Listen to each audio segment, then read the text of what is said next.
はい。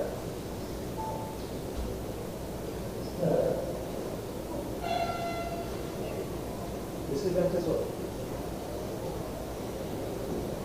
300 meter hurdles. Okay.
Phillips, the winner of that first event, boys under 13 300 meter hurdles.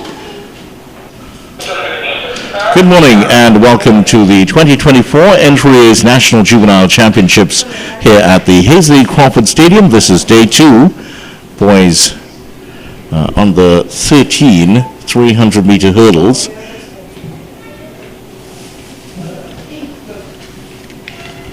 Here's the second event starting. Good start for Seth Sylvester of Cougars, one of the stars of the event yesterday. And the Cougars man has already taken control of this race. 7 hurdles to go here. And he is moving confidently. Just on the outside of him is Chris Fletcher. Fletcher, the smaller athlete, struggling over the hurdles, but Seth Sylvester, the ideal frame for this sort of event. To 1 hurdle to go for him. He has to negotiate this one well, and it's victory for him. He does. And Seth Sylvester will run away with victory here for Cougars in lane number 3. Here's Chris Fletcher for RSS Phoenix. And Najee Daniel of RSS Phoenix finishing in 3rd place. So that's the end of the boys under 13 300 meter hurdles.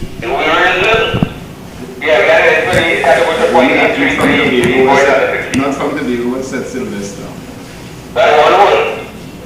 Yeah.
Boys under 15, heat number 3, 300-meter hurdles. Just 3 athletes in this one. Davis in lane number 2, representing QRC. There's also Isaiah John of Burnley. And just on the outside of him, that's Jafari Edwards of Mercury. And the Burnley man has stolen a march on Jafari Edwards, and he has now taken the lead in this race of 3. It's a time final. Top 2 in each heat plus the next 2 best times qualify for the final.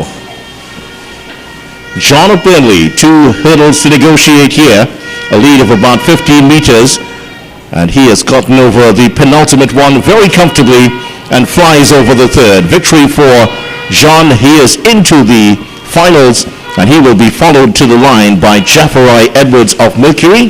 He's also in the final. QRC's NZ Davis now coming across the line. Will that time be good enough to make it into the finals? That's the end of the boys on the 15 300-meter hurdles.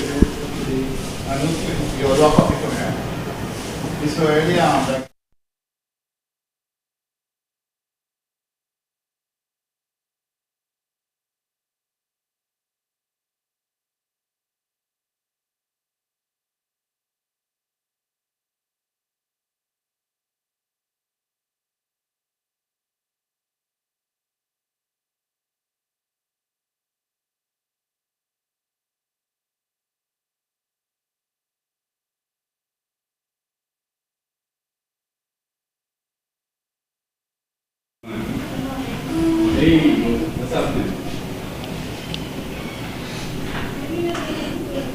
Hey, isn't it? Coming up next, we'll have the girls under 15 and boys under 15 800-meter run. Heat number 1 of the girls under 15 800-meter.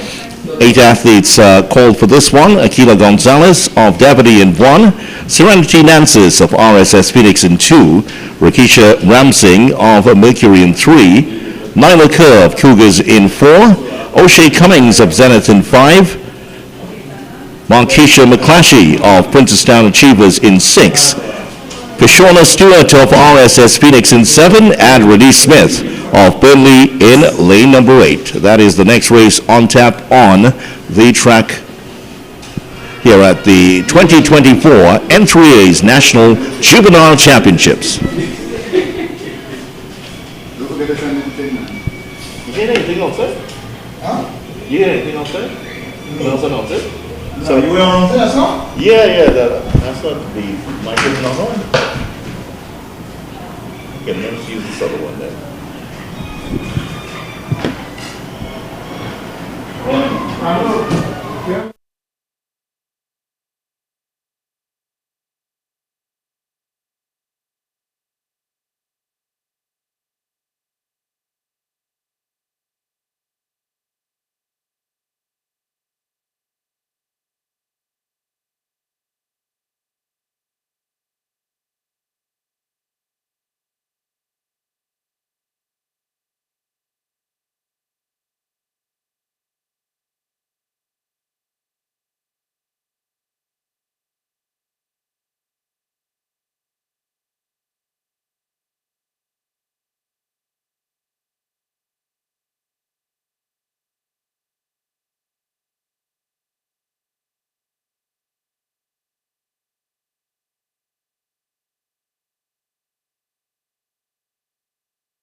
Getting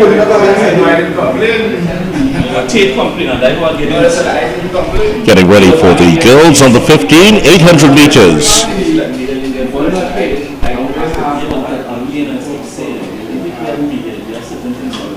Top three in each heat. Next, the next two best times qualify for the final.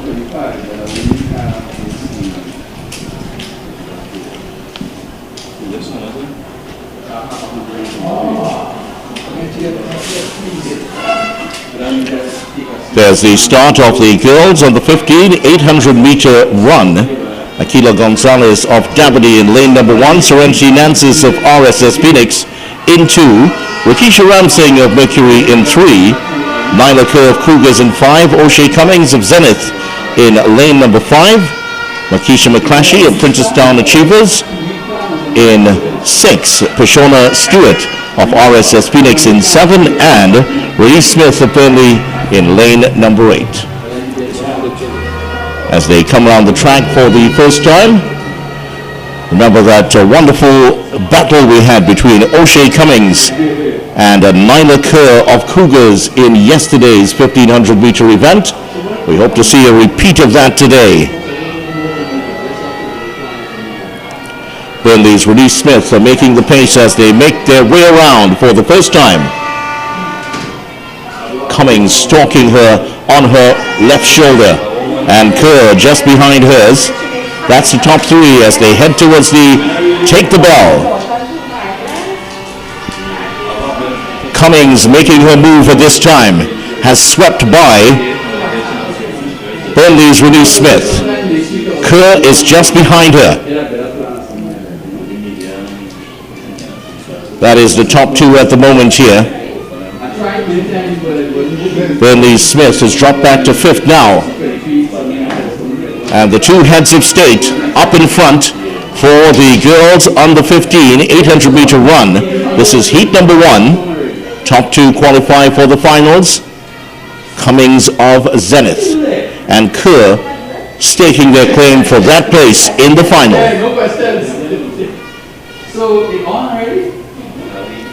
Cummings and Kerr seem to have this one wrapped up. Is there a little bit of a truce here between those two? Saving up a little bit for the finals. Kerr wants to make her mark on this race. The pace quickens, coming into the turn. Kerr is coming. She is coming hard. The long legs have taken her. She's swept past Cummings, and she has the bragging rights heading into the final. Nyla Kerr ahead of O'Shea Cummings, and the girls on the 50 800 meter run. Those two qualify for the final, and then coming up in 3rd will this time be good enough to qualify for the final. They ask if that the spectators be quiet and stand with the corners. It's creating a little confusion. I had on my Just on the distance. Yes.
getting ready for the start of heat number 2.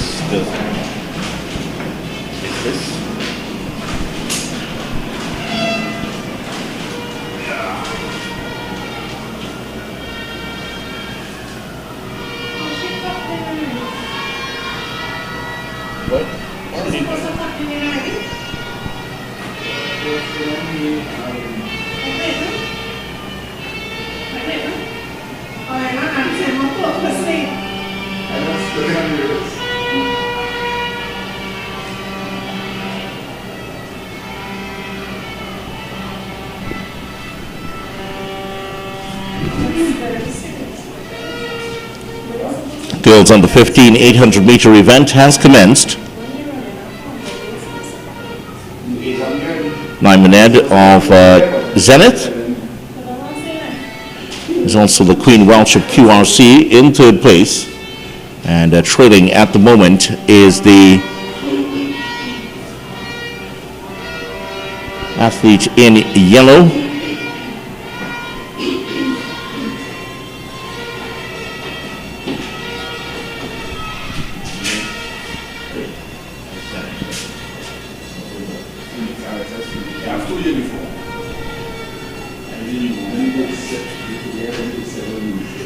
so Kenya Moore of RSS Phoenix out in front at the moment. The Queen Welch in 3rd, starting to drop back. 1 week's Leah de Freitas also involved in the race. Now Welch is starting to make her move and sweeps into 2nd place. But Kenya Moore has put in the work, and she has opened up a substantial lead over Welch. Welch will have some work here to do if she is to catch up.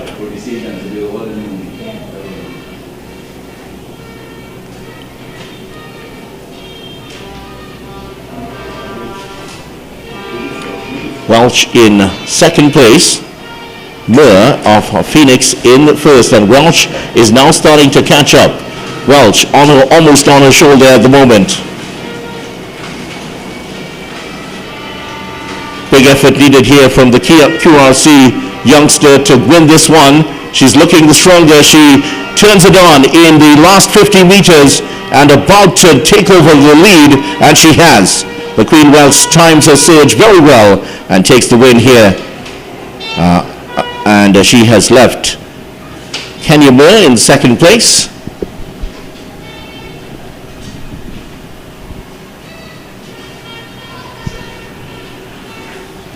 Third place goes to Jelana Elder of Toko Titans. And 4th place, just coming in to finish off the race, getting a good hand of applause.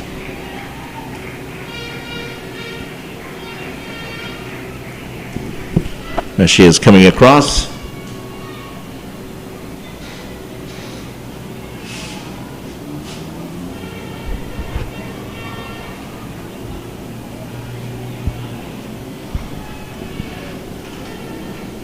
Vivian Wilson, the last of the athletes to come across the line for Kaizen Panthers. So that's the end of the girls under 15. Remember, the top 3 plus the next 2 times they qualify for the finals.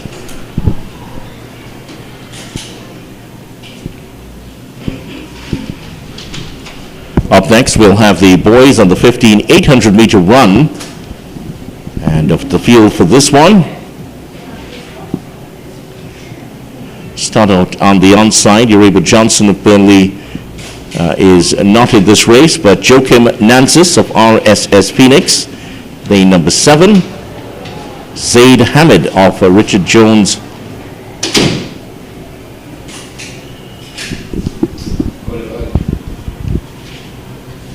Really good here. I don't know who it is. Easy fix. So why do it? Understand now? Yesterday did I bring the things to you?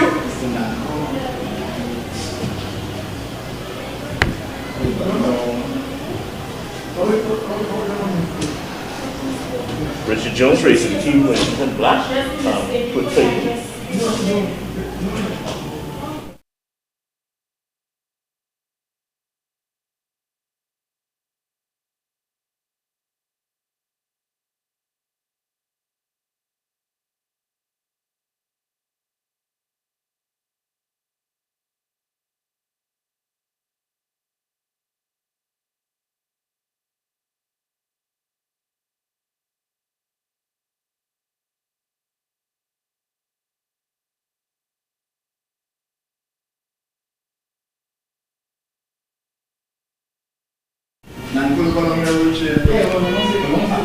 So the boys on the 15 800 meters is on the way. Sloan De Leon of 1 a week in third place in lane number 3, but he has gone into the lead. Phoenix's Joachim Nancis in second place. Everybody must run for the now, the rule changed many years now. So why should leaders umpires supposed to raise the flags? No, I think that's totally that's why the starvation over there. Yeah, because the rule changed in 1987. Look at the starver is not as big as before. And there is Sloan De Leon going past the line for the first time, and he gets the bell. Phoenix's Joachim Nancis in second place. You know, I need to write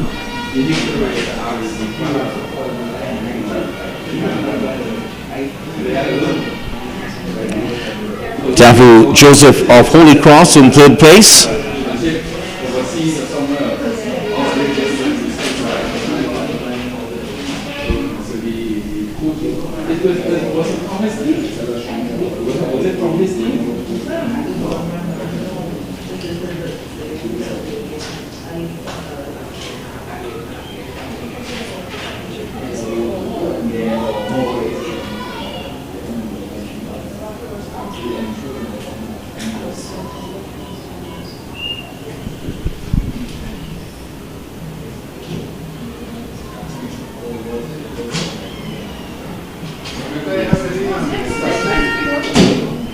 Israel Williams of Abilene Wildcats into black. He is the one coming towards the line at the moment and will take this, at least his place in the 800-meter finals, top 2 plus the next 2 best times. So Israel Williams of Abilene comes across to get the line first, and it's going to be Joachim Nancis of Phoenix in second place.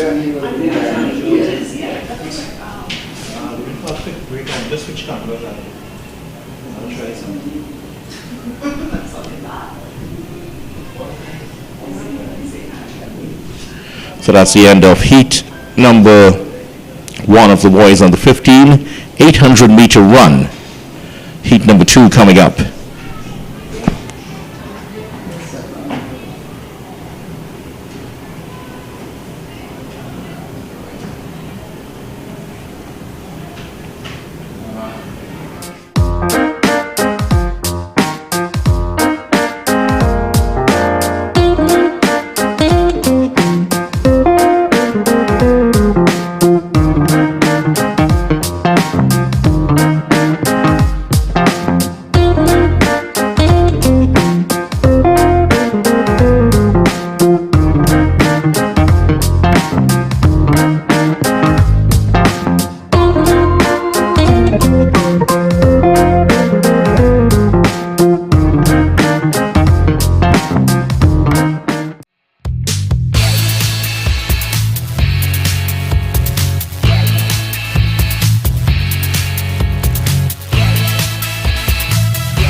For all your catering needs, weddings, baby showers, sporting events and much more, Rachel's Catering Services.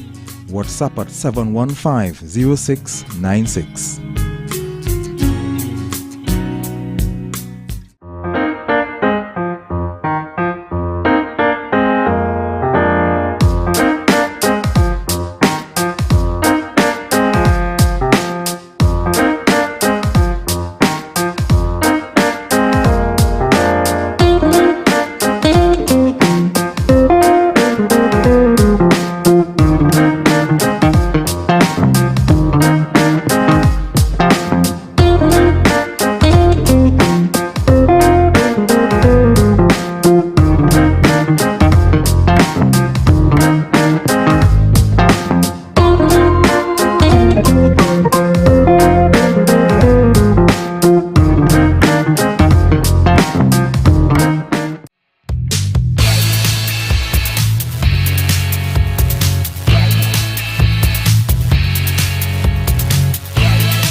For all your catering needs, weddings, baby showers, sporting events and much more, Rachel's Catering Services.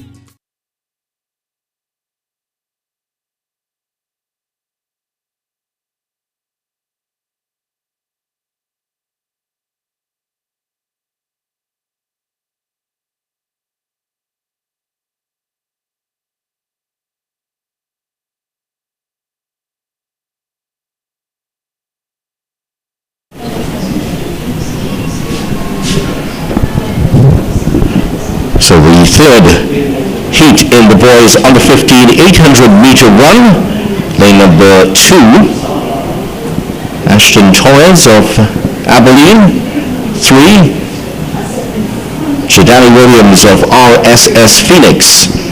In lane number 3, Sean Swan of Genesis. In 5, Mikhail Surratt of Phoenix Athletic. Lane number 6, Zuriel McNeil of Wanawake. Cougars have Jamaica Waldron in lane number 7. And in lane number 8, the man from Zenit, Adon Young.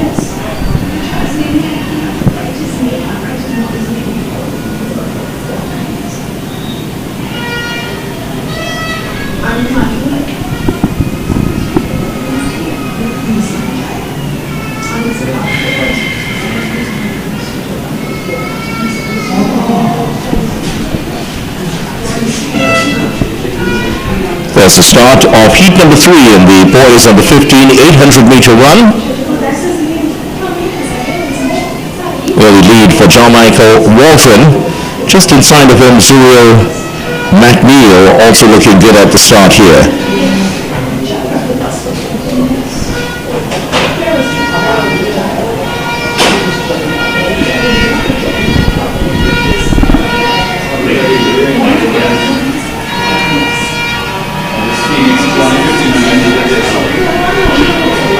Mikhail Surratt, winner of the 1500-meter event yesterday, is out in front at the moment.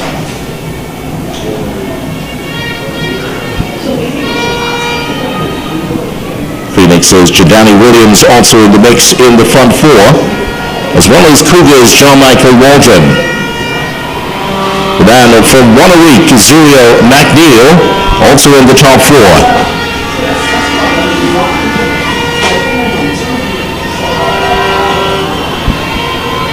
Mikhail Surratt continues to lead as they take the bell.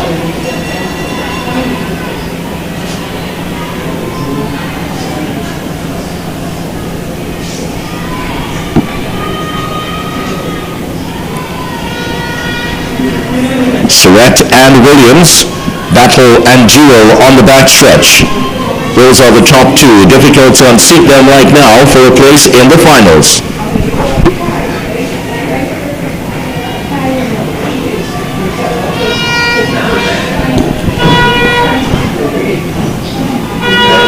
Surratt continues to lead as they go past 200 meters to go. Williams starting to make his move as they burst around the turn. Here's Williams coming on the outside.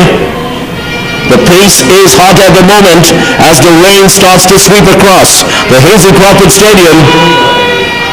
And Williams is the one who's going to take it here. Those are the top two going into the finals. But bragging rights for Williams here as he gets ahead of Surratt in heat number 3 of the boys on the 800 meter run.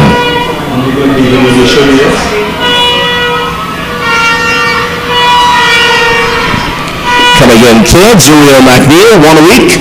And Cougars, John Michael Waldron finishes in 4th place. Rain is down, brief interruption, but we will have one more competitor coming in. Let's hear it for young Ashton Torres of Abilene.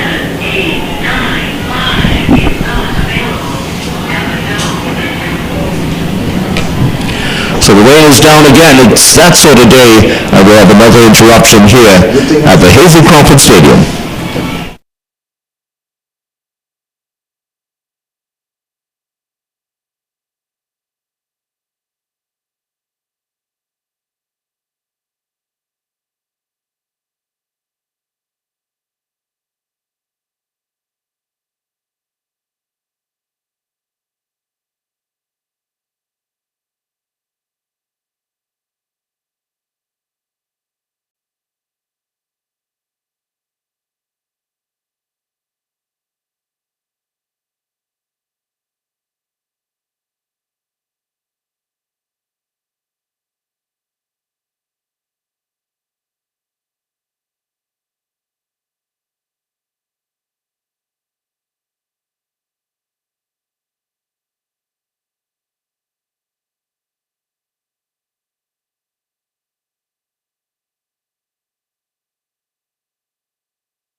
WhatsApp at 715-0696.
For all your catering needs, weddings, baby showers, sporting events and much more, Rachel's Catering Services.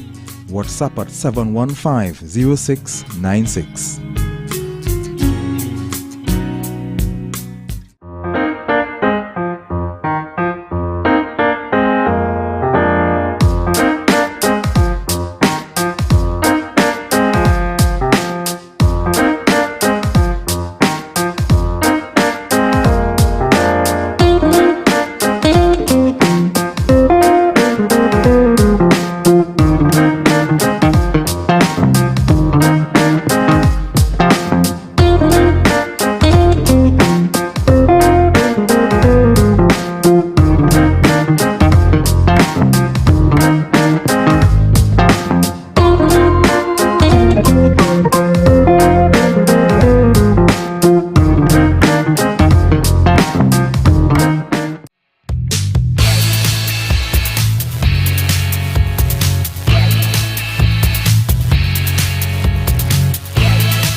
For all your catering needs, weddings, baby showers, sporting events and much more, Rachel's Catering Services.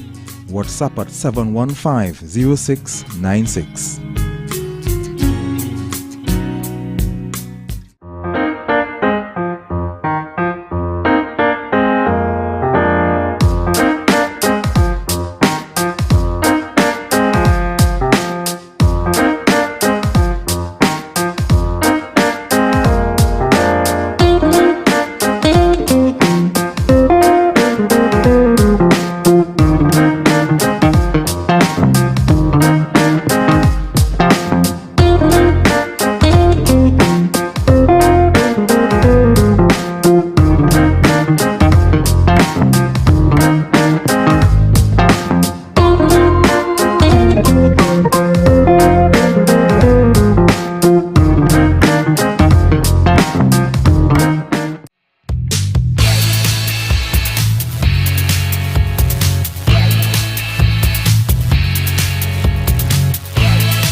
For all your catering needs, weddings, baby showers, sporting events and much more, Rachel's Catering Services. WhatsApp at 715-0696.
Good morning. So if you're just tuning in, we are waiting the start of the girls under 13 200-meter dash. This is the 2024 Entry ATT National Juvenile Championships here at the Hazley Crawford Stadium. And of course, you could check the live results at entryatt.org. We just had some blessings from the heavens, so we kind of stalled some of the evening's proceedings. So we will be with you shortly.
13, 200-meter dash about to commence.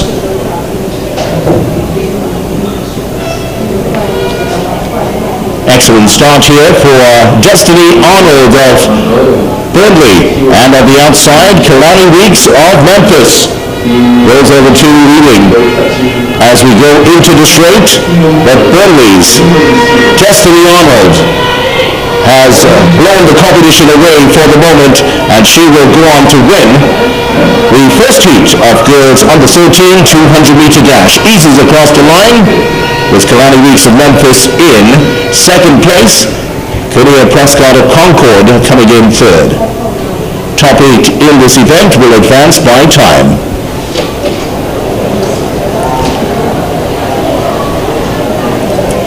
Heat 2 about to begin. Aisha Williams of Princeton Achievers in 1. Cyan Bowen of Simplex in 2.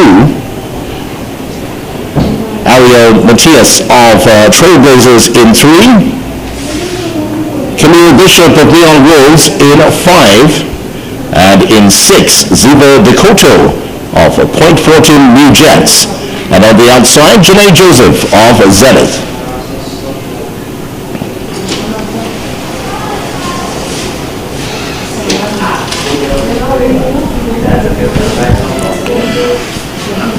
Full start. We'll have to reset now.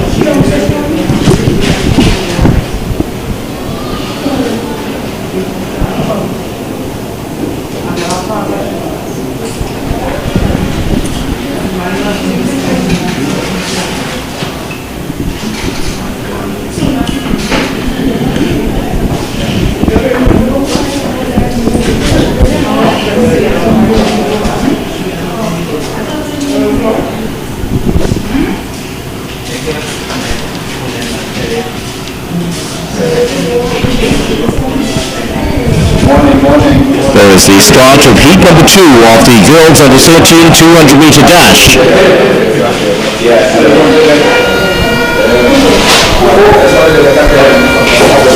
There is Cyan Bowen of Simplex in the lead here, 10 meters away, and as she enters the 40 meters away from the line, she is large and in charge. Cyan Bowen will take this race.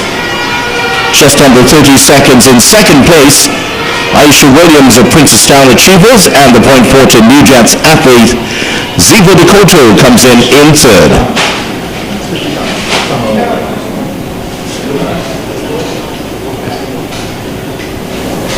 Very impressive run by the athlete of Simplex.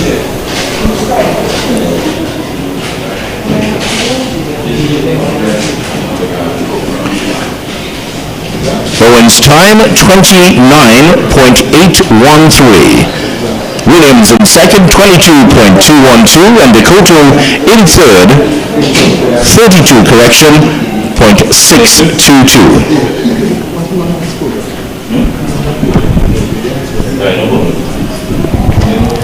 Heat number 3 about to go off in the girls under 13 200-meter dash. Could you give me next on yourself, I want to hear one for Trisha.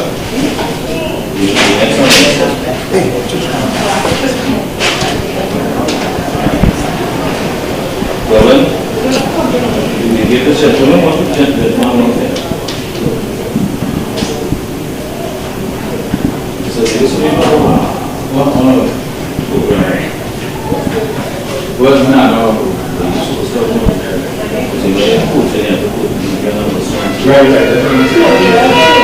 Good start on the outside in heat number 3 for Huggins of FED and Wilshire of Abilene. The Abilene athlete has stolen the march on the field and will take the lead going into the straight. She will take some catching today, Kaylee Wilshire of Abilene. The challenge will come, but the challenge will fail as Kaylee Wilshire gets across the line. Just under 28 seconds in second place is fulfilling athletic dreams of Joanna Huggins. That's the top 2 heading into this race.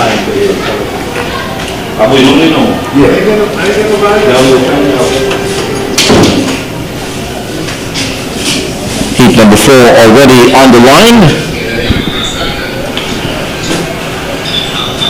Lucio of Abilene in 2, O'Neill of Zenith in 3, Herbert of Lambeau Alliance in lane number 4, 5, Sky Charles of Cougars in lane number 5, lane number 6, Ariana Jasmine of St. Catharines, Janique Celestin of Concord in 7, and in lane number 8, Cadence Harry of Simplex.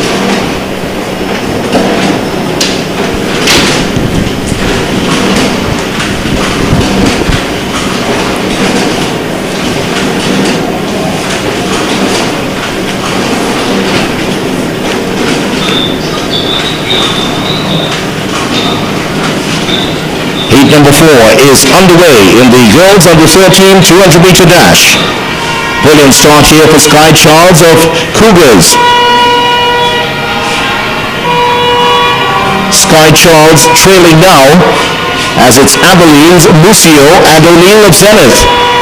Lucio a couple meters ahead now, looking very strong as she gets to the line, and the top two will be Lucio of Abilene, and in second place, Kayla O'Neill of Zenith.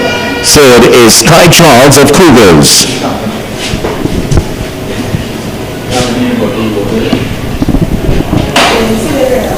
That's another win for Abilene Wildcats athlete.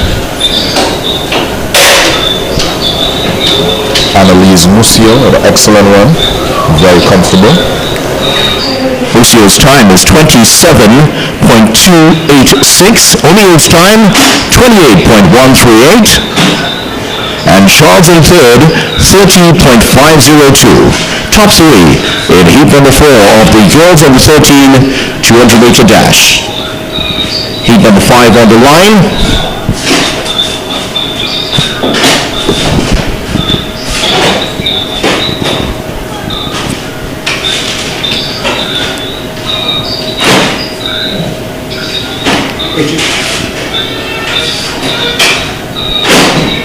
Good start for Brown of Point Fortune New Jets.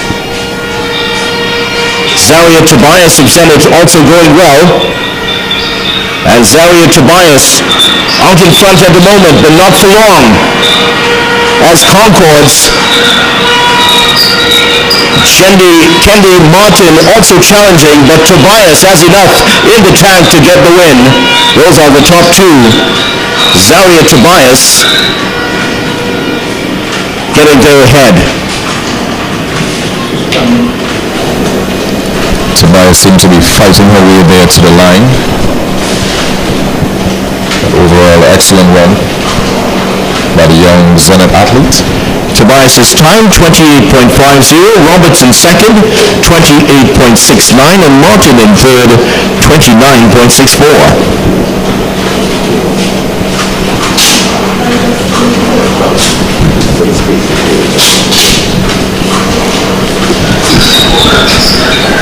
Heat number 6 about to begin. They're on their marks.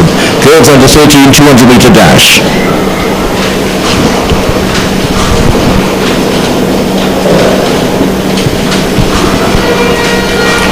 There's the start. Heat number 6. Jackson of Concord going well on the outside. Also going very well is Zenith's Zia Thomas. Zia Thomas and Gabrielle Jackson involved in a foot race here. Jackson holding on, but Thomas has gone ahead, and she will hold on to the lead as she flashes across the line. Thomas of Zenith took full control of the race from the beginning of the race, and she dominated on the bend straight into the final stretch. Excellent run there by a young athlete of Zenith, that's Zia Thomas.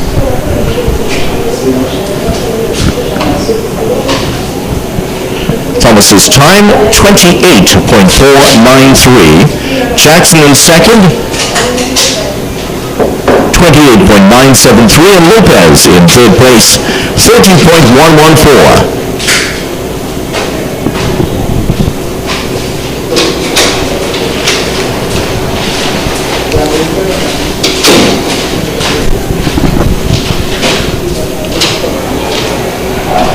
And we're going now to heat number 7, 3 remaining heats. here in this event. Girls under 13 200-meter dash. They're coming thick and fast to run.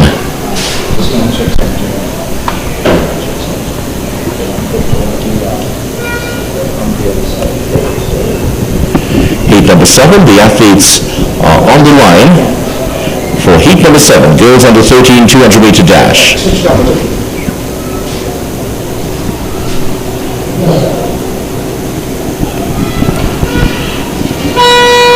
Start is a good one for the two athletes on the outside, Gormandy of IG Fastlane and Waldron of Zenith. Good going on the inside for Karine Moses of Lambo Alliance. And Lambo Alliance were impressive yesterday, and they continue to impress today through Karine Moses as she strides away from the field to take the win in this one. Second place goes to Unique Stewart of Toko Titans. Another dominant run there by athletes in the inside lane. That was an excellent run by Karine Moses, executing from the beginning of the race straight to the straightaway towards her victory. Time for Moses was 27.52 in winning the event. Top 8 advanced by time.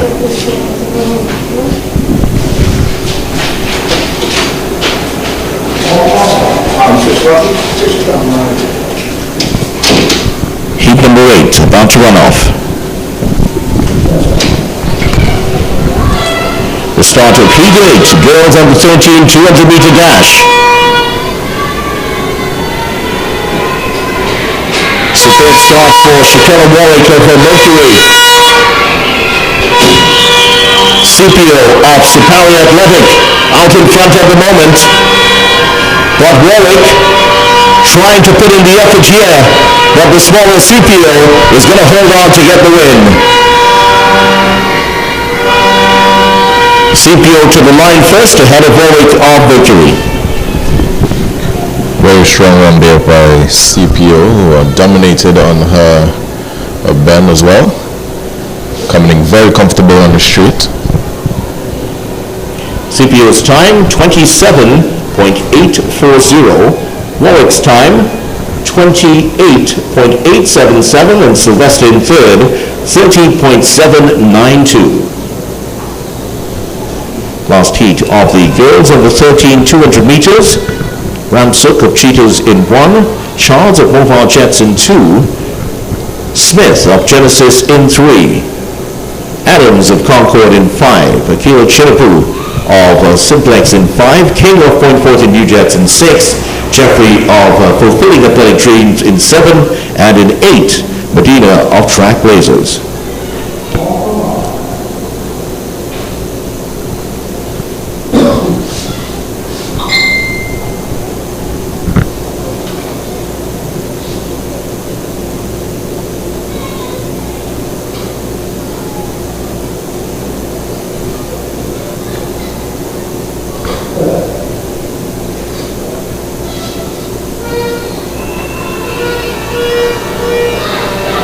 Good start on the outside for Jeffrey and King of Fulfilling Athletic Dreams and Point Fortin New Jets respectively.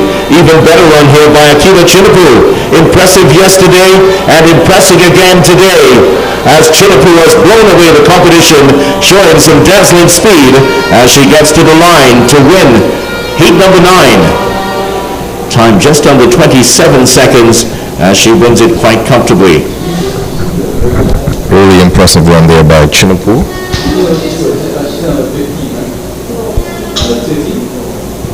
So away the times. This should be one of the fastest times in the girls under 13 200-meter heats.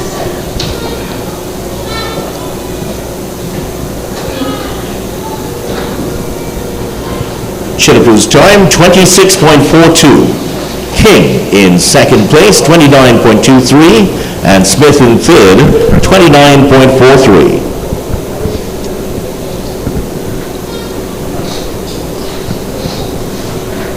Let's go across straight to the boys on the 13 200-meter dash. Heat 1 of 9, top 8 advance by time.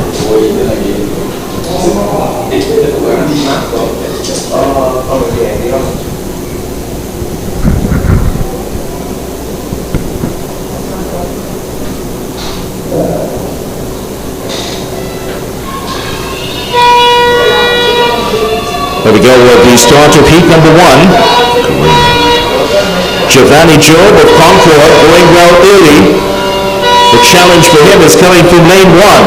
Malik Stewart of Wanawake. And the Wanawake man looking the strongest as he heads towards the line. Job starting to fade. Can he hold on to second?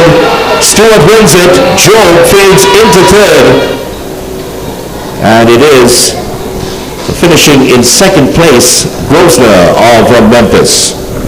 Excellent performance there by Malik Stewart of Wanawake out in lane 1, actually dominating from the start of the race straight to the end. Stewart's time 28.703, Grosvenor in second, 30.407, and Job in third, 30.573.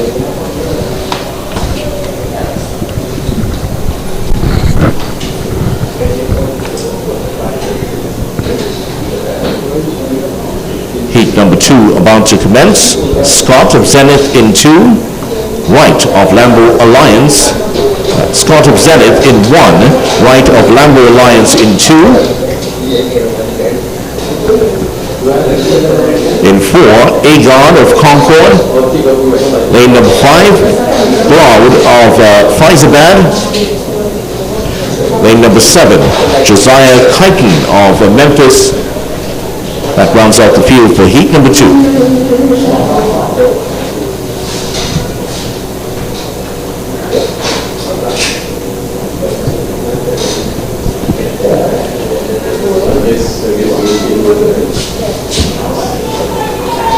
Kyton, the favorite in this one, and he starts well. The Memphis man rounding the turn as if he means business here. The challenge coming from the inside where the pairing of Ground and Agon are hoping to catch up. I tell you what, nobody's going to catch up with Kyton today. Blue and yellow and white flashing across the line to win it quite comfortably out of lane number 7. Kyton the winner. Very strong run there by Josiah Kyton of Memphis. I'm really impressed with his form as well. He's very upright and a very powerful athlete for a young under 13 athlete.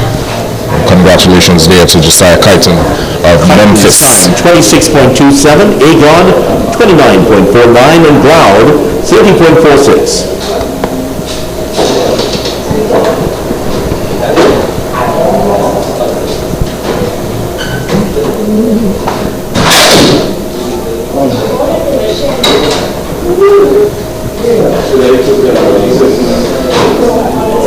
That's the start of heat number 3. Boys on the 13 200-meter dash.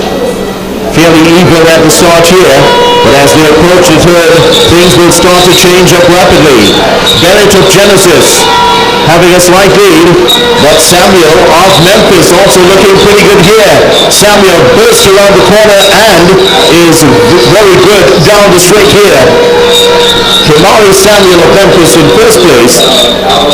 Kirsten Bennett of Genesis in second. That was another dominant run out there in the inside lane of lane 1. Kamari Samuel with a dominant run from start to finish as well. Also excellent run by Kamel Atwell of Simplex.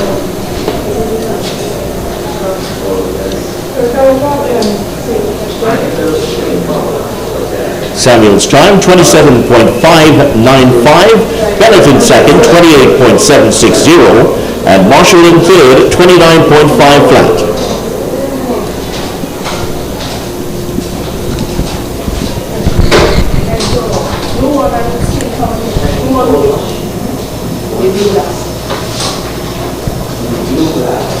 Heat number 4 about to commence.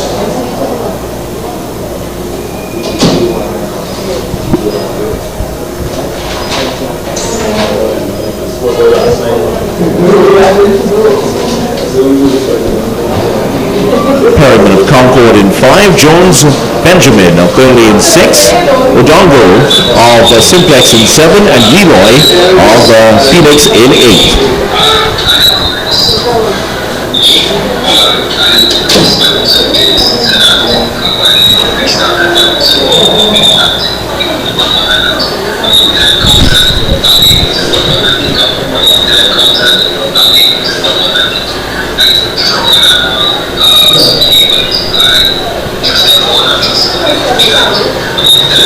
There's a start in Burnley's Jones Benjamin has started impressively, showing a clean pair of heels as he gets to the corner. Absolutely dominant as he gets into the straight, and he has blown away the competition. Armani Jones Benjamin heading to the line in impressive fashion. Let's have a look at the time here. Just over 26 seconds. Certainly impressive here for Armani Jones Benjamin. It is Concord's Perryman that comes in second place. Odongo Simplex in third, and Leroy of Phoenix Athletic in fourth. Jones Benjamin took full control of the race as he reached the 150-meter mark with excellent turnovers that brought him straight towards the finish line in an excellent time.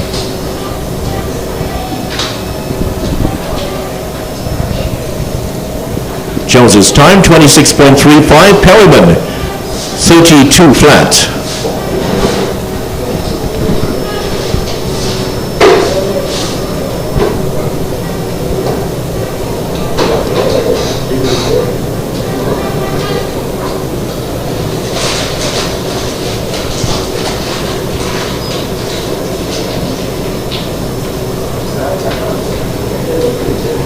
Heat number 5 about to commence.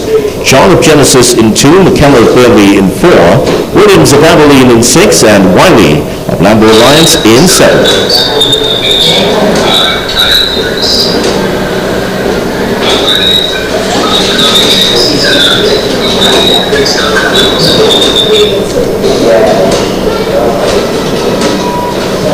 Even start, but it is Abilene's Kai Williams that starts to go well. Around the turn here, he is holding the lead. But Burnley's McKellar is also looking impressive. Can he hold on to that speed? It is Williams that has the lead. He is looking strongest as they head to the line. Kai Williams wins it. Burnley in second. And it is Cassius John of Genesis in third. Armani McKellar Burnley finishing in second place. So that was Kai Williams out in lane 6. Pretty impressive run there for him. He seemed to be struggling a bit, but he held his own. Williams 27.73, McKellar 28.38, and John 28.40.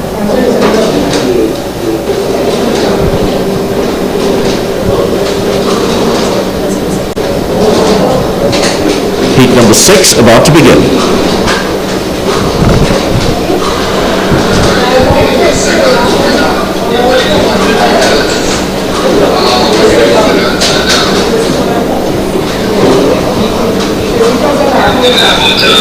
There is the start of heat number 6. Cougars Seth Sylvester, the favorite in this one, and he is large and in charge as they take the turn. Seth Sylvester will take some beating today. Neon Woods, Isaiah Lutchman on his trail, but he won't catch him as Seth Sylvester gets across the line, easing across the line with a very good run under his belt here in heat number 6.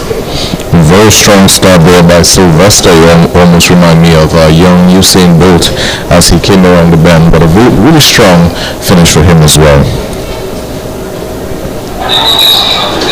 Heat number 7 on the line here for the boys under 13 200-meter dash.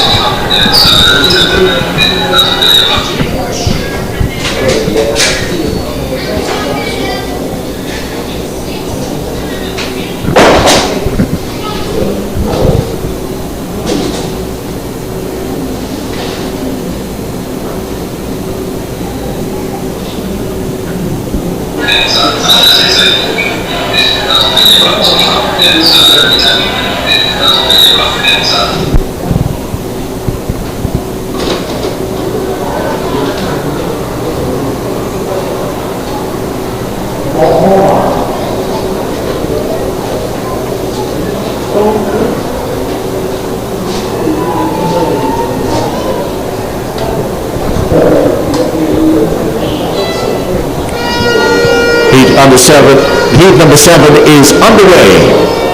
Johnson and Jones of Cougars and Abilene going well on the outside. Also going very well here is Hills of QRC. Hills has set up a mountain to climb here for the rest of the athletes. And he is going to get to the line first. Have a look at the time. Just under 29 seconds. Cougars, Mackay Johnson in second. So that was Keandre Hills of QRC. This was one of the slower runs of the heats.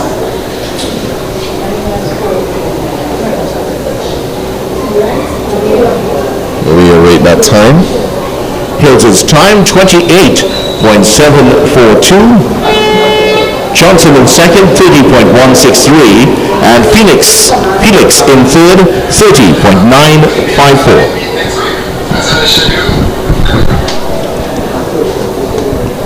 Heat number 8 about to begin.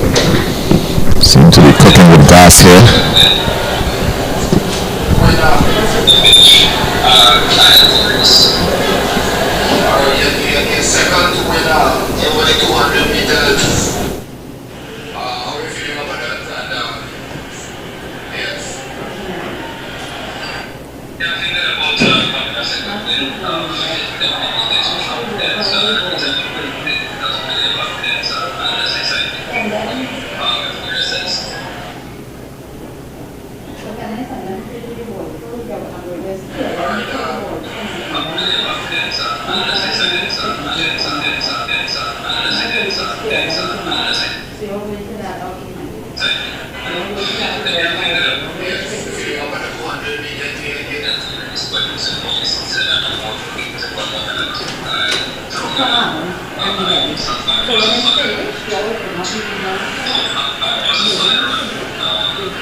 Heat number 8, Frank of Memphis in 1, Pierre of Fyzabad in 2, Solomon of Simplex in 3, Grant of Track Blazers in 4, Innes of Lambo Alliance in 5, Edwards of Zenith in 6, and Lafoucade of Cougars in lane number 8.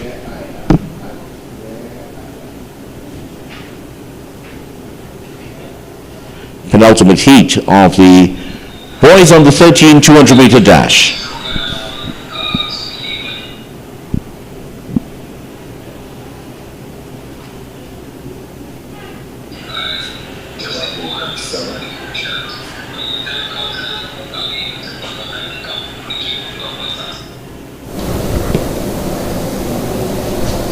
No athlete in 7.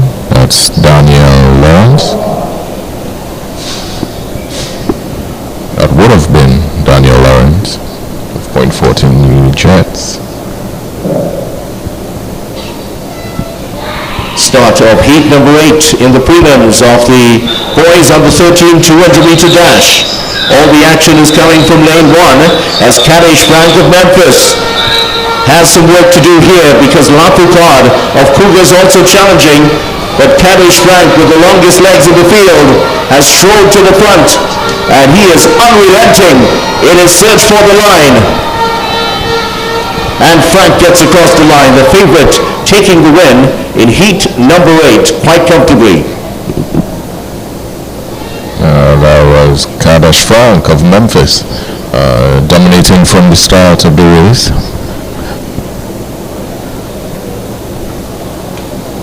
Frank's time, 27.41. Solomon in second, 28.20.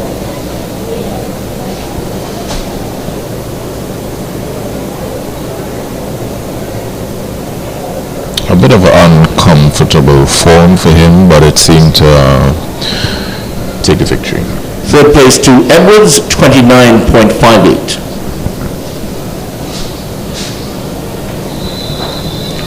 final heat of the boys under 13 200 meter dash on the line.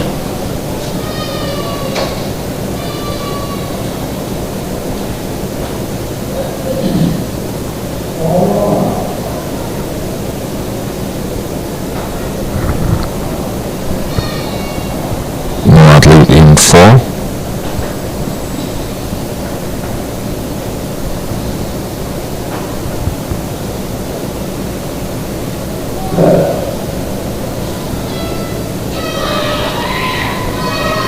Good start for Lafoucard of Memphis on the outside. He has some work if he's going to hold on to this lead.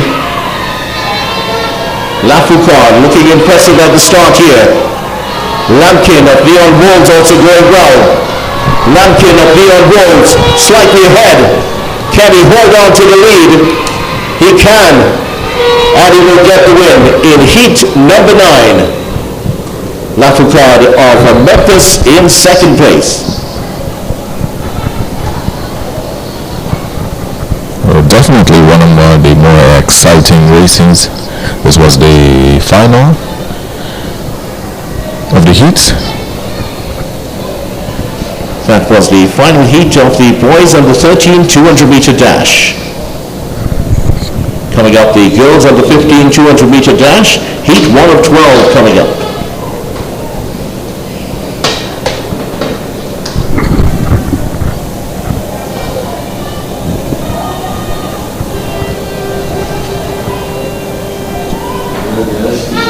Announcement for the driver of PBY 3067, PBY 3067.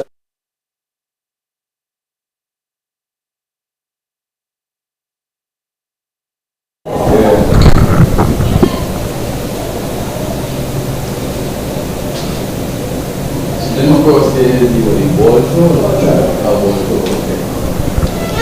Girls under 15 200 meter dash is underway. James of Lightning Speed going very well in the early stages here.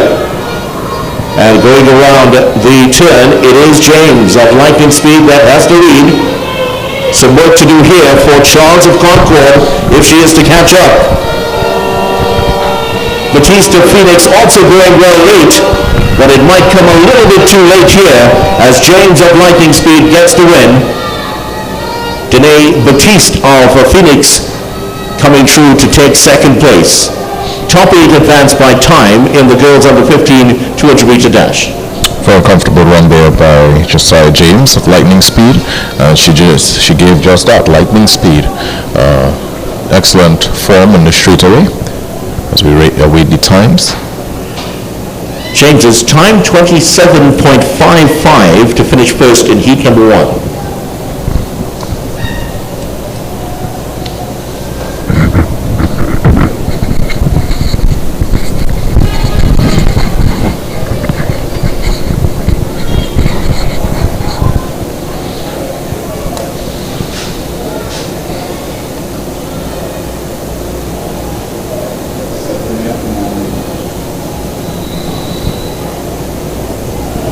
Small field of 3 in heat number 2. Kayla John of St. Catharines in 4.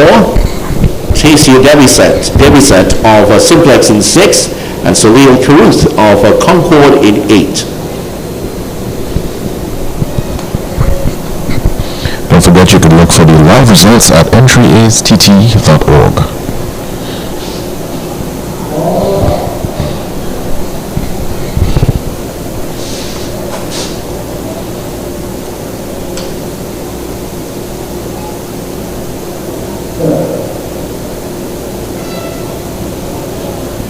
Good start for Caruth on the outside in lane number 8.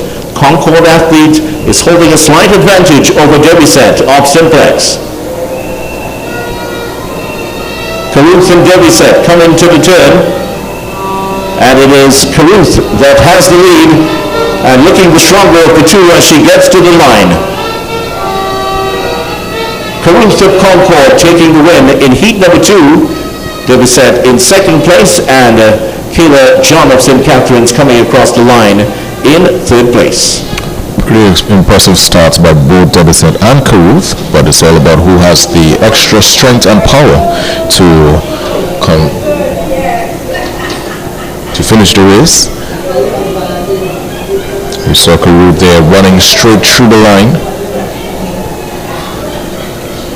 Caruth's time 26.496. And look at the celebration there for her. Debicet 29.038 and John 33.63.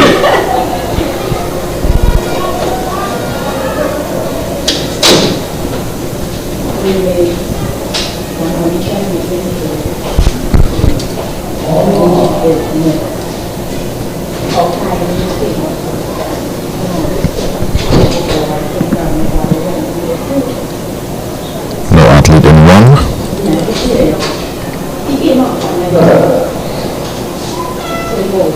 There is the start of heat number 3. 3 on the outside going fastest. That's Gray, Charles, and Tobias. And as expected, the favorite Tobias of Zenith has burst through the middle, and she is in control of this race and large and in charge heading down the middle. Tobias will take the top spot in this race. Take a look at the time, just under 26. Cougars, Chelsea Charles in second place. Third place for Brianne Graham of QRC, and Mercury's Michaela Gray coming in fourth. Pretty impressive execution there by Isaiah Tobias of Zenith. Tobias's time 26.84, Charles 27.27.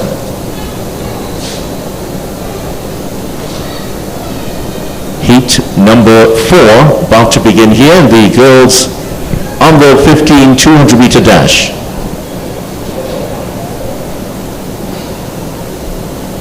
Archibald of Track Blazers in 1, Kadu of Davide in 2, in 3, Lee of Alpha, 4, Smith of Neon Wolves,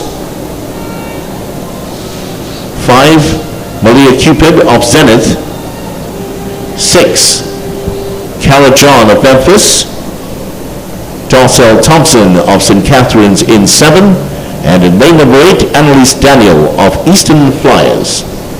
It's a full field here.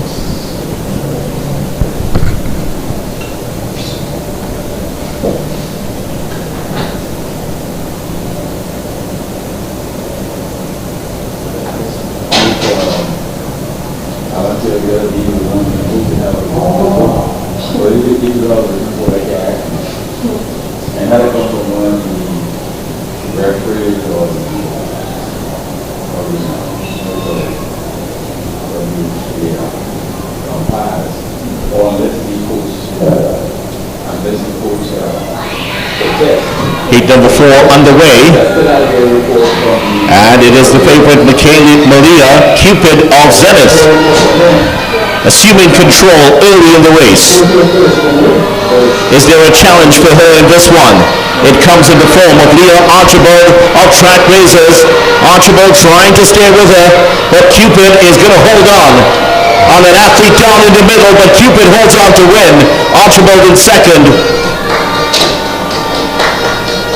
And so unfortunate here for Shaden Smith of Neon Wolves, just tripping 20 meters away from the line. But good run from Cupid. Pretty explosive start there for Cupid. She was in full dominance of the race by the time she was at the 150-meter mark, and her execution towards the finish line was pretty strong. So kudos to her. Cupid's time 27.178. 27.178, Archibald 27.695, and Lee 29.140.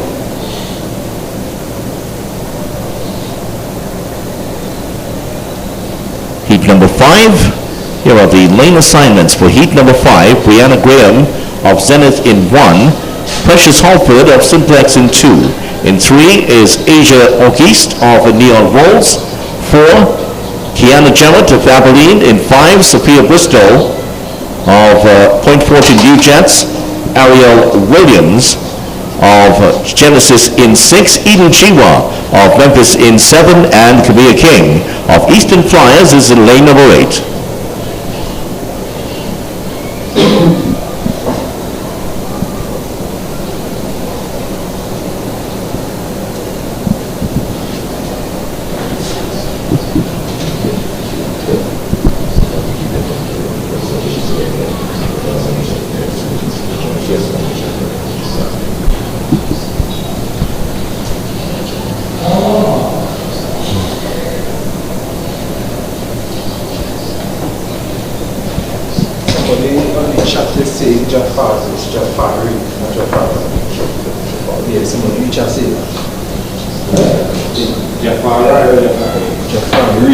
There is the start of heat number 5.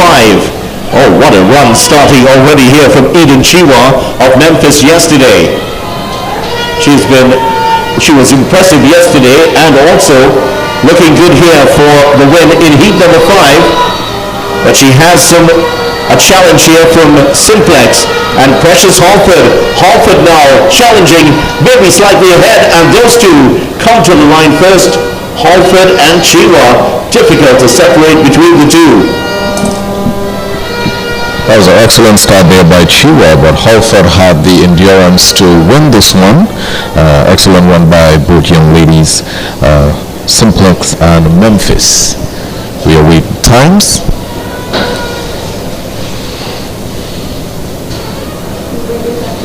Halford winning the race, 26.17. Chiwa in second, 26.20. Bristol in third, 27.59.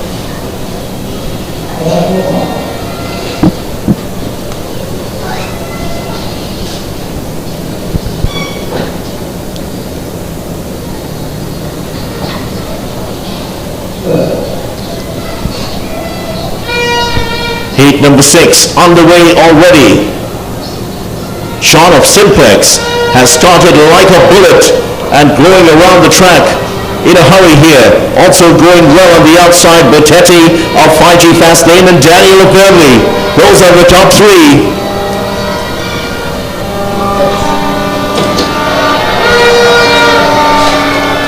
Good run and a good eventuality here for James of Mercury getting the win.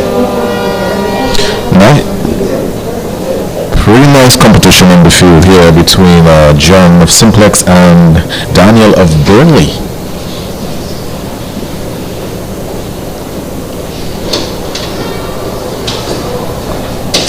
James winning in 26.918. Daniel in second, 27.187. And Botet in third, 28.169.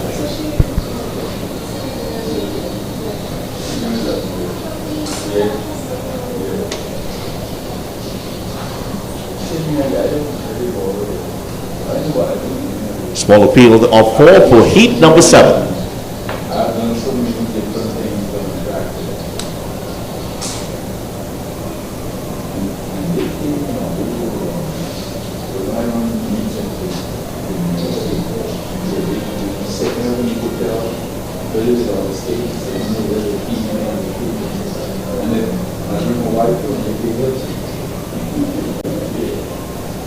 Carabon of Abilene in 3, Charles of IG Fastlane in 4, Seal of Eastern Flyers in 5, and Simmons of Mobile Jets is in lane number 8.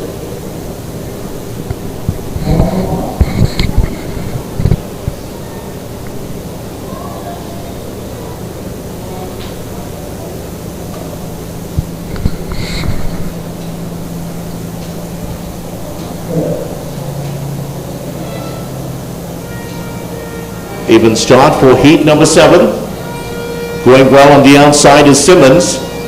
Seal also doing well with Charles and Carabon in tow. Simmons slightly coming round the turn.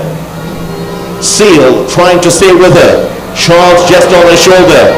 Simmons starting to look stronger, and the Mopar Jets turns on the Jets and gets across the line to win just over 28 seconds.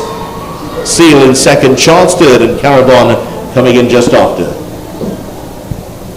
It was a pretty comfortable run there for Simmons. Really impressed with the start of Charles of IG Fast Lane. She held her head down until she reached about the 150-meter mark, but it just wasn't enough to take her home ahead of the field.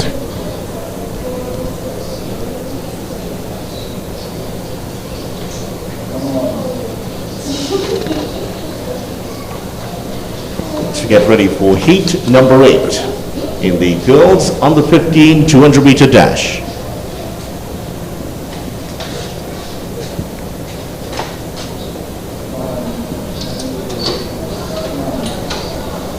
No times there for that one.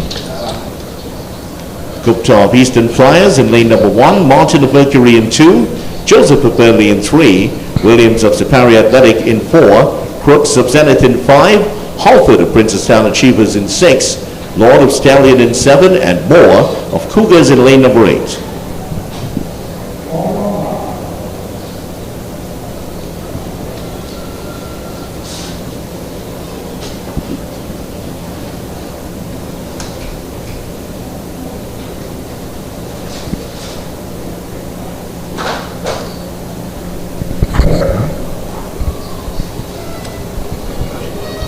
Heat number 8 is underway.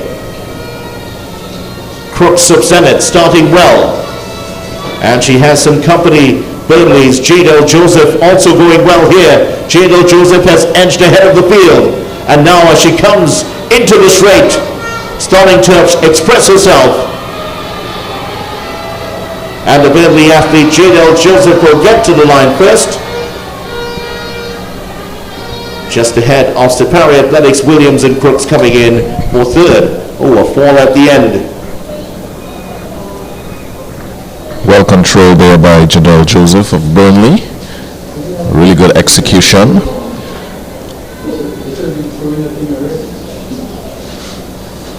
Joseph's time 27.695. Williams second 29.412. And Crooks in third 29.136.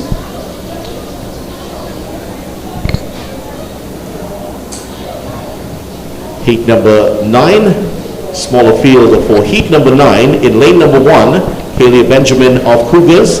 Heat in lane 1, correction. Lane number 2, Chelsea Joseph of Point Fortin New Jets. Lane number 3, Mei-Ling Lee of Princestown Achievers. Lane number 4, Zion Roy of Lions Athletic.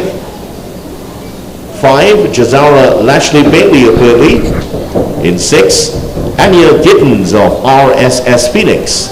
Lane number 7 and 8 are empty at the moment.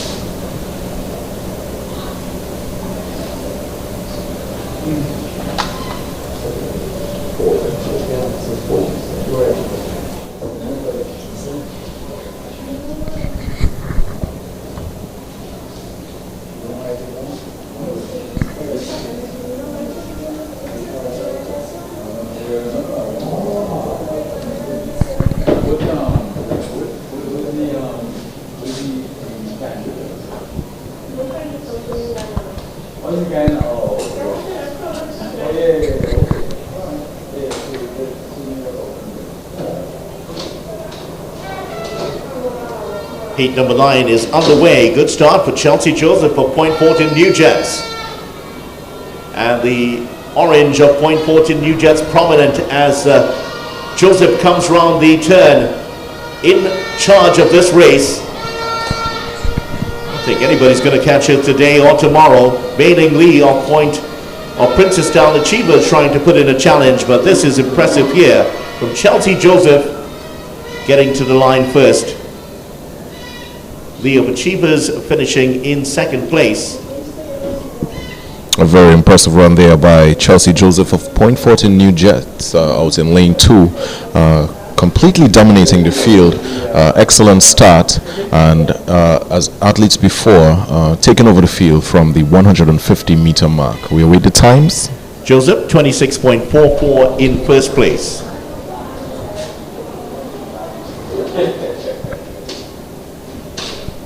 Heat number 10 about to begin here. Jilts of QRC in 2. Reed of Zenith in 4.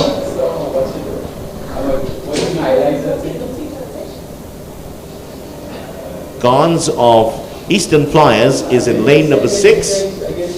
Alexander of Davide in 7, and Quintero of Neon Wolves is in lane number 8.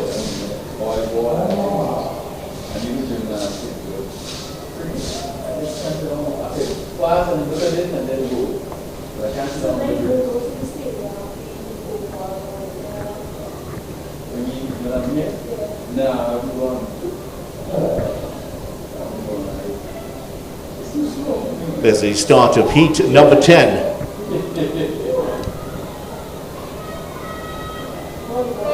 Well, that is an excellent bit of running here.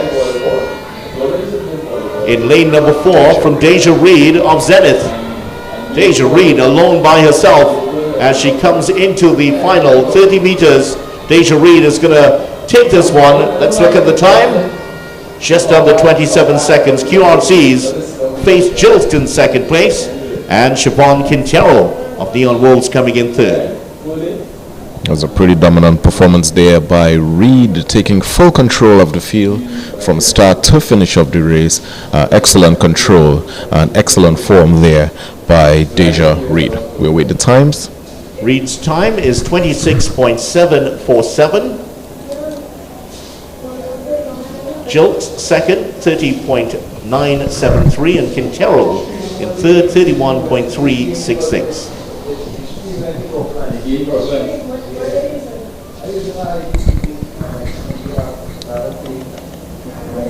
Heat 11 about to commence.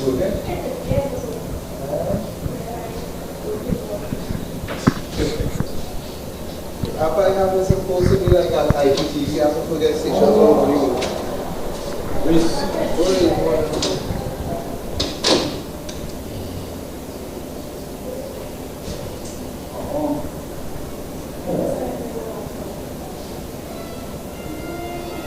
Heat number 11, penultimate race in the girls on the 15 200 meter dash.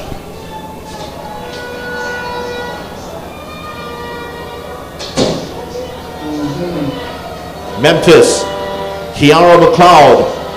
Memphis again showing well here, and Kiara McLeod looks to saw off a place in the finals. It's all about the times, and her time, just over 28 seconds. She is first. Hamilton is in second place, and Dugan of Point Fortin Nugents in third. McLeod there dipping on the line and waving to the fans. That was a really dominant performance there from her. We move on to heat number 12. How much? 130. 130. And it was 80 something for 5. Let me too much runs. Final heat, Beckles of Cheetahs in 1, Gibson of Phoenix in 2, Williams of St. Catharines in 3, Gonzalez of Davide in 5, Harris of Movar Jets in 6, and Durity of Eastern Flyers in 7.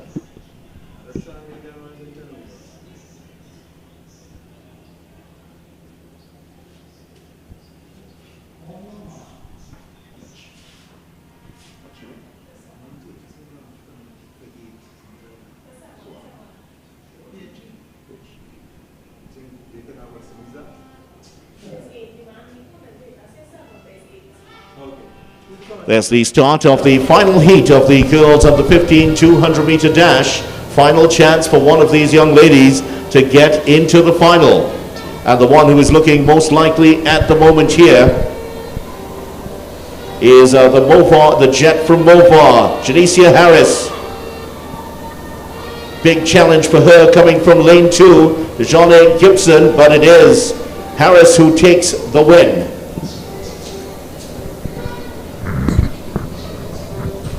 Top 8 will go into the finals. That's the end of the prelims of the girls on the 15 200 meter dash. Boys on the 15 200 meter dash is straight ahead. We saw some impressive runs there in the girls on the 15 200 meter dash. Excellent one there by Harris, and we await the times. Harris's time 28.052, Gibson second 28.772, and Gonzalez in third, 30.013. So the boys are getting ready.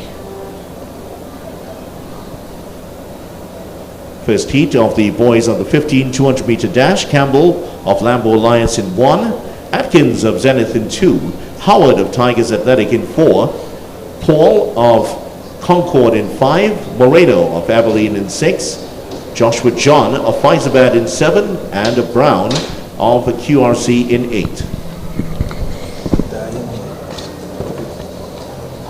Is there any relation in that, Brown?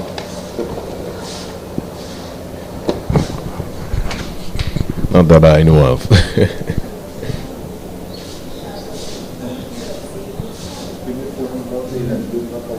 Oh shoot, sorry. Right.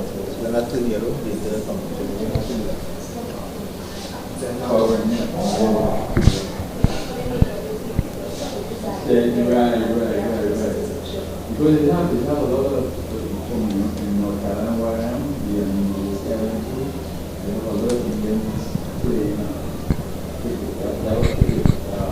No athlete in lane 2. We are underway in competition in the boys under 200 meter dash. Big favorite is Michael Paul of Concord, and the favorite has come to the fore. He means business today. He has some company on the inside lanes by Moreno and John, but Michael Paul looking comfortable as he gets to the line. The easiest of runs there from Michael Paul to make it to the line, and his time is a good one to start off the boys on the 200 meters. So that was the big man Michael Paul of Concord with an excellent run and excellent execution, taking over the field from the 150 meter mark. Paul's time 23.89, John 24.65 in second place.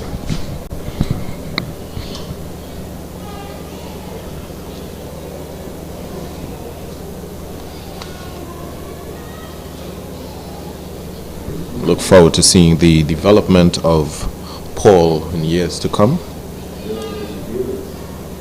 Heat number 2, Rez of Memphis in 1, Richards of Concord in 2, Lubon of Princestown Achievers in 5, George of Cougars in 6, and Trudge of QRC in 7.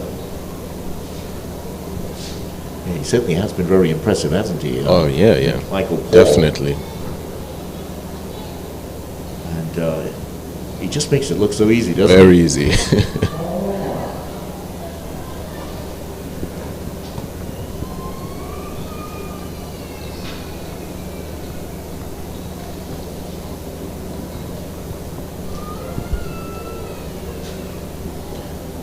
There's no athlete in lane 2 or 3.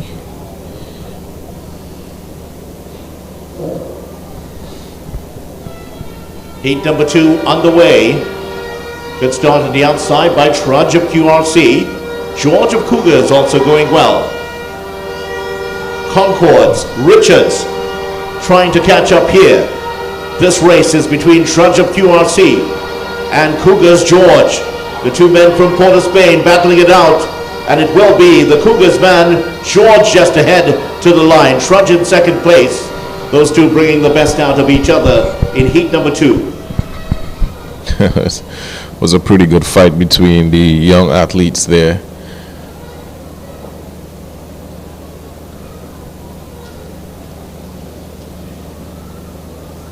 We await their times for George. George 25.221, that's his time. Trudge 25.353, and Richards 26.725.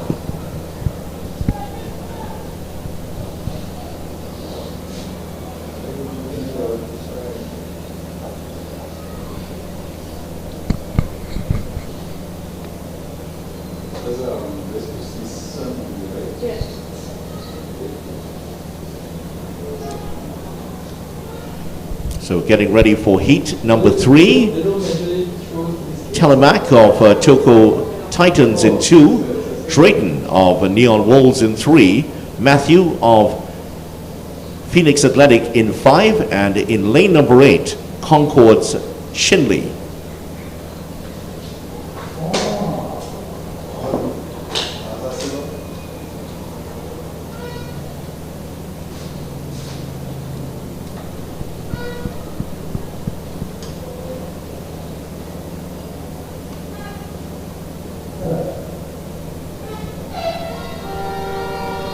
Heat number 3 underway. Phoenix and Matthew going well, but it is Drayton of Neon Wolves out in front at the moment here. Drayton has a good advantage going into the final 30 meters. Drayton's going to hold on to take this one. A fight back here from Phoenix's Matthew, but he is holding on to second place. Telemac of Toko Titans in third place, and Concord's Shinley coming in fourth. Drayton's time 25.06, Matthew 25.61, and Telemac in third place. Pretty impressive run there by Drayton of Neon Wolves, representing in lane 3.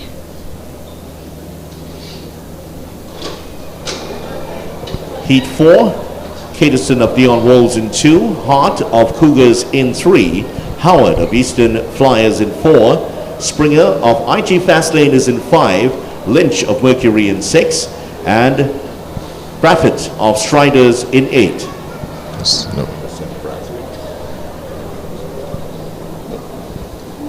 Well, I've been doing so much cricket recently, I Right. said Brathwaite.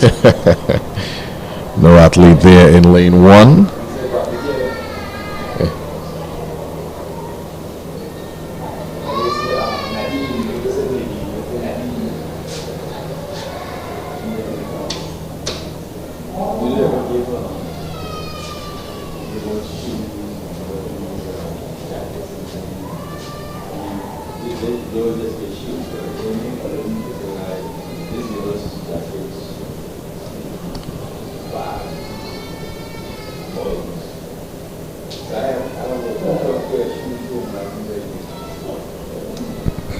Heat number 4, Burnley's Jaden Goodrich is out in front already. An impressive start, showing some impressive speed here in lane number 7. Sean Hart of Cougars trying to catch up with him, but Goodrich has his number today, and it is Goodrich that gets to the line first, and the time under 24 seconds. Cougars, Sean Hart in second place, and IG Fastlane's Jordan Springer looks like he's held on for third. That was a really electrifying performance there by Jaden Goodrich, even cutting off at the finish line. Really impressive run for him. Really look forward to seeing him as well in future. Goodrich's time 23.499, Really good. Hart 24.933, and Springer 27.006. So this was one of the fastest heats for the evening.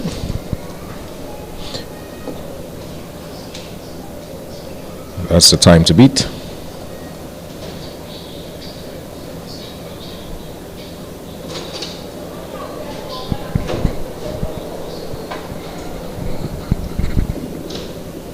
Heat number 5, Rogers of Cougars in 1, Williams of Appaloosa in 2, Huggins of Fulfilling Athletic Dreams in 3, Ferguson of Mercury in 7, and Brathwaite of Neon Wolves in 8.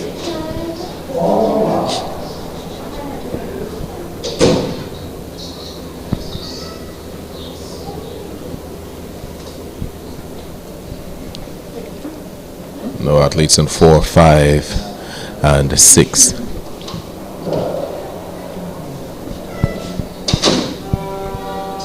Heat number 5 on the way.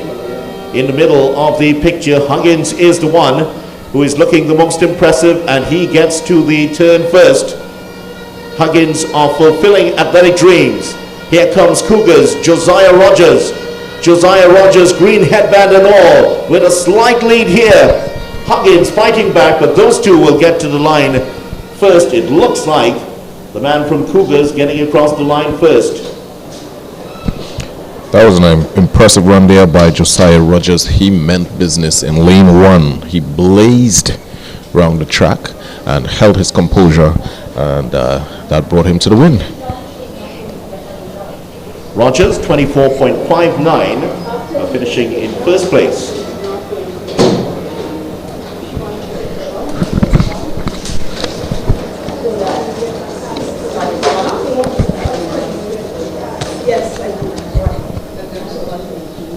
Heat number 6, Nicholas of Faizabad in 2, Abraham of Track Blazers in 3, Scipio of Siparia in 4, Francois of Simplex in 5, Marshall of Abilene Wildcats in 6, and Moore of Princess Town Achievers is in lane number 7.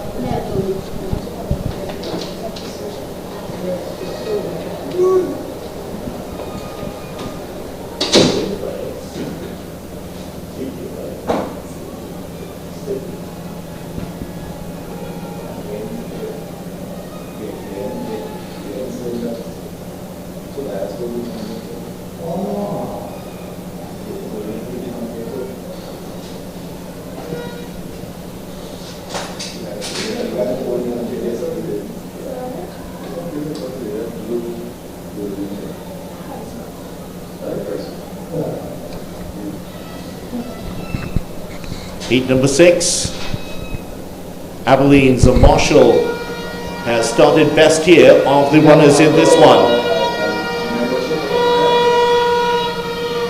Cristiano Marshall out in front.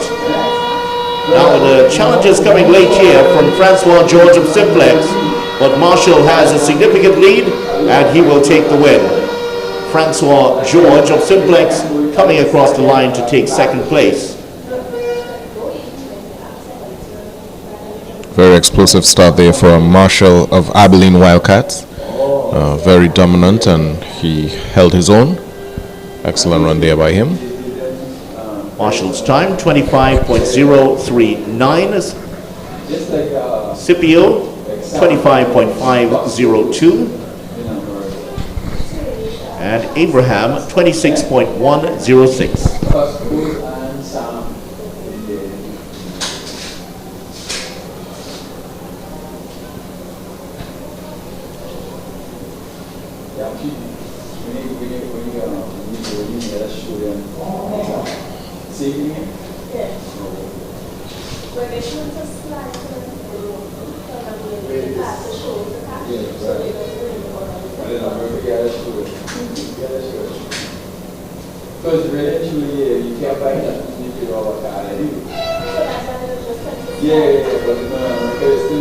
Heat number 7, Christian Thomas of Concord is the one to start best here. As he takes the turn, he has a slight lead, and that is over McKnight of Neon Wolves. McKnight and Thomas. McKnight now slightly ahead, Thomas fighting back. McKnight just ahead and will take the line first. Thomas in second place, those two pulling the field along.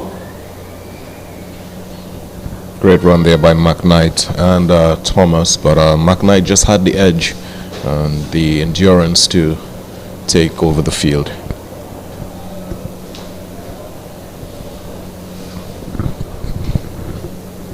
We await the times.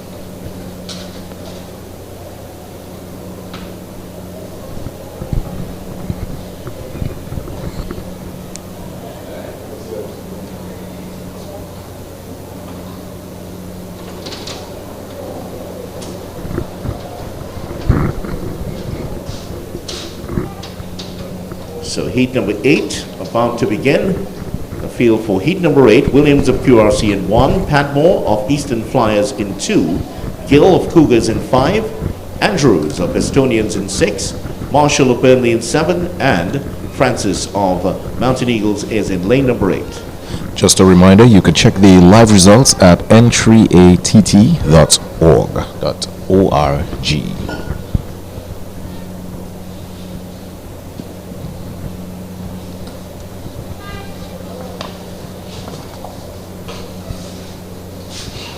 So again, our fastest time was 23.49, set by Jaden Goodrich of Burnley.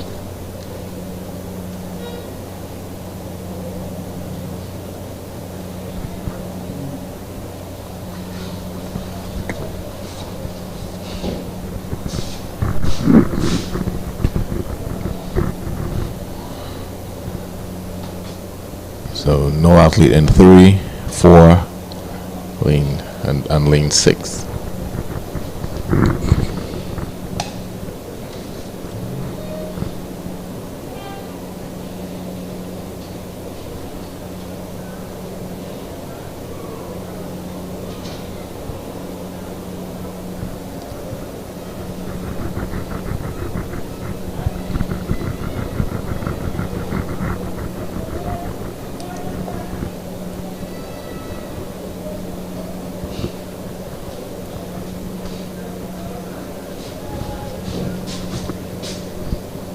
The athletes have been asked to move aside for the moment, so there's a bit of a discussion taking place. 3 athletes, no athlete in 3, 4, or 6 in this one.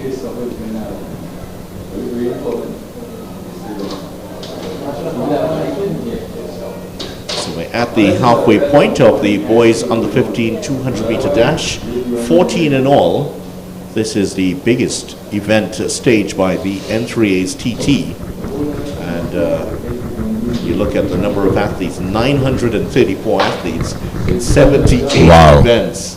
And I think it's even more now because that was the count before they had actually started going. So 934 athletes.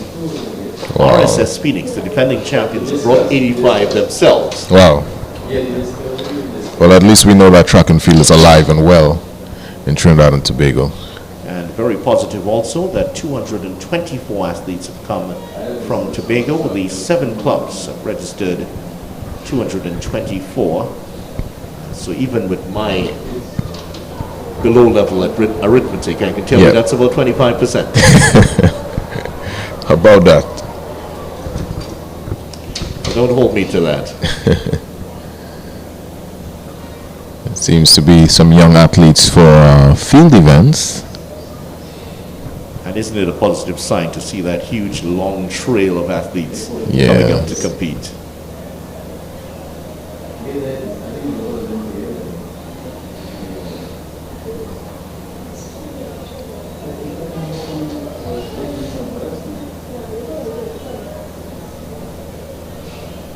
So there's a bit of a lull here in the boys under 15 200 meter dash. As you mentioned, fastest time, Jaden Goodrich, 23.49. And still 7 heats to go, so great positive signs here to see so many athletes coming out to compete in the 200. Shall we call that Definitely the Jareem Richards effect? Yeah, we can. And congratulations to him on his win yesterday in Kingston, Jamaica. He ran a 20.13. Always difficult to go to Jamaica and win. Yeah, it is. So he's done very well and looking in good form. Made it to the finals of the 200 meters the last time round in 2020. Yeah. Just 3 years ago. Of course, in case it slipped you, the 2020 Olympics was postponed by a year in Japan due to the COVID-19 pandemic. We tend to repress traumatic things that can easily be forgotten.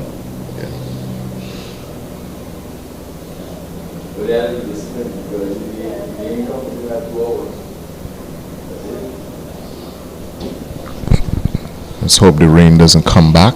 Sky seems to be a bit overcast.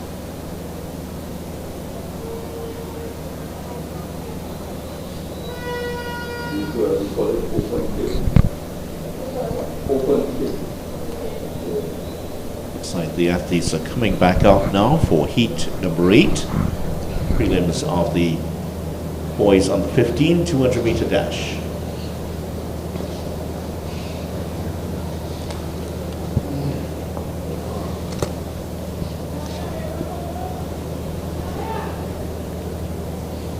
competition in the boys on the 15 200-meter dash about to resume. Heat number 8 about to run off.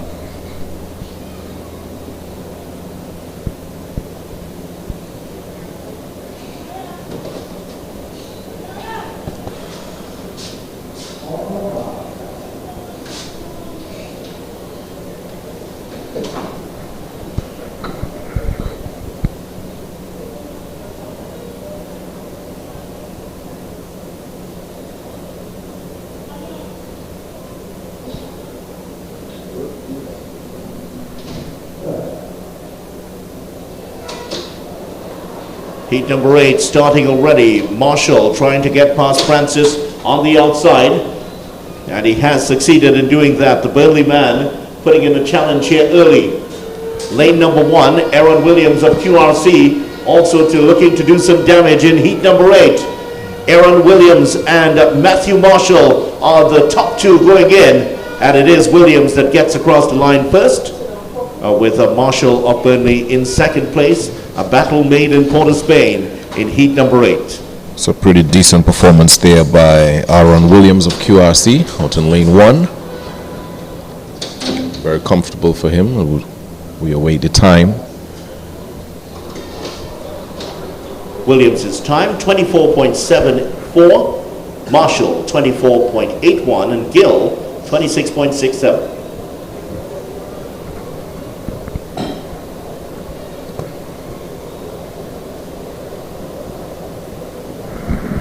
Here is the field for heat number 9. Martin of Appaloosa in 2, Charles of Superior Athletic in 3, Mitchell of QRC in 4, Davis of Burnley in 5, Veronique of Eastern Flyers in 6, Teesdale of Simplex in 7, and Williams of IG Fastlane is in lane number 8.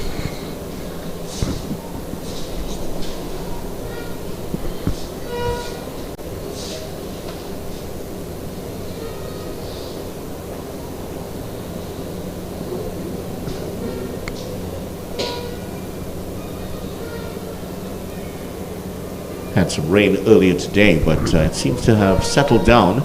Still some clouds on the horizon, and they're coming over the Laventille Hills and looking very ominous at the moment. Yeah.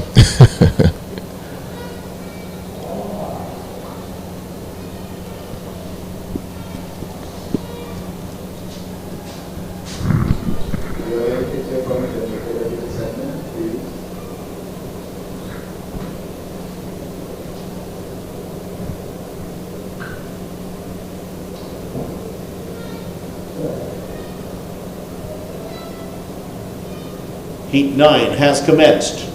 Charles of Superior Athletic has started well. Also going well is Martin of Appaloosa. Those are the 2 that are challenging on the outside, but on the inside it is Simplex's Teesdale also trying to stay and keep them honest, but it is going to be Charles of Superior Athletic win for the Southland here in heat number 9. Little challenge there for Charles, but he held his own. Let's see the time that he stamped.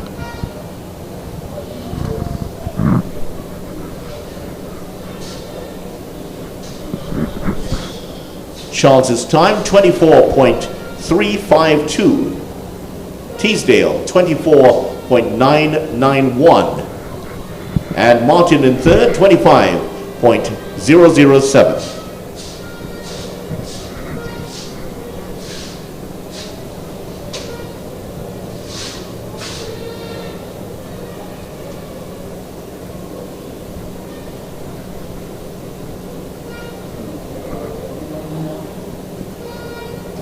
Field for heat number 10, Douglas of Zenith in 3, Cadogan of Holy Cross in 4, Charles of Alpha in 5, James of Mercury in 6, Tion Chinapu of Trackblazers in 7, and Perez of QRC in 8.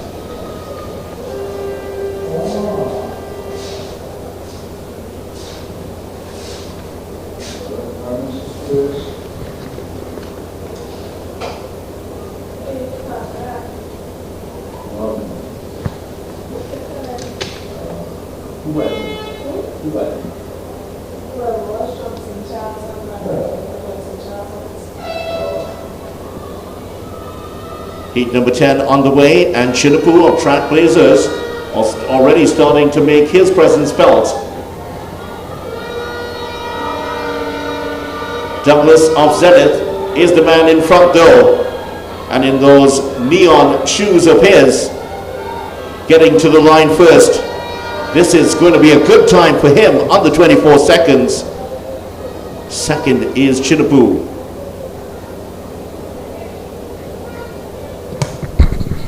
So that was an excellent run there by Jaquan Douglas of Zenith,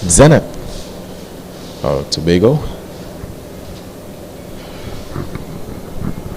Very dominant, very impressive run, very impressive form.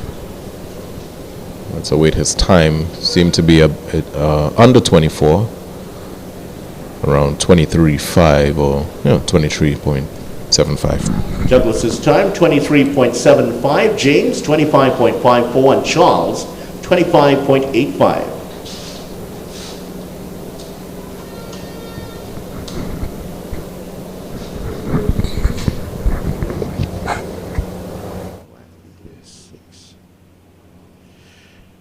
Here's the field for Heat 11. Pereira of Trailblazers in 1, Jaden Ray of Striders in 2, Tavernier of Burnley in 3, Derek of Simplex in 4, Vidal of Wanawake in 5, Khan of Holy Cross in 7, and Senhouse of Phoenix Athletic in lane number 8.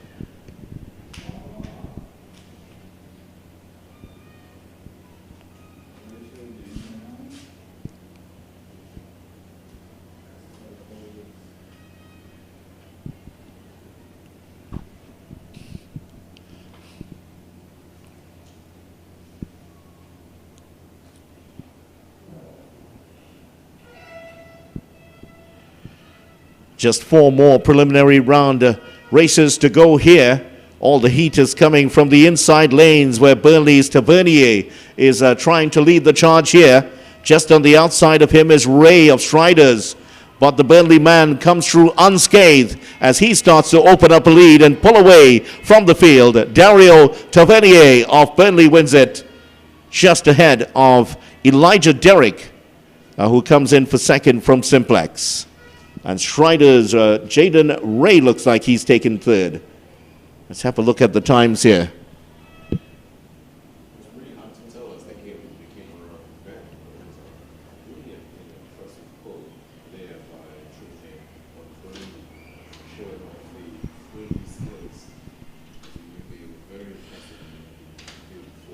Tavernier 24.876, Derek 25.77, and Ray 26.004.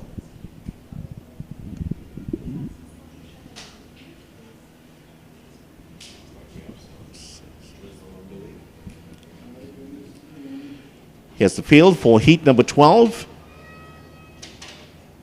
Taekwon Dick of RSS Phoenix in 1, Javon Grant of Memphis in 2, Malik Phillip of Fulfilling Athletic Dreams in 3, Jeremy Prince of QRC in 4, Jaden Sidney of Neon Wolves in 5, Isaiah John of Burnley in 7, and Jesse Anthony of Trailblazers in 8.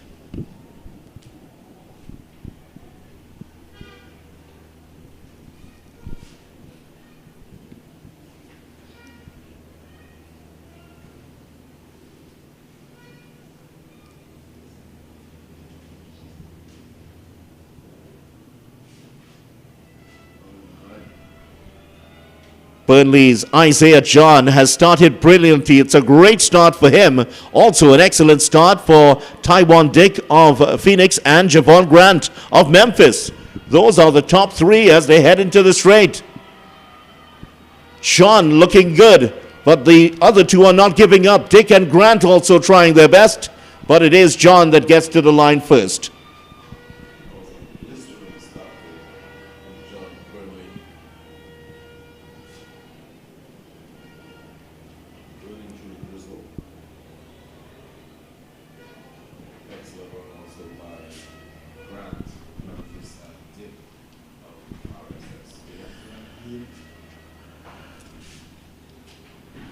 John's time 24.55, Grant second 25 flat, and Dick 25.03.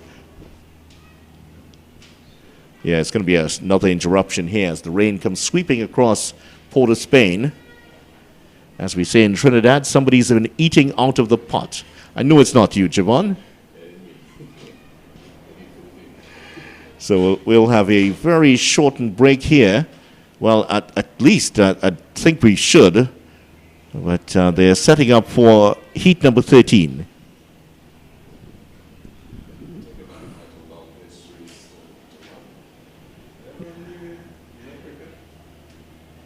They're going to go for it here.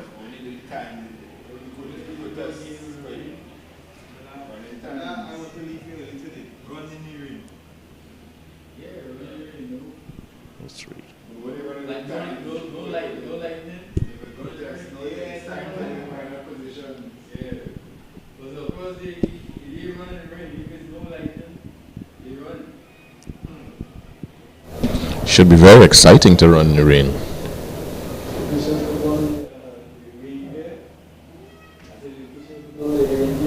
Start of the penultimate heat in the boys on the 15, 200 meters. Great start for Nikhil Gill of Burnley. Samuel of Tigers also going well. It is Burnley's Nikhil Gill who is in front. Tigers, Kalon Samuel trying to catch up with him, but Burnley have been impressive in the under 15 200 meters, and they continue to impress here. Another win for them as Nikhil Gill gets across the line first. It was an excellent start there from Gill.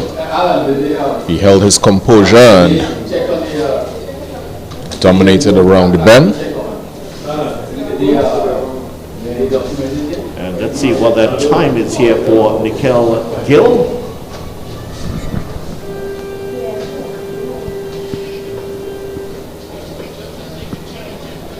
Gill's time, 24.28. Samuel's time, 26.21.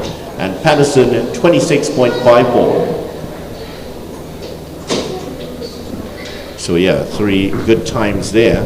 But it's top 6 that get into the final.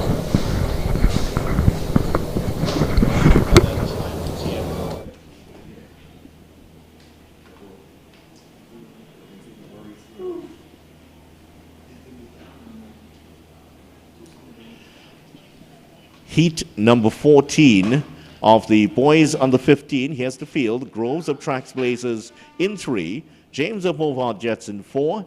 Davidson of Burnley in 5. Nurse of Zenith in 6.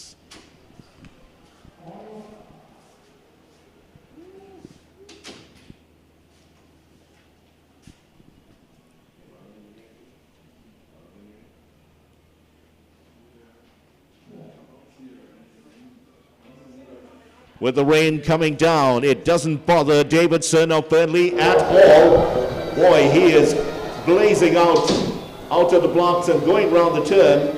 Burnley continue to impress here. The latest evidence of this is Aidan Davidson. Aidan Davidson gliding across the Hasely Crawford Stadium track here and will get the win just under 24 seconds. Movard Jets James comes in second place. And Kimani Groves of Trackblazers comes across in first. In third place, Jaden Nurse of Zenith also coming across the line. Davidson knew exactly what he had to do, and he came here and he executed really well. Very electrifying performance there by Davidson. We await the times. The rain seems to be pouring.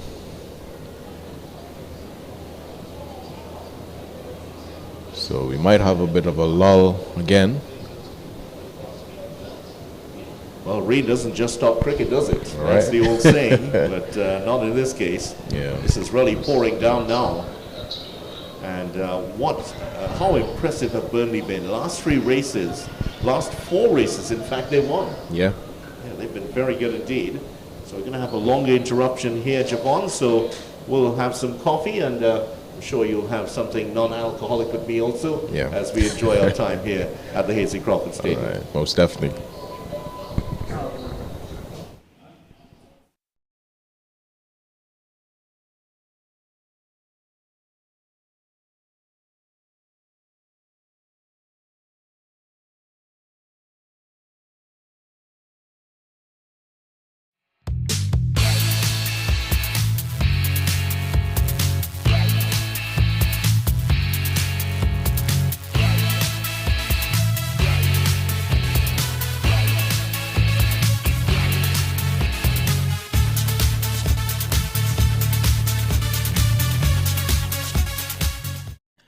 For all your catering needs, weddings, baby showers, sporting events, and much more, Rachel's Catering Services. WhatsApp at 715-0696.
For all your catering needs, weddings, baby showers, sporting events, and much more, Rachel's Catering Services. WhatsApp at 715-0696.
For all your catering needs, weddings, baby showers, sporting events, and much more, Rachel's Catering Services. WhatsApp at 715-0696.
Today we are hosting one of several of our coaching clinics which started in January, and today we have the middle and long distance clinic which is presented by Mr. Derek Simon and his team, where we focusing on the development of the middle and long distance events. Trinidad and Tobago, for the past, in terms of our athletic history, we never really had that type of success at the global arena with regards to the middle and long. However, we had a number of successes at the regional in terms of the Carifta Games, CAC and Panama and those type of things. So we felt that we want to focus on some of the events where we had low participation and also where we had some past participations and to rebuild. So that is why we are here today at the Queen's Royal College in Port of Spain with regards to our middle and long distance clinic. So we had over 50-something plus athletes here today, also some coaches from Trinidad and Tobago. As you would notice, as I stand in front of this barrier here, this is what we call the steeplechase barrier, and is one of the events in the middle and long distance group. Right, steeplechase is not a prominent event in Trinidad and Tobago. However, it has been in our schedule of events in the past, in the junior and the open championships. I myself was a previous junior champion in the steeplechase. I remember my elder brother Paul Voze as well was also a champion in that event. So it is nothing new to us. However, over the years, recent years, we have not seen the level of competitors in these events. So it's no longer on the calendar. So one of the goal today is to reintroduce the steeplechase event, which we would have done a couple minutes ago in terms of the introduction to the clearance and what the event consists of. So this is where we are today.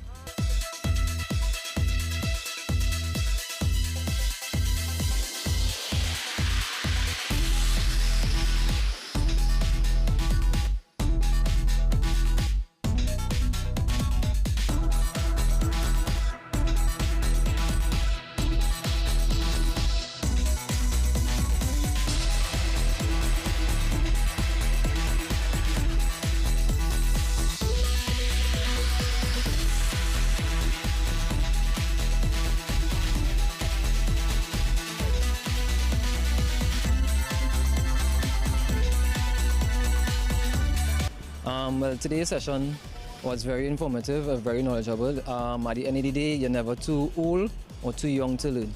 At the end of the day, the sport is a growing sport, and we as athletes and coaches, we have to be mindful that every day things change, every year things change.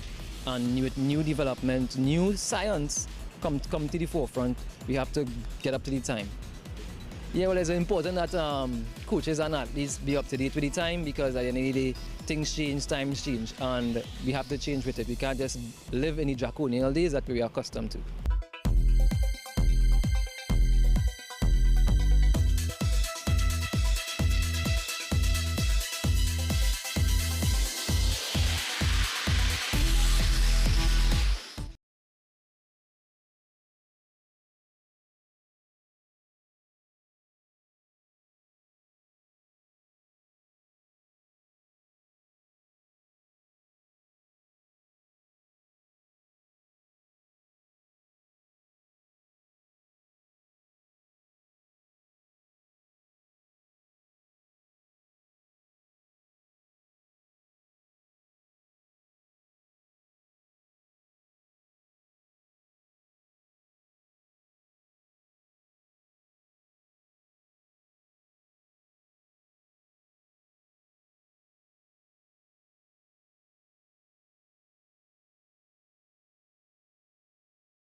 So on the field we have the girls under 13 long jump.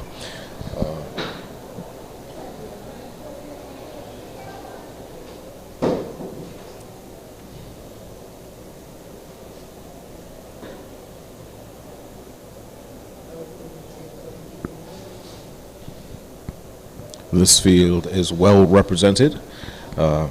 We have Alyssa Knight of Neon Wolves, Nashika Samuel of RSS Phoenix, Nicolette Allen of Neon Wolves, Destiny Arnold of Burnley, Zaria Tobias of Zenit, Khadijah Webb of Dabadi, Karine Moses of Lambo Alliance,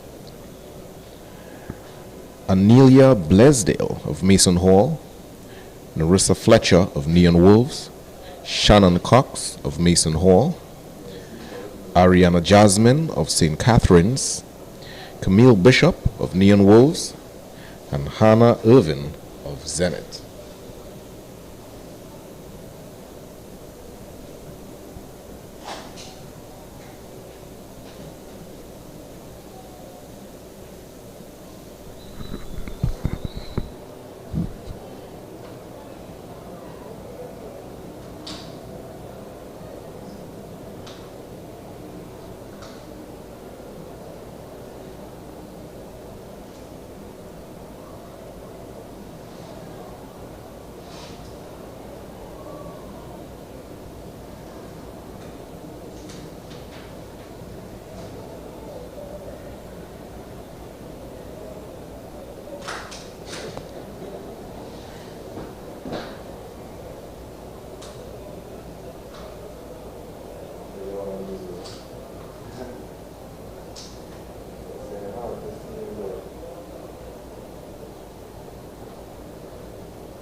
So that was Blaisdell of Mason Hall.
Fundamental, and especially for endurance athletes, because we understand that we work off a platform of energy.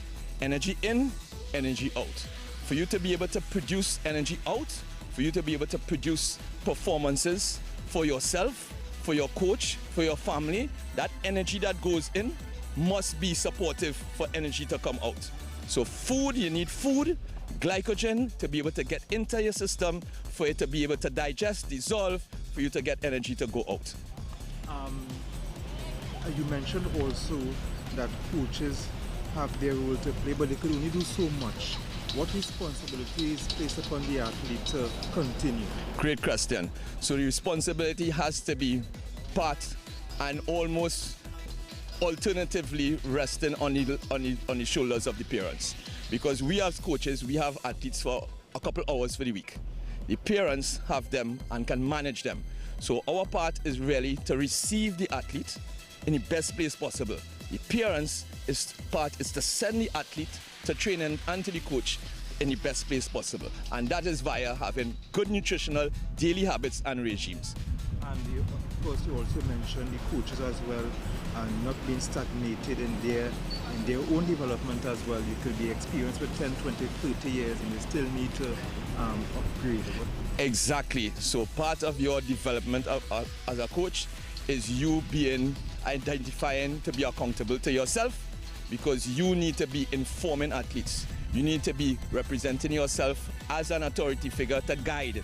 And as time goes, everything, science changes. You need to be updated. You need to be current with your advice to ensure that the athlete comes in an environment that is going to be progressive at all times.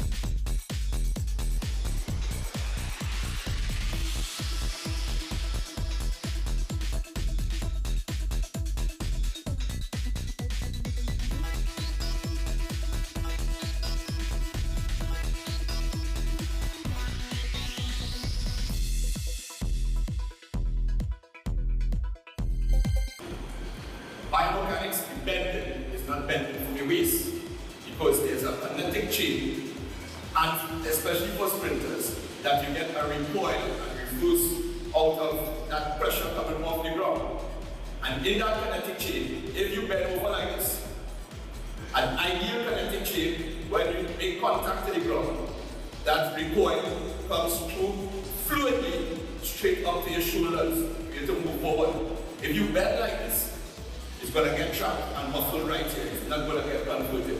And you're going to be engaging your back and your core. Start here, silent.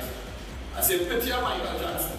Well, that was a whole scene because we say, who's Michael Jackson? What's the next scene? I said, picture Michael Jackson when he's doing lean.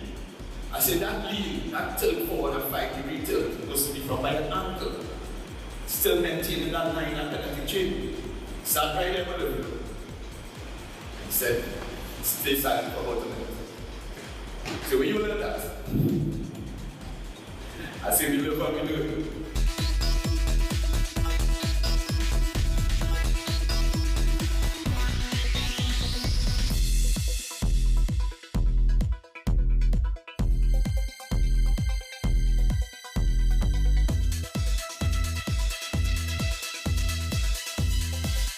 For you to be clearing that barrier without touching it with 7.5 laps, it requires a lot of training and stuff, right? However, steeplechase training for middle and long distance helps you in terms of strength endurance. So coaches, if you have, doesn't have a business, but something where they can actually clear barriers in training over a distance, it helps them with regard to the development of the strength and endurance for the flat event. Alright? Because you wear a spike in the actual event, right? You would want proper foot placement on the barrier. But as I said before, I will recommend the development athletes to actually step off the barrier as opposed to clearing the barrier, right? Stepping off the barrier means you have to make contact with the barrier and go over the barrier, right? The steeplechase event, because of the obstacles, you have to try and limit how many times you break your rhythm, right? So when you're clearing the barrier, you don't want to clear it too high so that it will take long to land and start back into your rhythm, right? You want to be off, just touch the barrier, off of it, keep your body low and back to your normal running stride, right? That's the back here. With regards to the water jump, how many of you all would have seen athletes actually fall head first into the pit? Have you ever noticed that? Right, yeah? If you miss, you step on this with the water jump, you can actually fall right into the water. So it's very important when you're clearing the water jump that when, as opposed to stepping off, you have to push off so that you can clear the pit. Because if you land too close to the water, it'll take a while before you actually come out of that water because the pit is at an incline. So closer to the barrier is deeper. So the aim of the athlete is to try to reach as furthest away from the barrier to the end of the pit, right? That takes a lot out of here, but you actually have to push off the barrier. So I'm going to demonstrate stepping off the barrier, and then I'm going to demonstrate pushing off the barrier. So you all come either on this side or that side. Prefer go this side.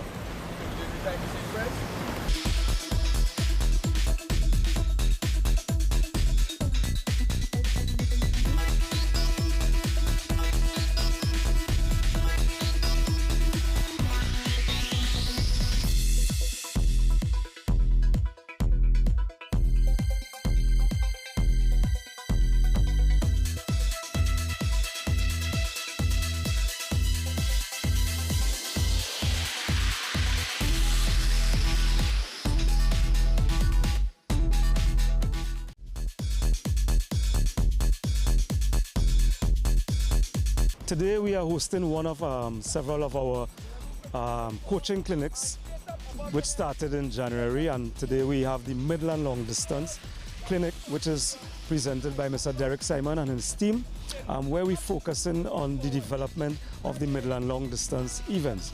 Trinidad and Tobago, for the past, in terms of our athletic history, we never really had that type of success at the global arena with regards to the middle and long. However, we had a number of successes at the regional in terms of the Carifta Games, CAC and Panama and those type of things. So we felt that we want to focus on some of the events where we had low participation and also where we had some past participations and to rebuild. So that is why we are here today at the Queen's Royal College in Port of Spain with regards to our middle and long distance clinic.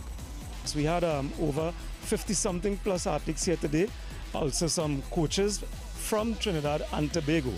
As you would notice, as I stand in front of this barrier here, this is what we call the steeplechase barrier, and is one of the events in the middle and long distance group. Right, steeplechase is not a prominent event in Trinidad and Tobago. However, it has been in our schedule of events in the past, in the junior and the open championships. I myself was a previous junior champion in the steeplechase. I remember my elder brother Paul Voze as well was also a champion in that event. So it is nothing new to us. However, over the years, recent years, we have not seen the level of competitors in these events. So it's no longer on the calendar. So one of the goal today is to reintroduce the steeplechase event, which we would have done a couple of minutes ago in terms of the introduction to the clearance and what the event consists of. So this is where we are today.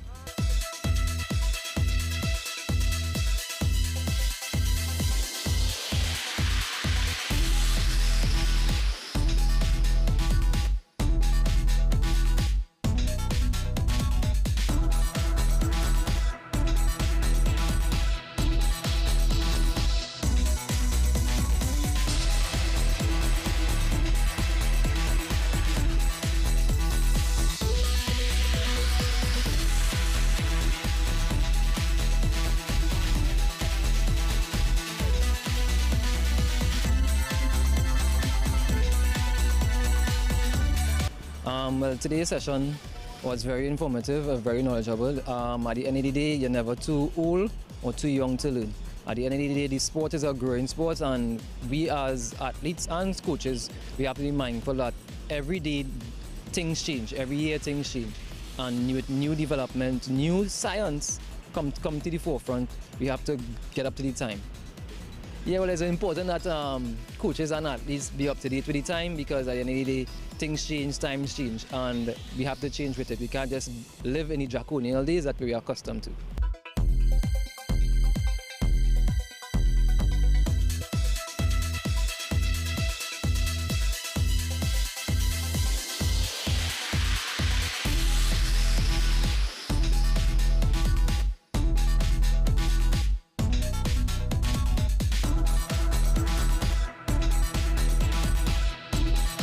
Fundamental, and especially for endurance athletes, because we understand that we work off a platform of energy in, energy out. For you to be able to produce energy out, for you to be able to produce performances for yourself, for your coach, for your family, that energy that goes in must be supportive for energy to come out.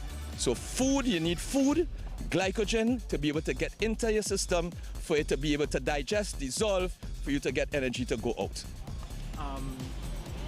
You mentioned also that coaches have their role to play, but they could only do so much. What responsibility is placed upon the athlete to continue? Great question.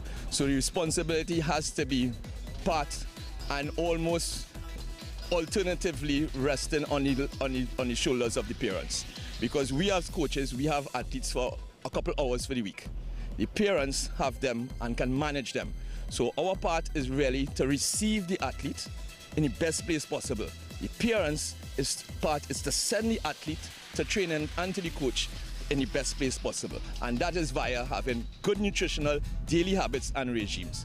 And of course you also mentioned the coaches as well, and not being stagnated in their in their own development as well. You could be experienced with 10, 20, 30 years and you still need to upgrade.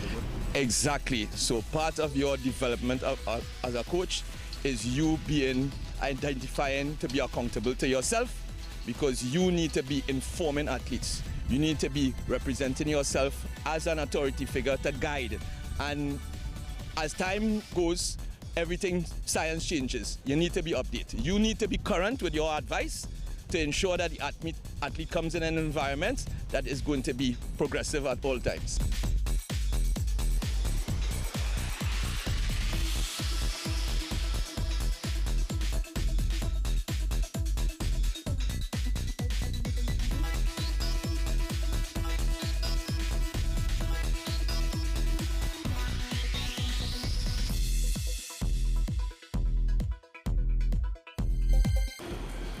Biomechanics bending is not bending from your waist, because there's a magnetic chain, and especially for sprinters, that you get a recoil and reverse out of that pressure coming off the ground.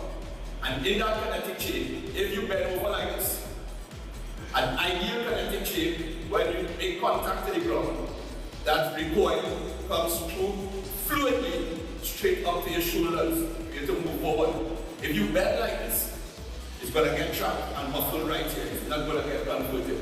And you're going to be engaging your back and your core. Start here, silent. I said, picture Michael Jackson. Well, that was a whole scene. People say, who's Michael Jackson? What's the next thing? I said, picture Michael Jackson when he's doing the lean.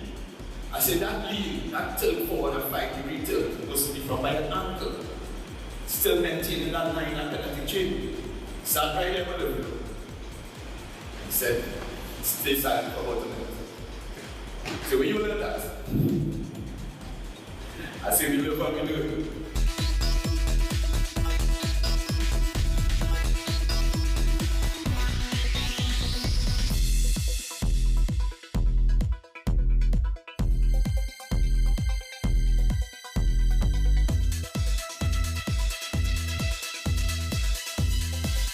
For you to be clearing that barrier without touching it for 7.5 laps, it requires a lot of training and stuff, right?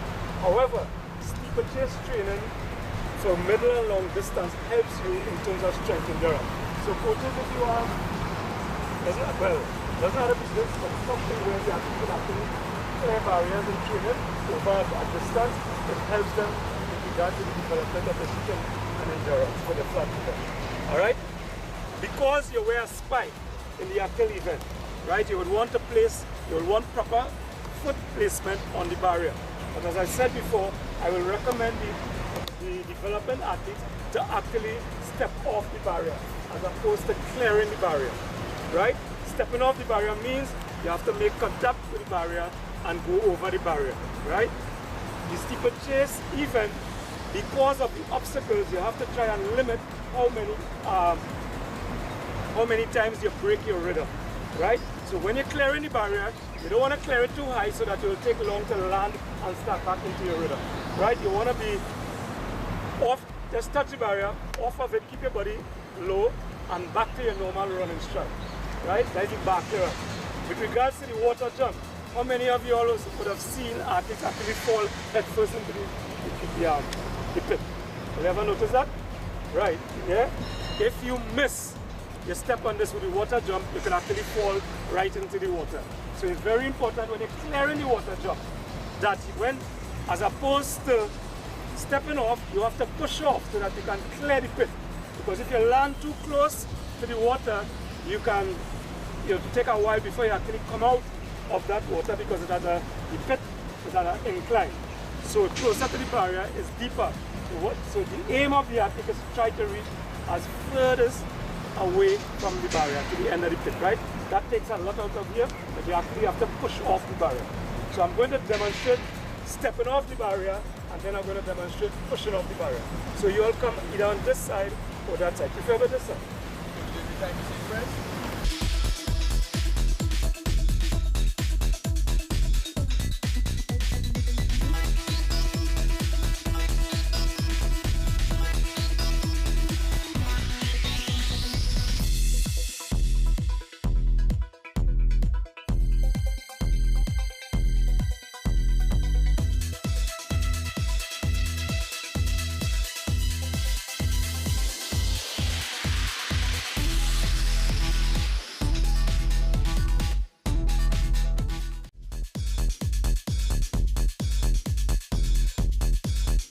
Today we are hosting one of several of our coaching clinics which started in January, and today we have the middle and long distance clinic which is presented by Mr. Derek Simon and his team, where we're focusing on the development of the middle and long distance events.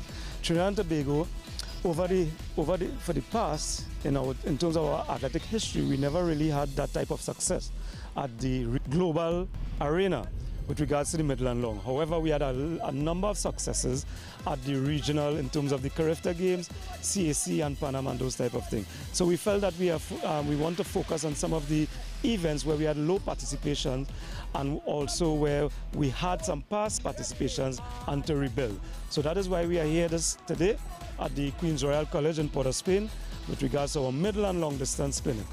So we had over 50-something plus athletes here today, also some coaches from Trinidad and Tobago.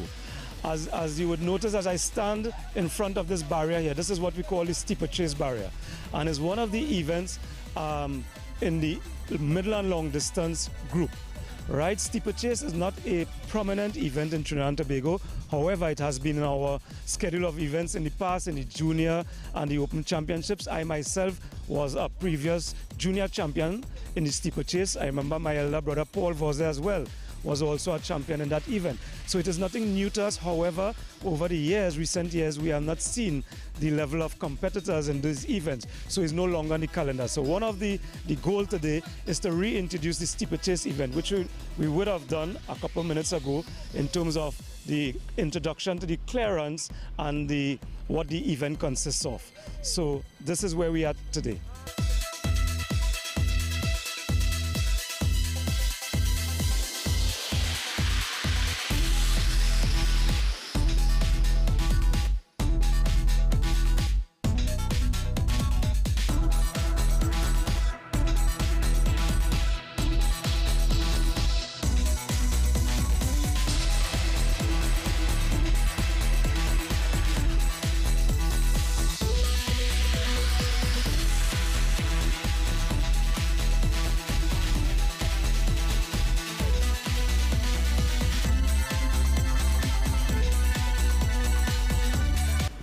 Well, today's session was very informative, very knowledgeable. At the end of the day, you're never too old or too young to learn. At the end of the day, the sport is a growing sport, and we as athletes and coaches, we have to be mindful that every day things change, every year things change. And with new development, new science come to the forefront, we have to get up to the time. Yeah, well, it's important that coaches and athletes be up to date with the time, because at the end of the day, things change, times change, and we have to change with it. We can't just live in the draconian days that we are accustomed to.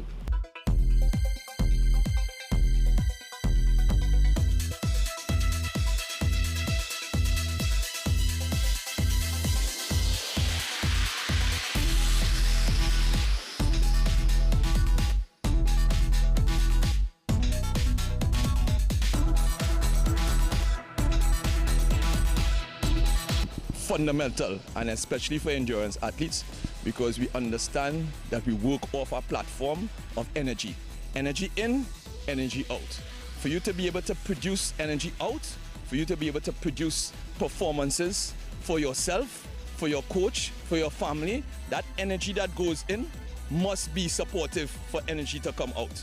So food, you need food, glycogen to be able to get into your system, for it to be able to digest, dissolve, for you to get energy to go out. You mentioned also that coaches have their role to play, but they could only do so much. What responsibility is placed upon the athlete to continue? Great question. So the responsibility has to be part and almost alternatively resting on the shoulders of the parents, because we as coaches, we have athletes for a couple hours for the week. The parents have them and can manage them. So our part is really to receive the athlete in the best place possible. The parents' part is to send the athlete to training and to the coach in the best place possible. And that is via having good nutritional daily habits and regimes. And of course, you also mentioned the coaches as well, and not being stagnated in their own development as well. You could be experienced with 10, 20, 30 years and you still need to upgrade.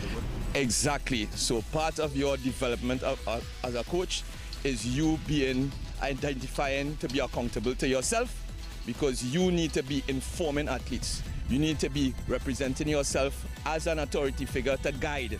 And as time goes, science changes. You need to be updated. You need to be current with your advice to ensure that the athlete comes in an environment that is going to be progressive at all times.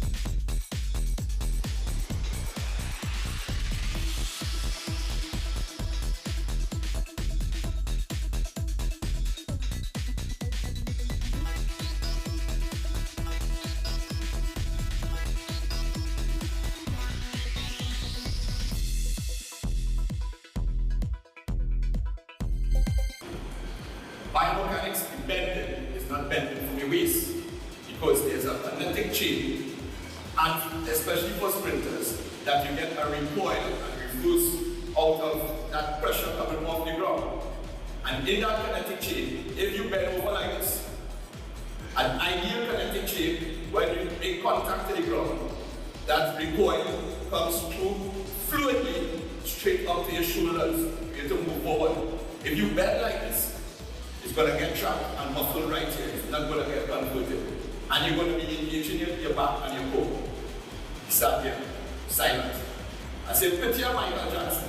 But that was a whole scene because we say, who's Michael Jackson? That's the next scene. I said, picture Michael Jackson when he's doing the lean. I said, that lean, that tilt forward, a 5-degree tilt, goes to be from by the ankle. Still maintaining that line and kinetic chain. Start right there with the He said, stay silent for about a minute. So when you learn that, I said, you look how you do it.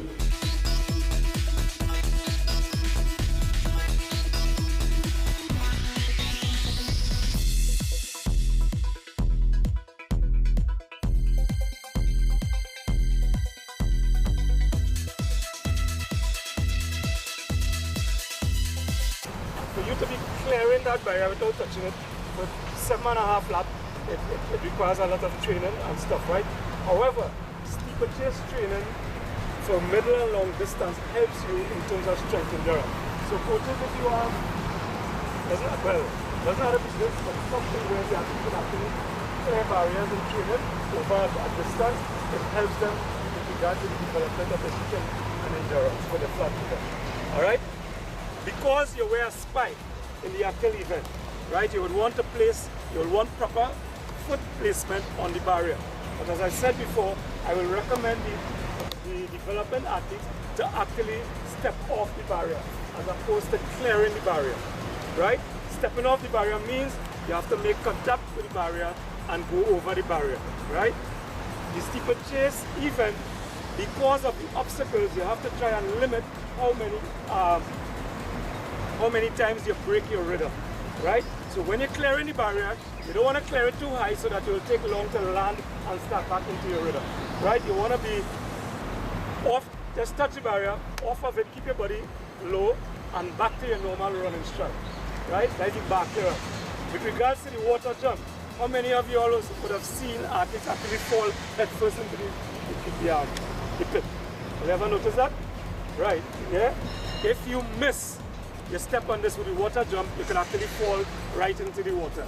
So it's very important when you're clearing the water jump that when, as opposed to stepping off, you have to push off so that you can clear the pit. Because if you land too close to the water, you'll take a while before you actually come out of that water because the pit is at an incline. So closer to the barrier is deeper. So the aim of the athlete is to try to reach as furthest away from the barrier to the end of the pit, right? That takes a lot out of here, but you actually have to push off the barrier. So I'm going to demonstrate stepping off the barrier, and then I'm going to demonstrate pushing off the barrier. So you all come either on this side or that side. Prefer over this side.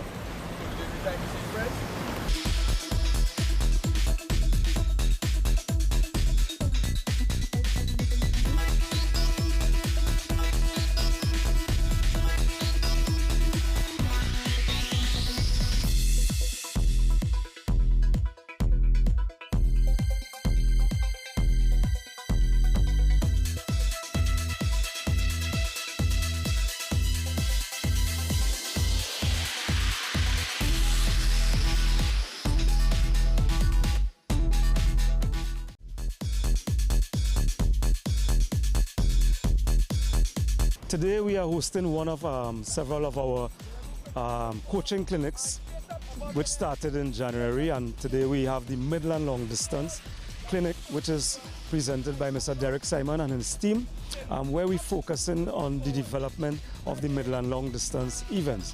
Trinidad and Tobago, for the past, in terms of our athletic history, we never really had that type of success at the global arena with regards to the middle and long. However, we had a number of successes at the regional in terms of the Carifta Games, CAC and Panama and those type of things. So we felt that we want to focus on some of the events where we had low participation and also where we had some past participations and to rebuild. So that is why we are here today at the Queen's Royal College in Port of Spain with regards to our middle and long distance clinic.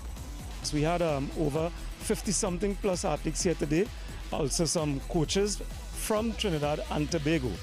As you would notice, as I stand in front of this barrier here, this is what we call the steeplechase barrier.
So if you're just joining us, we continue with the girls under 13 long jump, followed by the boys under 13 long jump. We had some rain showers that kind of delayed today's proceedings, so just bear with us.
So very soon we'll be having the start of the girls under 11 150 meter dash.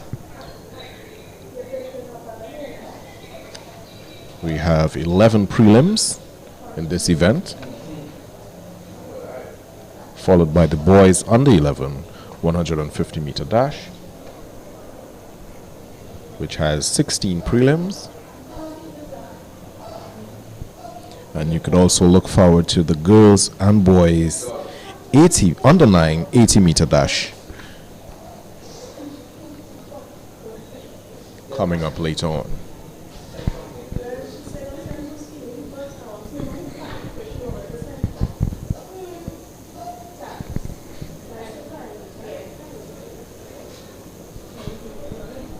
So the weather has caused a little delay for us, but on the field we have the girls under 13 long jump, and we also have the boys and girls ball throw happening on the field as well.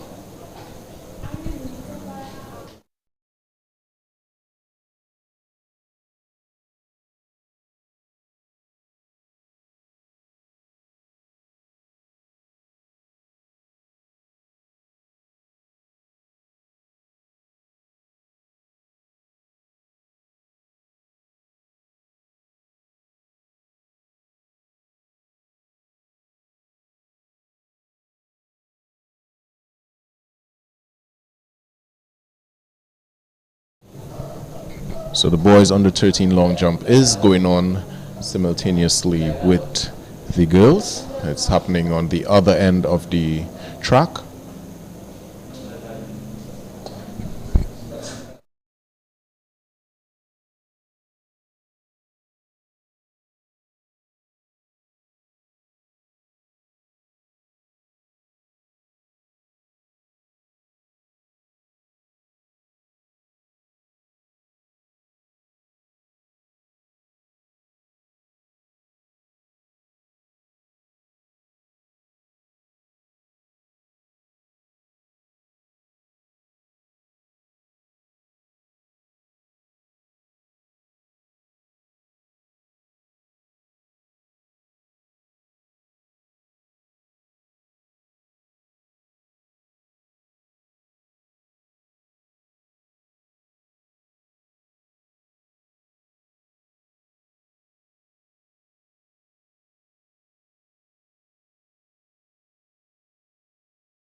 So on the field, you're seeing the boys under 13 ball throw.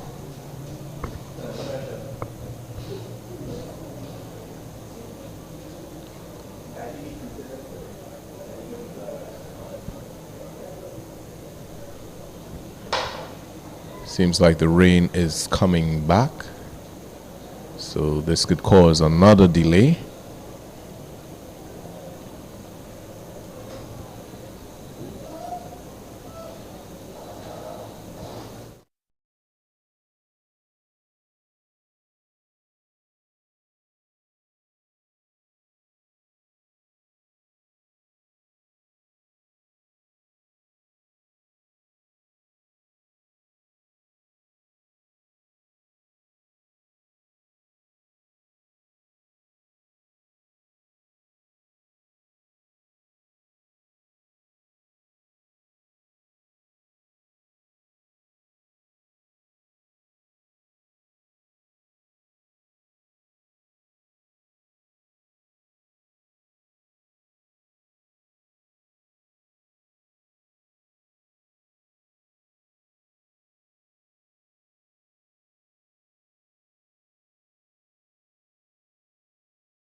Under 11, it is the first heat. In front already, Stroud of Concord, but on the outside, Kaya Otley of Mason Hall in the green and yellow, streaking towards the line. A token chase here by Jemiah Nora of RSS Phoenix, but your clear winner, Kaya Otley of Mason Hall, Jemiah Nora of RSS Phoenix in second place. We'll have a look at the times. Remember, these are timed finals.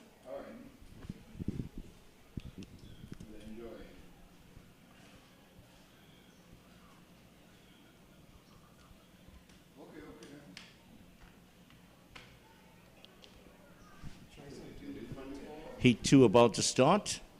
Ferrari of St. Catherine's in one. Pierre of Perseverance in 2. Brown of Point Fortin New Jets in 3. Peters of Simplex in 4. Benjamin of RSS Phoenix in 5. Theophilus of Concord in 6. Ferguson of Zenith in 7. And Davis of Memphis in 8.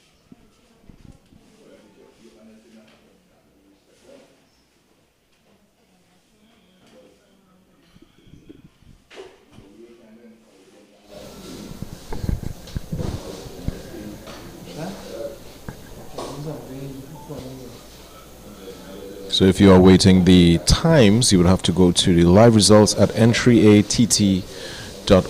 There seems to be an issue with the finish line clock. A lot of technical issues today.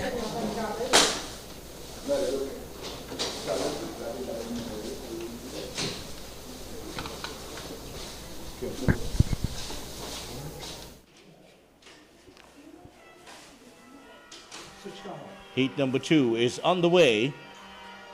Good start here for Ling of Cougars. Just inside.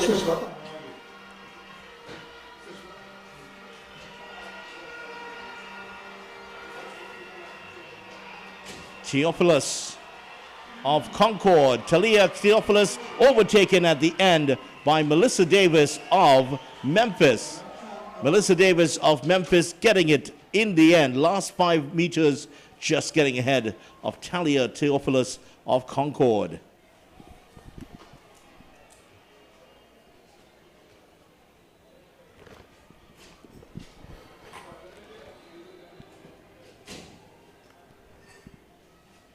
Heat number 3.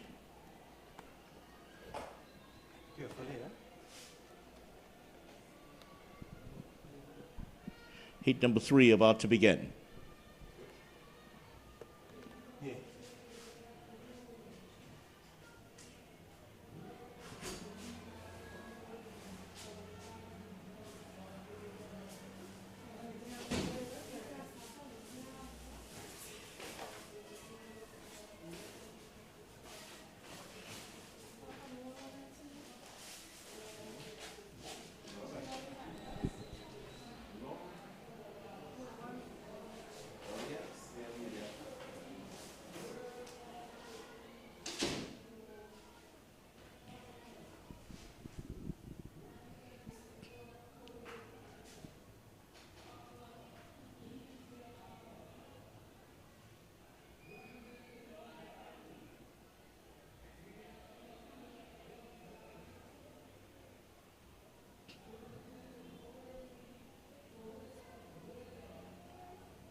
Heat number 3, girls under 11, 150 meters. Good run from the inside. This is Megan Ryan of Zenith. All the competition is coming in lane number 8 for her. That's Santa Malchin of Abilene. But Megan Ryan of Zenit has the measure and gets across the line first. Abilene Santa Malchan in second place. Heat number 3 in the books.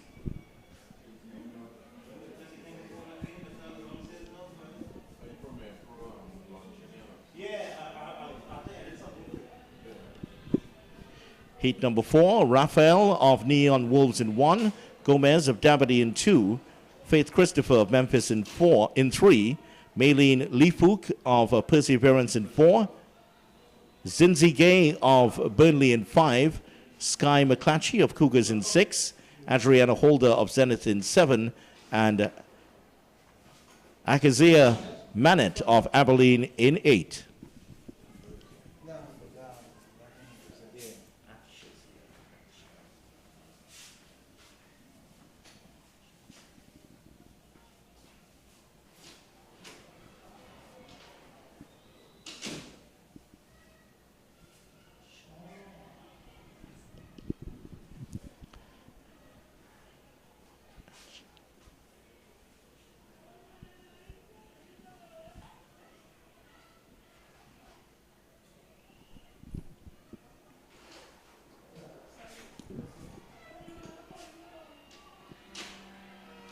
Brilliant start here for Holder of Zenith. Just inside, Sky McClatchy of Cougars also going well. But also a very good run here from Maylene and Leafook. It is Leafook that has come to the front. And that's going to be the win for the athlete from Perseverance. Maylene Leafook gets across the line first.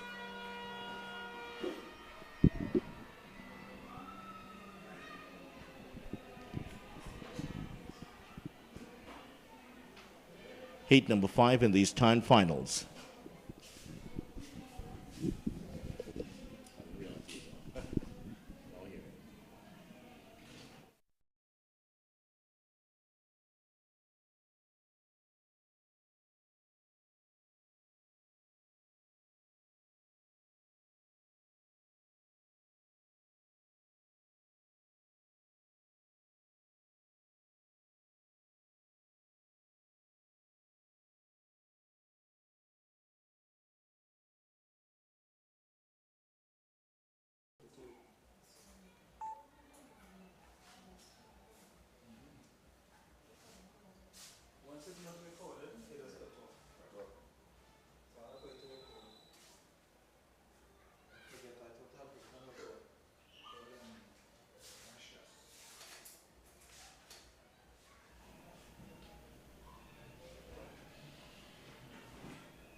Heat number 5 off and running. St. Louis of Dabadi starting very well, as has Abigail Scott of Zenith. Good start also for Talia Solomon of Simplex.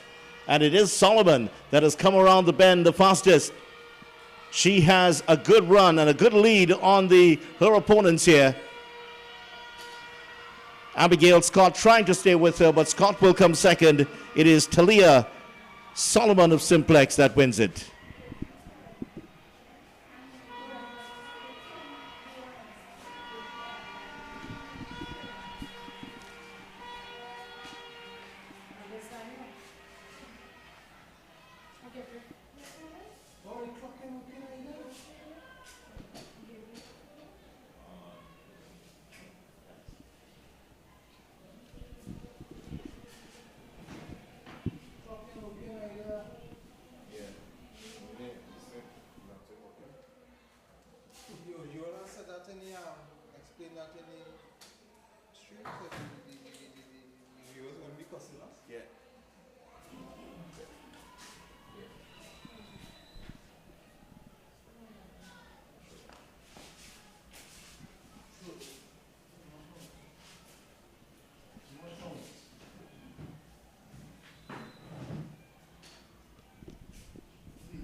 Here is heat number 6 on the way. Good start for Emmanuel of Memphis and Young of Zenith. Now starting to get going, Mendez of Perseverance. Mendez with those long legs getting ahead, looking very comfortable and getting across the line. Gabriela Mendez of Perseverance is your winner in heat number 6.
And just to remind you that there is a problem with the clock at the moment, so we apologize for not being able to give you the times. Those can be found online. I know that Javon has the details there on how you can get them online. Yes, you go to entryatt.org for the live results.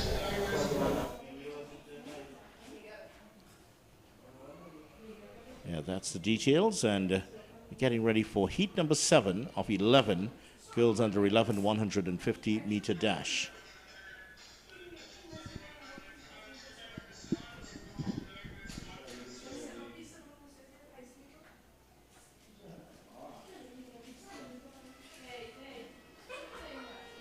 Heat number 7 is on the way. Pumel of St. Catherine's has started very well. Cougars, Akila Green has now taken over the lead as they come off the bend. Akila Green and Pumel, those are the two in front. But Green is looking stronger. She has dispatched her rivals in this race. Akila Green of Cougars gets the win.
Heat number 8 is underway. Natalia Trim of Zenith has had a brilliant start here. But it is Naomi Phillip of Cougars that has acquitted herself well to the conditions, and she is streaming away from the field and gets the win in lane number 5. Kelsey Roach of Wanawake in second place and Trim of Zenith in third.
Heat number 9 underway.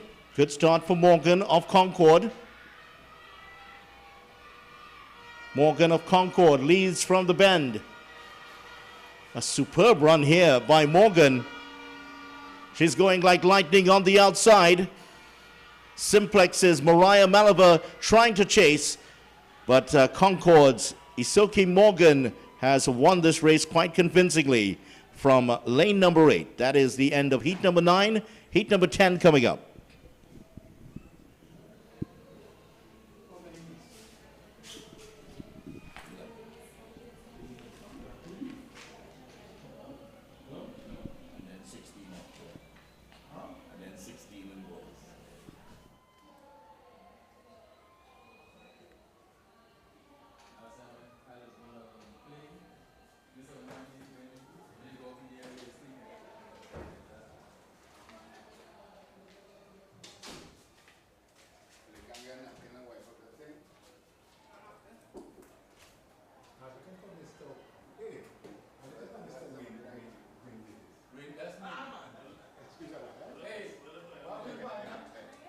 Not too bad at all.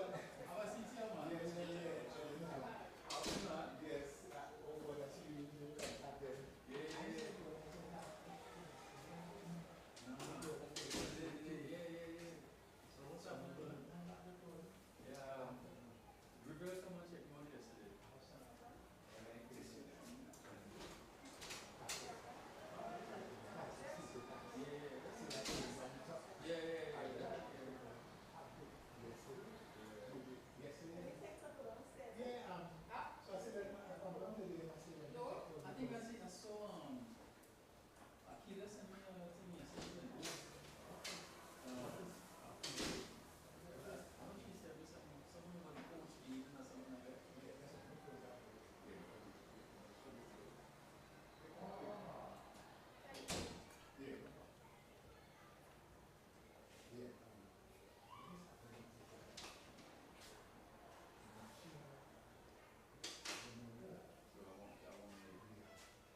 Last chance for one of these athletes to win the girls under 15 100 meters. Right now, the likeliest ones look like from lane number 8 and lane number 3, Job of Concord and Guevara of Abilene Wildcats. And it is Guevara that is streaming away from the field.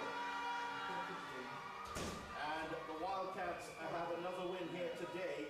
Destiny Guevara fulfilling her destiny with a win here in heat number 10.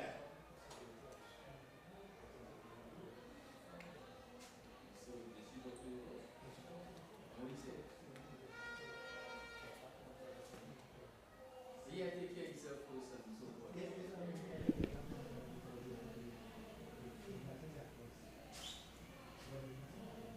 You use your power, right?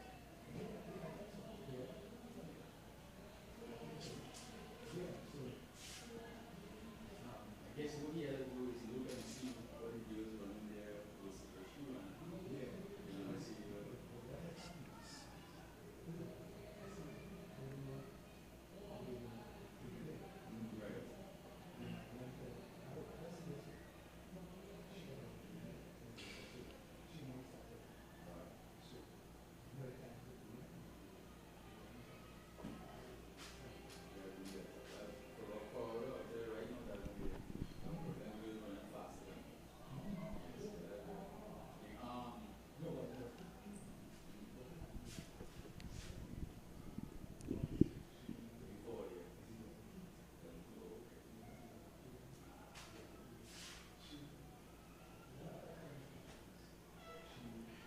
Heat number 11 has started. Best start so far from Morris of RSS Phoenix. Also going well, Sophia Evelyn of Fulfilling Athletic Dreams. And now she starts to prosper going down into the last 30 meters. Sophia Evelyn has taken this one in lane number 4. So that's the end of the 11 heats of the girls under 11 150 meter dash. And those are timed finals. We'll also go now to event number 65, the boys under 11 150 meter dash. There will be 16 preliminary, there will be 16 events, and those are also timed finals.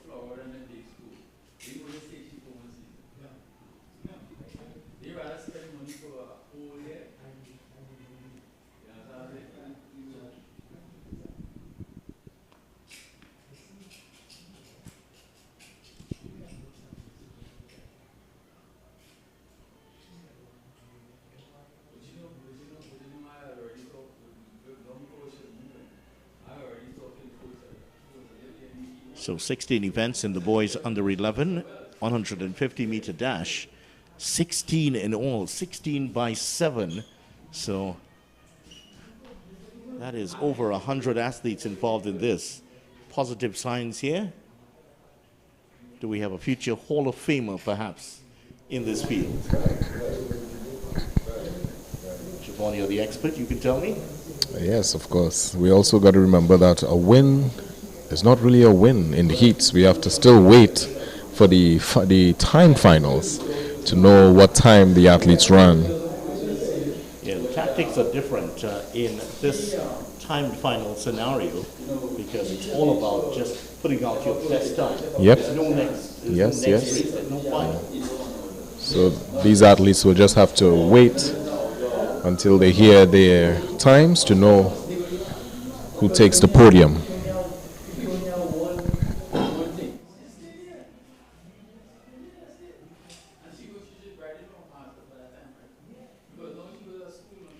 And event number 65, Jeremiah Kyton, Memphis in 1, Sterling, Young, Benjamin, Thomas, Romani, Johnson, and Belfon also in the field.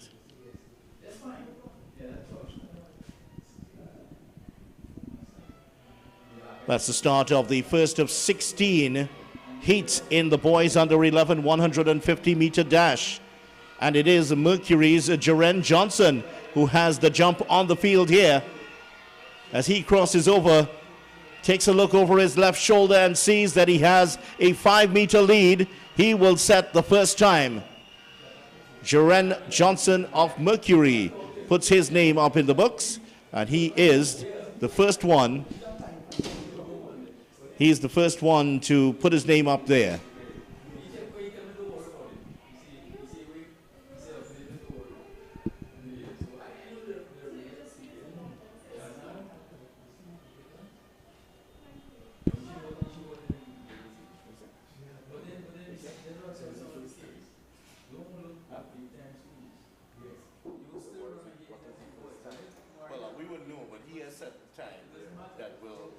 Could stand, you know.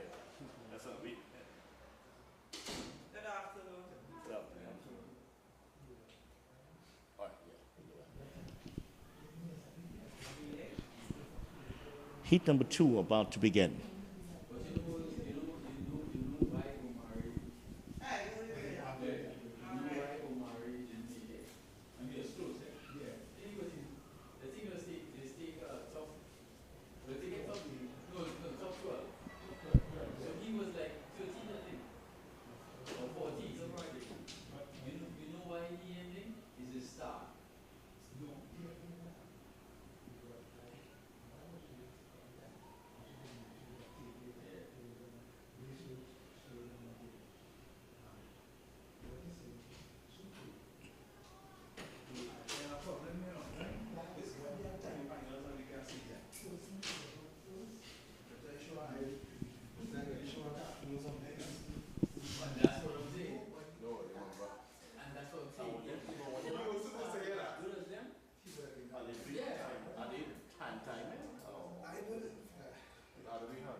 Here is the start of heat number 2.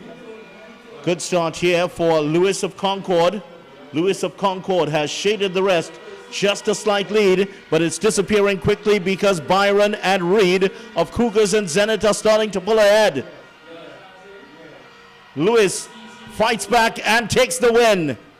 That is a very good run there by Jaquan Lewis of Concord. Fought all the way lost the lead for just a split second before getting the win.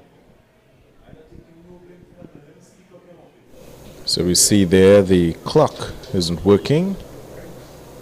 A lot of the technicals are down right now due to the pouring of rain.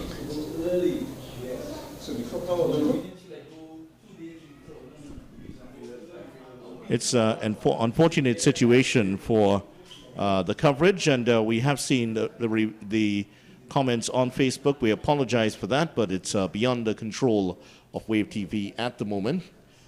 We cannot give you the results in this time final. Apologies for that, but we go on to heat number 3.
Heat 3 underway.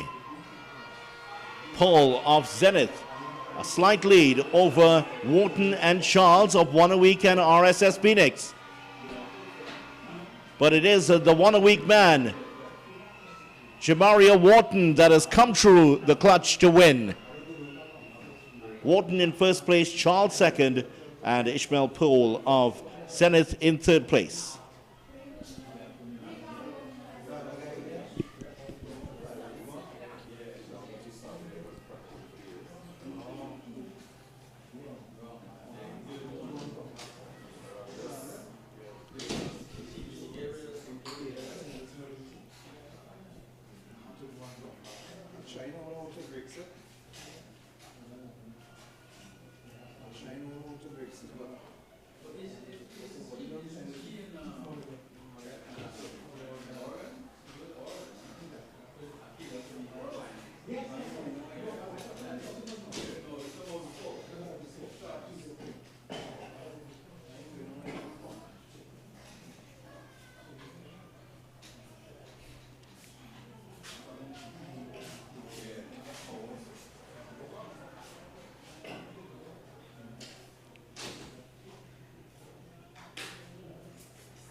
Heat number 4 begins in the boys under 11, 150 meters.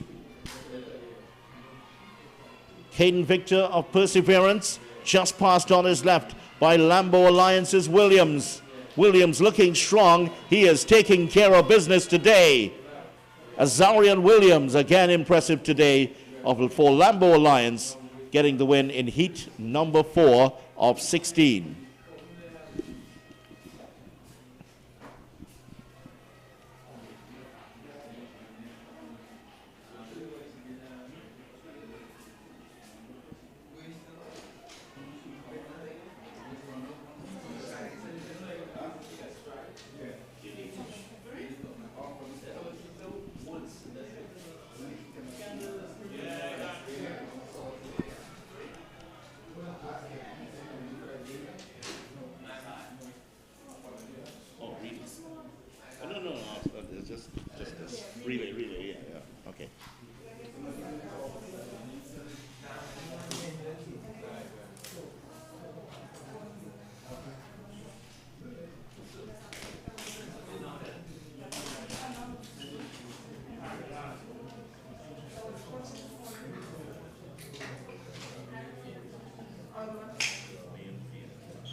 Yeah,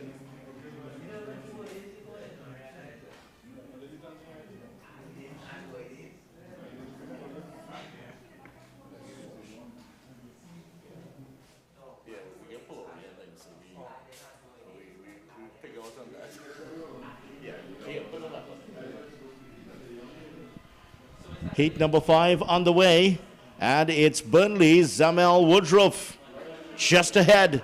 Perseverance's Nikai Sylvester giving him a good run for his money, but he's just managed to hold on. Good run there from those two, Zamel Woodruff and Nikai Sylvester, the top two going into the line in heat number 5.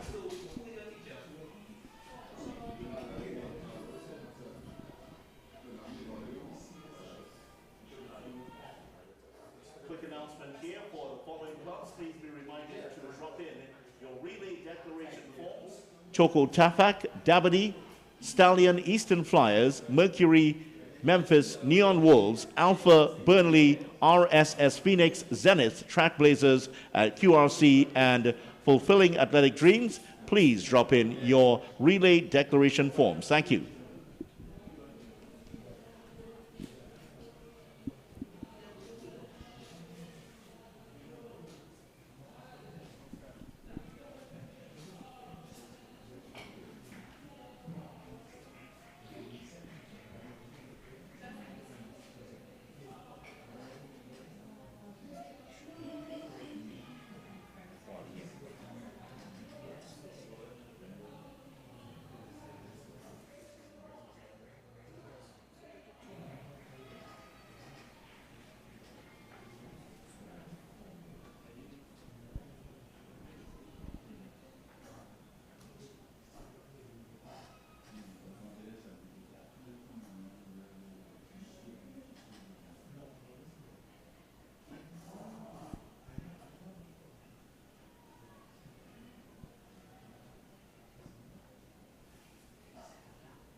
Heat number 6 is underway. Good start here on the outside for Wilson, Bradshaw, and John. But it is John of Burnley that has gone to the front. He has put on the afterburners here. And the competition is feeling the heat. Carry John of Burnley ahead to the line first, with Quilek Wilson of Zenith in second place.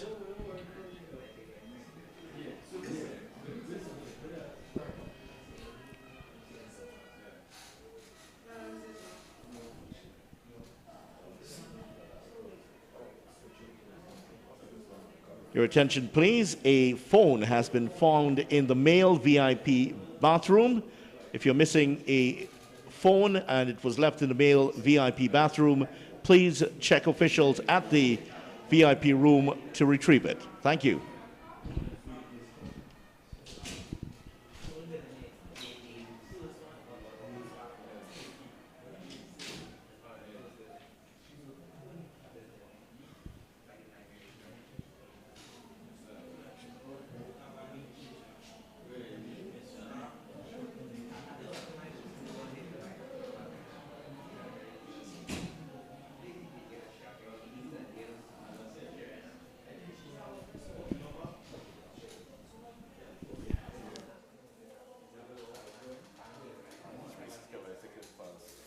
Did you run also?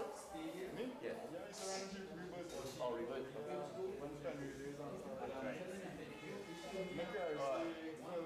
Or you one of those disgustingly talented people? Yeah, is it? Yeah, is it? Yeah. You can do anything. Yeah. All right, listen. We were here on the put the rest and we wouldn't even talk about NBA and stuff like that. I played also, basketball also. Back then I was a little bit peer pressure. I didn't go on the volleyball national team. Right. Then tease and but I didn't have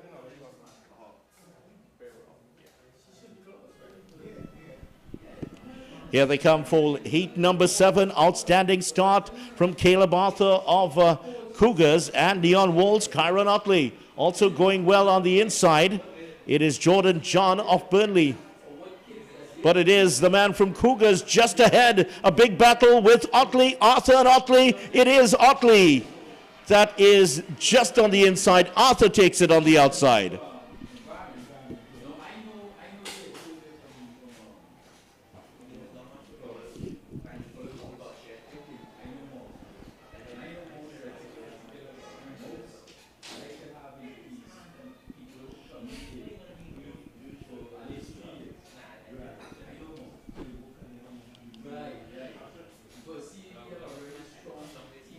Heat number 8 coming up. Collymore of Memphis in 1, Jilks of QRC in 2, Jack of Dabadie in 3,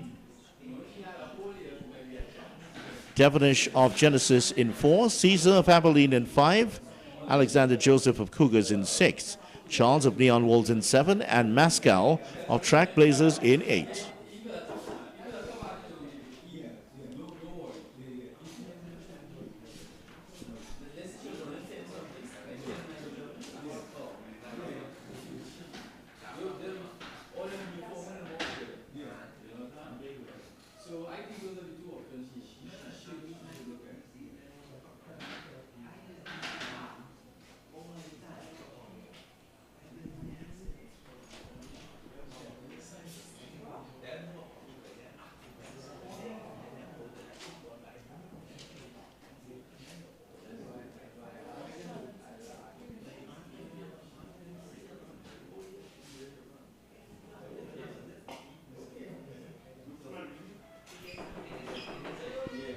Heat number 8 has started.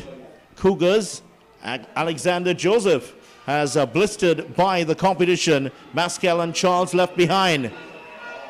Oh my, to hear Alexander Joseph.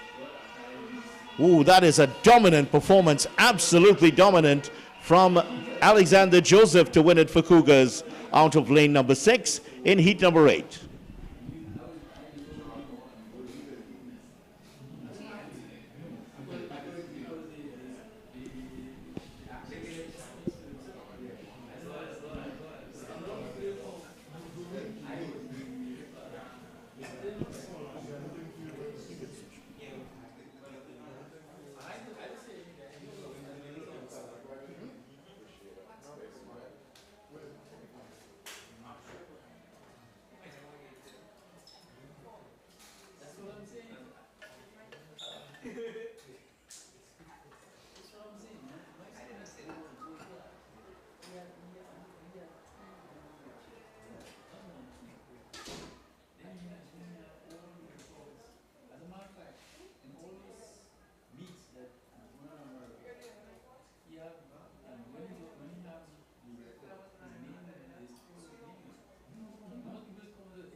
Heat number 10 on the way. Good start on the outside for Collymore. James and Coudray also involved in this one.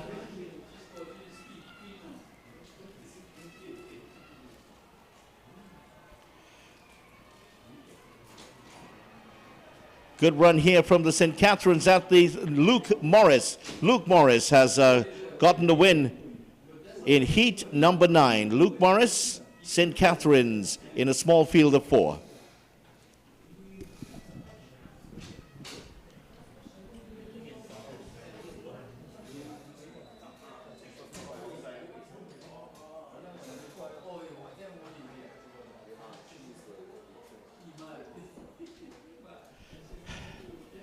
That was heat number 9. Heat number 10 coming up. Monroe of Point Fortin New Jets, RSS Phoenix, John in 3, Lewis of Memphis in 4, Sharp of Zenith in 5, Kudre, the unattached runner, in 6, James of Concord in 7, and Collymore of Lions. He is in lane number 8 in heat number 10.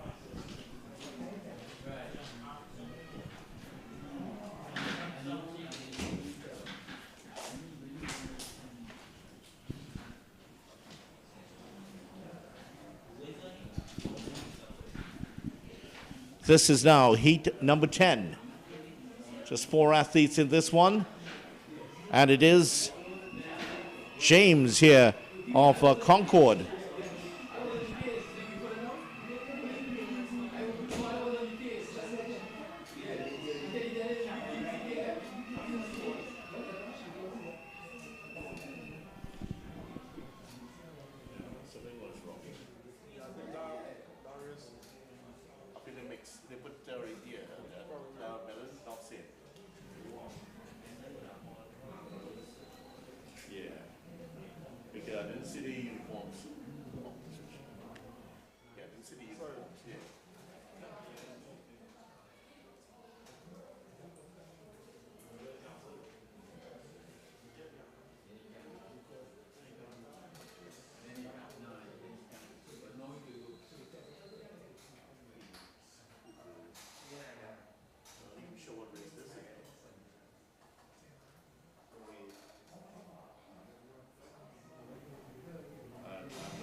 Win for Kasim DeVerney of Cougars in lane number 4.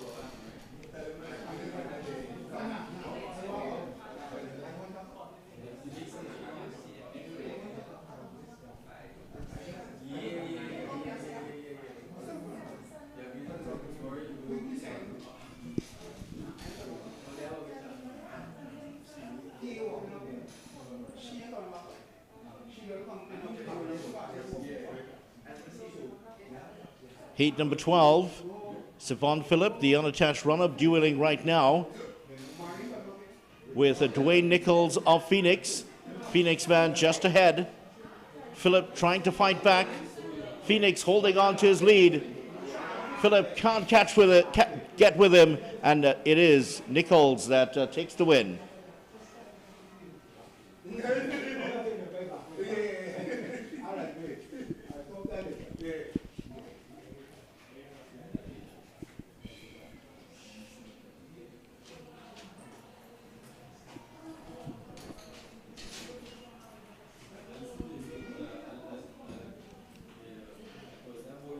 Heat number 13, coming up, Hector of Abilene in 2, Asukile of Lambeau Lions in 3, Phillips of Cougars in 4, Gialino of Wanaweke in 5, Burnley of Noel's Burnley Burnley's Noel, correction, in 6. Otley of Zenith in 7. And Bosigard of Phoenix Athletic, he is in lane number 8.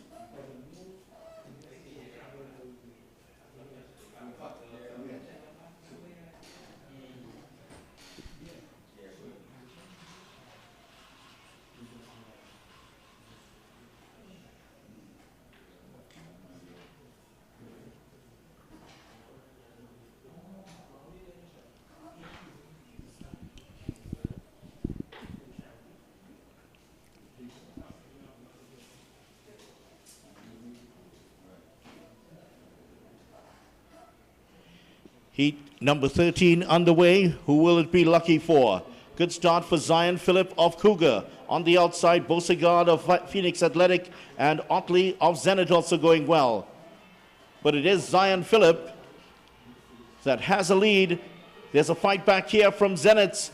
Aziel Otley, he can't catch him. It is Cougars, Zion Phillip, that gets the win.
An electric start here to Heat 11 for Bournes of RSS Phoenix.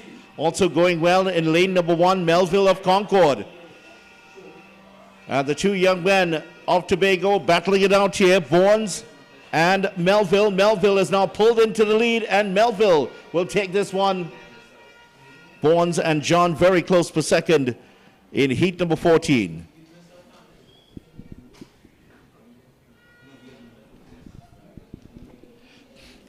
Heat number 15 about to begin. Herbert of Genesis in lane number 1. Joseph of Zenith in lane number 2. Malachi Lewis of ZC Athletic in 3. Child Brebnor of Kaizen Panthers in 4. Josiah Lutchman of Neon Wolves in 5. Johan Robinson of Burnley is running out of lane number 6. Azaria Jones of Toko Tafak in 7. Kyle Roberts of Cougars is occupying lane number 8. This is the penultimate heat of the boys under 11 150-meter dash. A couple of officials on the track right now. And as soon as they make their way towards the high jump section, we will be underway in heat number 15. This is the most heavily subscribed event of the meet so far. 16 heats in all.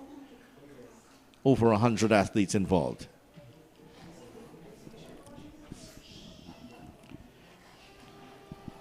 Heat number 15 is away with a flash.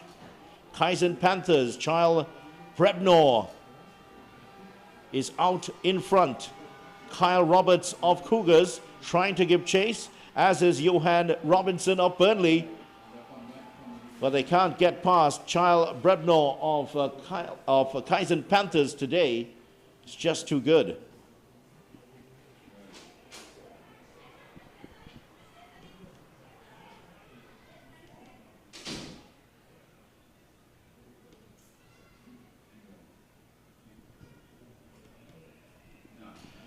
Heat number 16 about to begin. And heat number 16, Memphis Riquelme Sherry in lane number 2. Matai London of Track Blazers in 3. Kenson Sterling of RSS Phoenix in 4. Isaiah Alexis of Burnley. races out of lane number 5. Chiarmani Stewart of Zenith in 6. Devaja Maris Pierre of Concord is in lane number 7, and Jeremiah Patterson of Neon Falls, he is in lane number 8.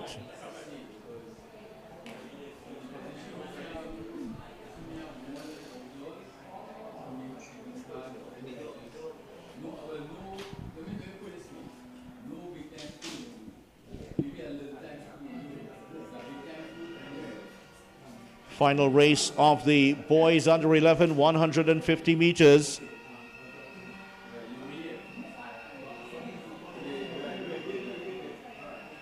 Concord's Maze Pierre has the lead. 2 men behind him. It is Maze Pierre that gets the win. Devanja Maze Pierre of Concord with the win in the last event of the boys, last heat of the boys under 11, 150 meter dash. Remember, those are timed finals. Boys under 11 high jump going on at the moment. And the 15 competitors involved in the boys under 11 high jump. There's also the girls under 9 80 meter dash. So we'll go to the 80 meter dash shortly.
The girls on the 9 80-meter dash about to begin.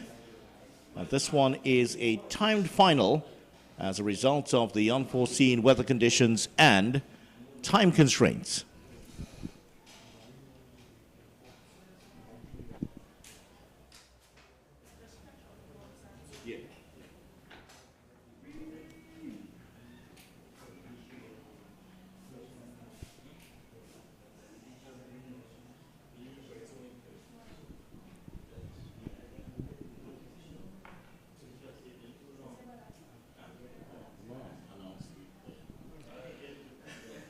Girls, event number 68, girls on the 9 80-meter dash. There are 10 heats in this. These are timed finals, so let's give you the field. Philip of Simplex in 2, Morris of Abilene in 3, Roberts of IG Fastlane in 4, Ali Muhammad of St. Catherine's in 5, Phaedra Toppin of RSS Phoenix in 6, Kaylee Espinoza of Track Blazers in 7, and Nazay Hall of Kaizen Panthers is in lane number 8.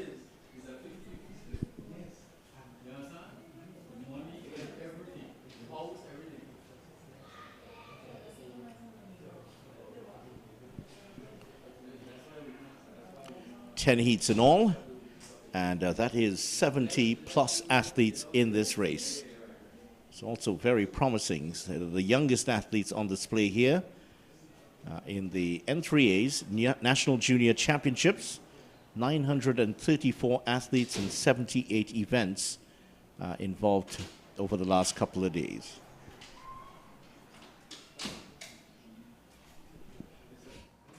N3A's National Juvenile Championships here at the Hazley Crawford Stadium.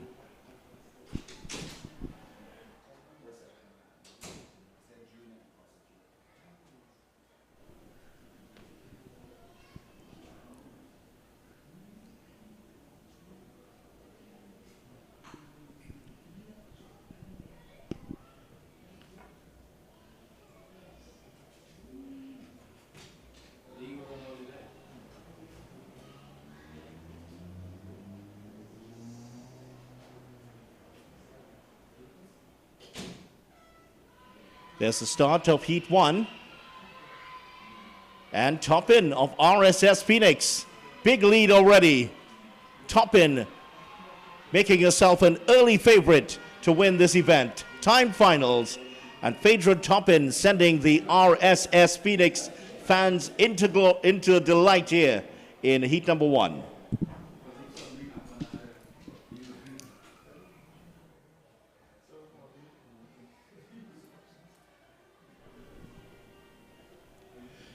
Heat number 2 about to begin. And Verlene Phillip of Fulfilling Athletic Dreams in 2. No athlete in 3, so no Sophia Salvon of Burnley in 3. Kiyomi Reed of Zenith in 4. Chloe Henry of RSS Phoenix in 5. No athlete in 6. Hackshaw, Cadian Hackshaw of Abilene in 7. And none in 8th. So Kiyomi Reed had a win yesterday, a national champion yesterday, but she faces some competition from Chloe Henry of RSS Phoenix. So 4 and 5, that's where we expect most of the action to come from in this particular heat.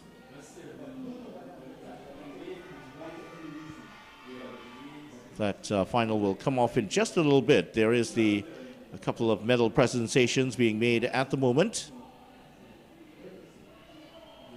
A win for Phoenix away on the medal rostrum. And can Phoenix pull it off here again with Kiyomi Reed?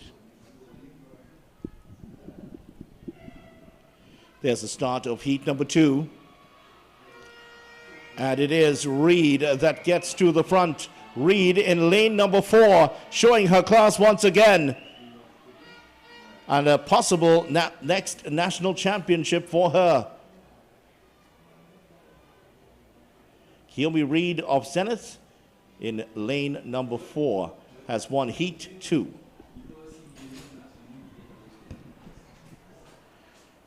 Heat number 3 coming up now.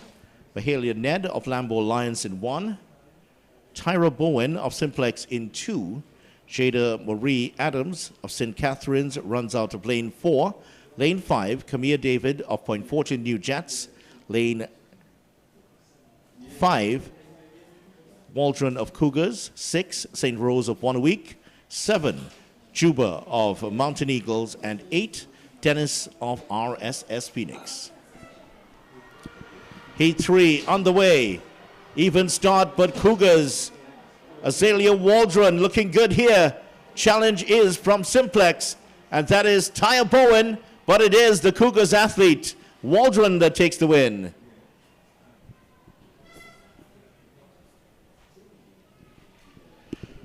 Nice run there by Waldron. And another Waldron out of Cougars. Heat number 4 is coming up very quickly. Let's tell you who's in heat number 4. Sandy of Movar Jets in 2. Tichelle Scott of St. Catherine's in 3. Brianna Mackey of Concord in 4. Gludon of Simplex in 5. Eastman of RSS Phoenix in 6. Toussaint of Cougars in 7. And Thomas of Zenith is in lane number 8.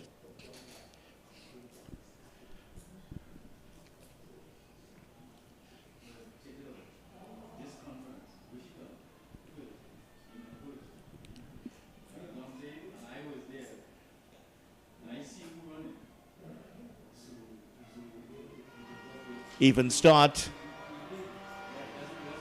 but starting to get going now.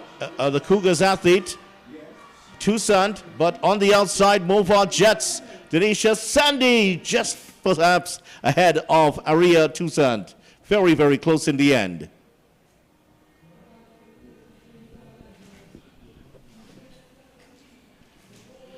Heat number 5 coming up. Sarah Llewellyn of Cougars in lane number 2. Rosiah Richardson of Neon Wolves in 3. Faith Miller of St. Catherine's in 4. Demia Williams of Zenith in 5. Zakia Marcel of Point Fortune New Jets in 6. Kai Tom of RSS Phoenix in 7. Eden Abner of Simplex is in lane number 8. That's the next event coming up here at the Hazley Crawford Stadium. 2024 entry is TT, National Juvenile Championships. 2-day event. We're in the second day, and we are deep into the second day here. Already coming up to event number 71. The relays are fast approaching also.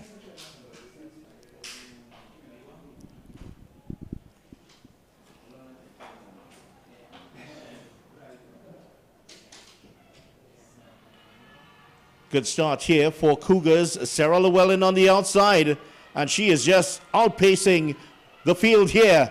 Sarah Llewellyn, can she beat the big time today? She certainly looks close to it here. Sarah Llewellyn proudly leading Cougars to another win.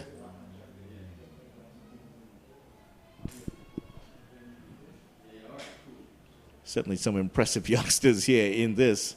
Right now I'm feeling that I can't take on any of them. In a foot race at least. I might beat them if I jump into my car. Heat number 6. Suri John of Track Blazers in 2. Natalia Richardson of St. Catherine's in 3. Chelsea McDonald of Simplex in 4. Ava Thom of RSS Phoenix in 5. Chloe Phillip, Point Fortune New Jets, 6. 7. Abilene's Jasenia Edwards. 8. Destiny Burnett of Lambo Lions. That is the field for heat number 6. And they go on the way.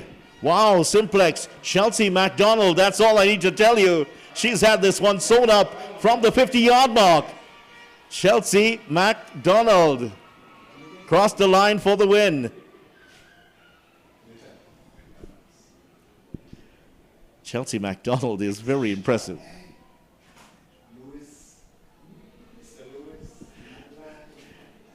Heat number 7 is coming up. Zakia Kaur of Simplex in 2.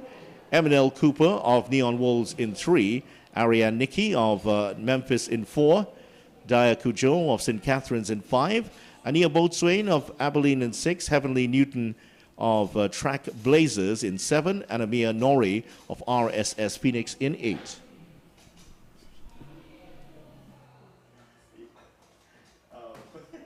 Hey, listen, in all the years of doing this, the kind of things that had happened. One time, you know, you mentioned in Peanut, right?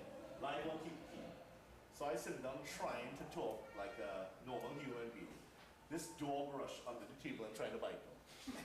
No, seriously, I'm live on air, so I'm talking like this. And yes, and coming up next, we have contestant so by so, and I tried to push the dog away with my right foot.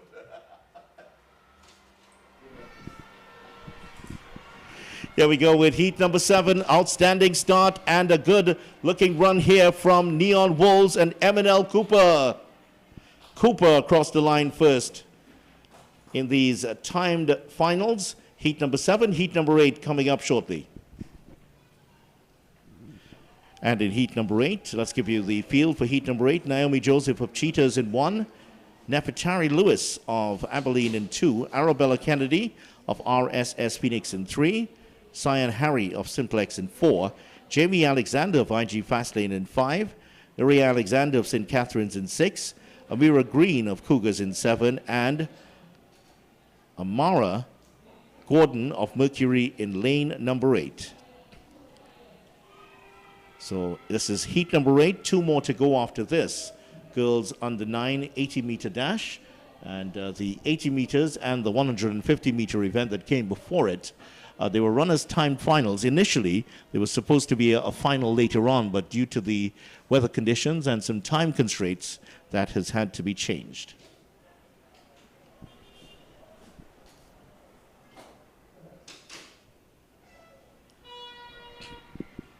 Heat number 8 underway. Cougars going well here with Amira Green. Can there be a challenge from Naomi Joseph of Cheetahs? Not today, as Amira Green wins another one here for the Cougars. Cougars have been so impressive here today, winning several races, especially at the lower levels. And at all levels, Cougars have pulled off wins. So they will be a force to be reckoned with for some time to come. Heat number 9 about to start, and this one just 5 athletes. Lanes 3 and 4 are empty, and also seeing lane 6 empty. So what remains? Alum of St. Catharines in 1, Carrington of Zenith in 2, Martin of RSS Phoenix in 5, Torres of Abilene in 7, and Smith of Cougars in 8. And you can tell these are disciplined young ladies. They're all standing with their arms very crisply at their side.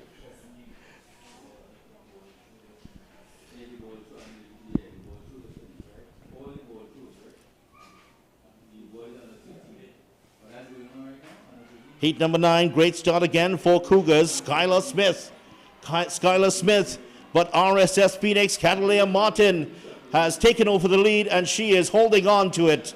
Eases across the line to win heat number 9. So the Cougars hold on the event, broken there by RSS Phoenix. Catalina Martin getting the win. Heat number 10 coming up. This is the last heat for the girls.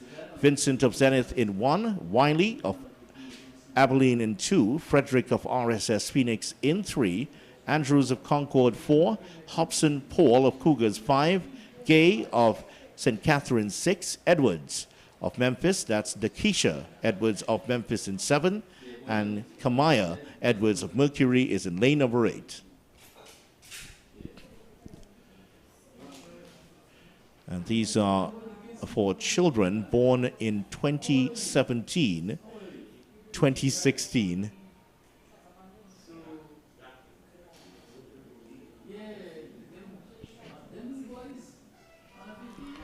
Last event of the girls under 8, and the roar goes up as Vincent of Zenith has taken a stranglehold on the lead. Arms are pumping, legs are moving across the line now and taking the win. Zenith fans celebrate again. Another win for them. So those are timed finals. As soon as we get the results, we'll share them with you. Right now we go to event number 71. Well, that's already taken place. Event 71, the ball throw, has taken place. We now go to the boys under 9 80-meter dash. This is event number 69. There are 13 heats involved in this one, so 13 by 8.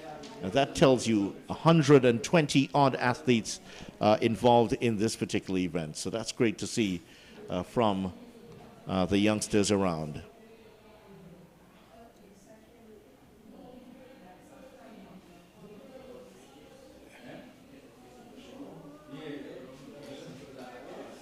Here's the field for the first heat of the boys under 9 80-meter dash. Caden Hackshaw of Abilene in 1. Matthias Spencer Mitchell of Simplex in 2.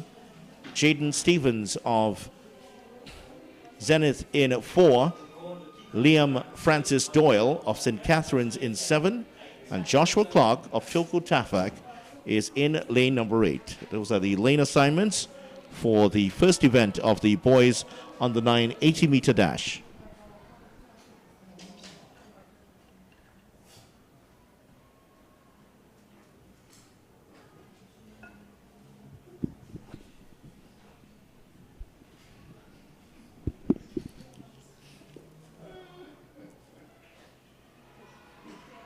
Wonderful start here for Zenith's Jaden Stevens, all alone in the middle, and he is making that isolation count in the green of Zenith to get across the line first. He sets up for time that everyone has to come and chase now. That is Zenith's Jaden Stevens winning the first heat of the boys under 9 80-meter dash. Heat number 2 coming up, and Jedediah Sutherland of Abilene in 1. Shamaki Irvin of RSS Phoenix in 2. Alex Delpesh of Memphis in 3. Marley Regis of Simplex in 4. Dendrick Tony of Lambo Alliance in lane number 5. Javion Moses of Cheetahs in 6. Kobe Devines of Zenith in 7. And Kyrie Toussaint of Cougars in lane number 8.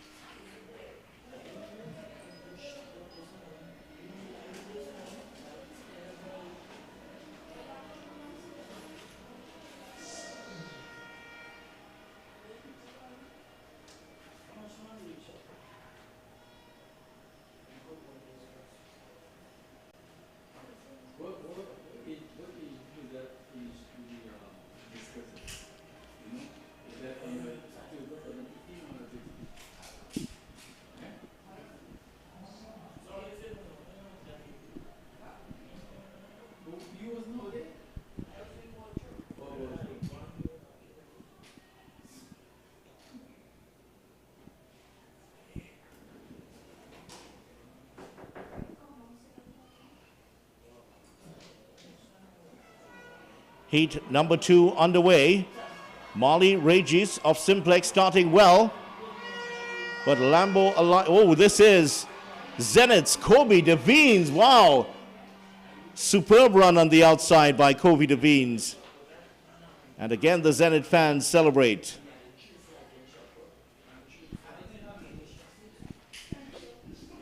Heat number 3 coming up for the boys under 9, 80 meters. And they're coming thick and fast here. And after the 1-hour break interruption for various reasons, technical difficulties that are still with us here, the clock has been knocked out.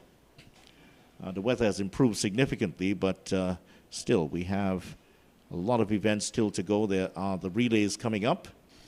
Heat number 3, Archibald in 1, Roberts in 2, Harris in 3, Manet 4, Simon 5, Job in 6, Gamero in 7, and John is in lane number 8.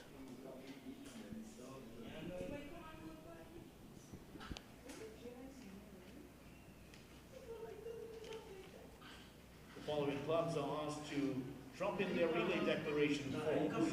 Here are the clubs: Toko Tapak, Davide, Stallion, Memphis, Alpha, Burnley, RSS Phoenix, Zenith, and Track Places. Please drop in your relay declaration forms as soon as you can.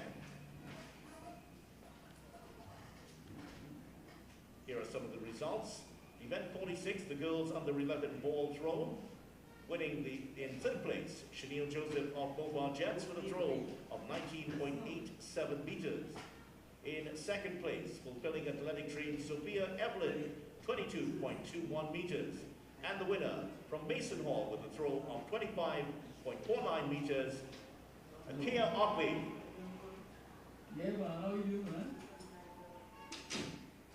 Results also in the boys under 9 long jump. In third place from Zenith Athletic with a jump of 2.79 meters, Ethan John. In second place from RSS Phoenix with a jump of 2 meters, 2.80 meters, Caden Kerr. And the gold medalist today from Cougars with a jump of 3.17 meters, Jameer Christian. So listen, so I sent you a text. And finally, in some more results here, boys under 11 meter dash. We'll tell you more about that later on. Let's take you back to the track. Yeah. All right, okay.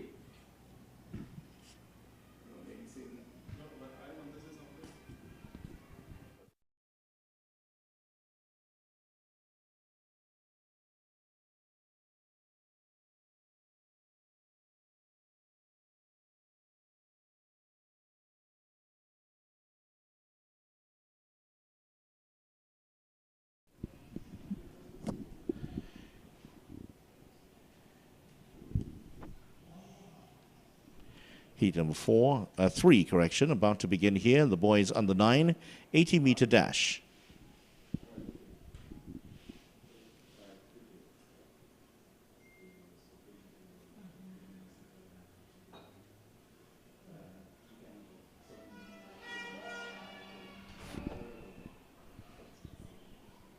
False start, and that looked like Shakir Simon of Memphis. Just a little bit too eager there. Maybe a bit too much sugar in the lunch. Just sort of really popped out like a jack in the box. He was down the track in a flash there. A young Simon of Memphis. Let's hope he can conserve some of that energy for the race as it starts once again. He gets a little bit of a warning. And seems to be having a very good time. Had a little laugh as he got the warning. Let's see if he can channel that energy once again to win heat number 3. Well, he gets out there quickly again, this time very much legally. And it is Simon of Memphis. He's been left behind now as Jelani Job of Concord comes away to win heat number 3.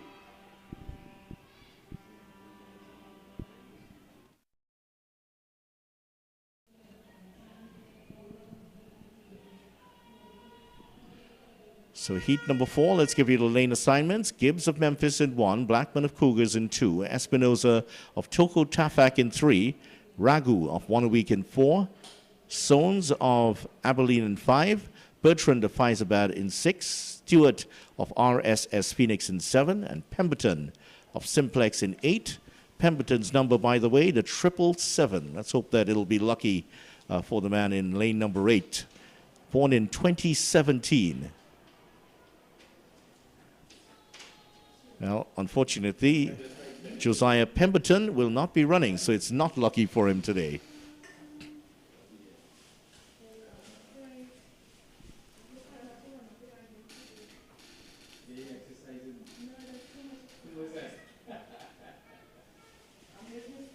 So heat number 4 of 13. This in the boys under 9 80-meter dash. In the 150-meter dash, we had 14 heats in all. That tells you how much interest there is in this particular event. Sprint very much alive in terms of interest here among the youngsters in Trinidad and Tobago, and of course their parents who have them in. So heat number 4, straight ahead of us here.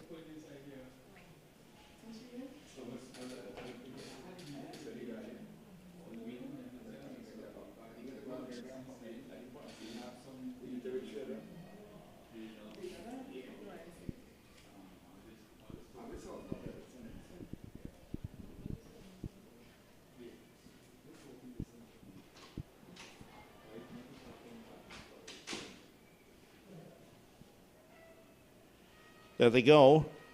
Cougars, Declan Blackman is the one fastest away.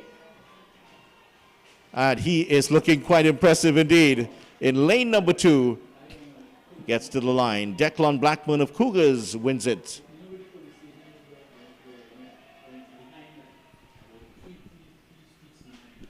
Nice run there by Declan Blackman. Cougars again continuing to provide winners in this event. Heat number 5 is fast approaching, and the athletes are already on the line. Lee of Movar Jets in 1, Davis of Perseverance in 2, Stewart of Phoenix RSS Phoenix in 3, Mascal of Simplex in 4, in 5, Wannaweeks Adolphus, Edwards of Memphis in 6, Akin Remisi of Mountain Eagles in 7, and the appropriately named Trinidad, Christian Trinidad of Cougars in 8.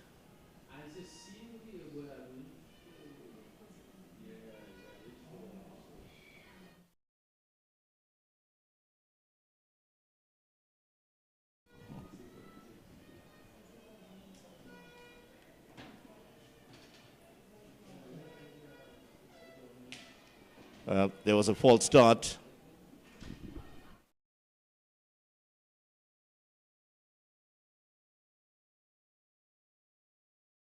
Early, so they will restart the race. Who is it this time? I think they are talking to the athlete in lane number 4, Liam Mascal of Simplex. He's the one getting the talking to, and he's standing there like an innocent schoolboy that he is.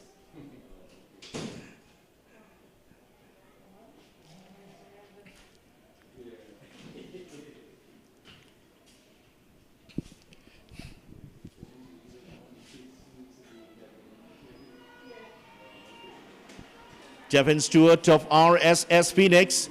Mascal is coming for him, and Mascal goes past. Mascal will win heat number 5. Mascal had the false start, brushed it off, and came back to take the win.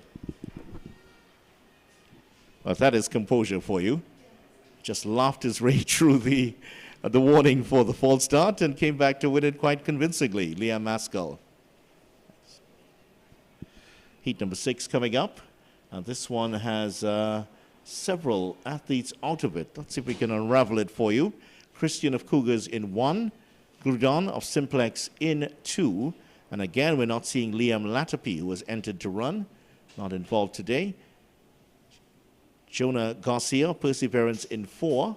No athletes in 5, 6, and 7. And by his lonesome in the corner, almost like a bad boy, left in the corner is Kevin Valdez of Point Fortin New Jets, and he'll be hoping to turn that around into his benefit here. Kevin Valdez, Point Fortin New Jets. Sure, he's a wonderful child. Let's see what he can do here on the field. There is the start, and Valdez actually has a pretty good start, but Jamir Christian of Cougars, well, he is slaying the lions behind him, and there he is getting the win.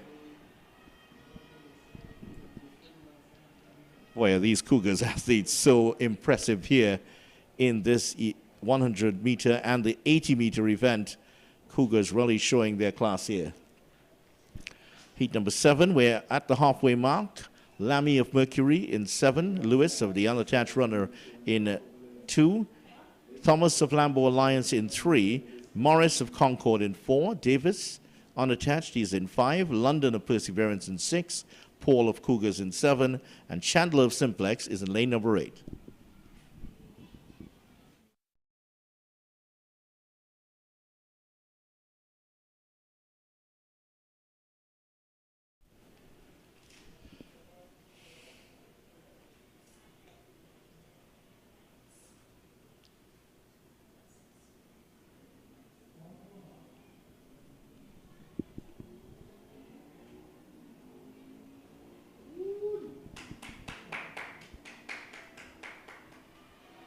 There we go for the start of heat number 7. And a Chandler of Simplex having a good start, but on the outside, Lammy of Mercury is ahead, and he is just going to squeeze out the win here. Lammy in the red shirt of Mercury wins it. Nathaniel Lammy, he has his name attached to the win in heat number 7. It's one of the closer races that we've had in this boys under 9. They have been mismatches largely. Next we go to heat number 8. No athlete in 1. No athlete in 3 and 4. Antonio Musio and Xavier Smith will not be competing today. So here's the field. Simon of Cougars in 2. Redhead of Toko Tafak in 5. Charles of Neon Wolves in 6. Jason of RSS Phoenix, Jackson, correction, of RSS Phoenix in 7. And Titus of the unattached athlete is in 8. Heat number 8 of 13 in these time finals. Boys on the 9 80-meter dash. And there are a lot of good boys out there, all of them standing straight, arms at their side, waiting for the principal to take the roll call at the moment.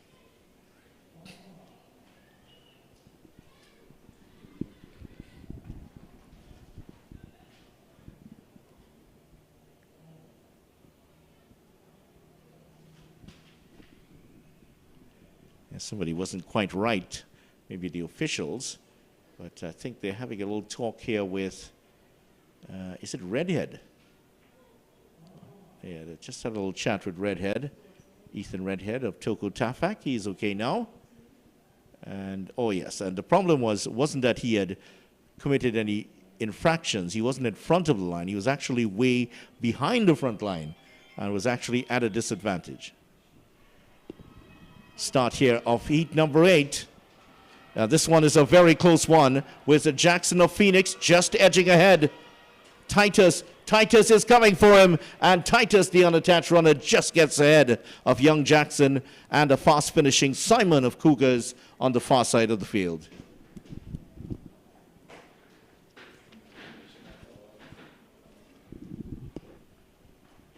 So after the rain interruption, it's gone at a pace here at the Hazley Crawford Stadium, 2024 N3A's National Juvenile Championships.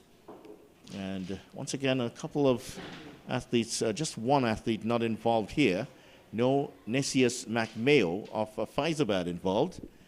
So Claxton of Cougars in 1, Herbert of Lambo Alliance in 2, Roberts of Memphis in 3, Trim, 1 a week in 5, Payne of Movar Jets in 6, Bernard of Simplex in 7, and Bournes of RSS Phoenix is in lane number 8.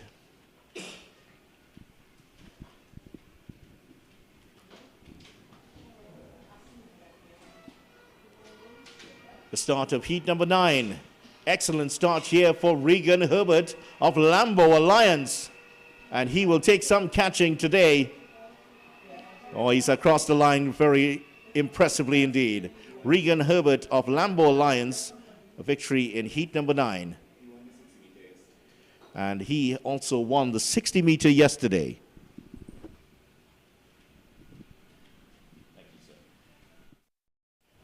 Heat number 10, Stewart of Princestown Achievers in 1. Martinez, Fulfilling Athletic Dreams in 2. Ballantyne of Simplex in 3. Anselm Lewis of Abilene in 4. Dridge-Paul of Point Fortin New Jets in 5. Well, in fact, Dridge-Paul will not be competing. I'm seeing an empty space there. Cherry Andy George of QRC is in lane number 6. Nathan Rivers of Alpha in 7. And Kalani Huggins of Cougars is in lane number 8. We still have 3 events after this one.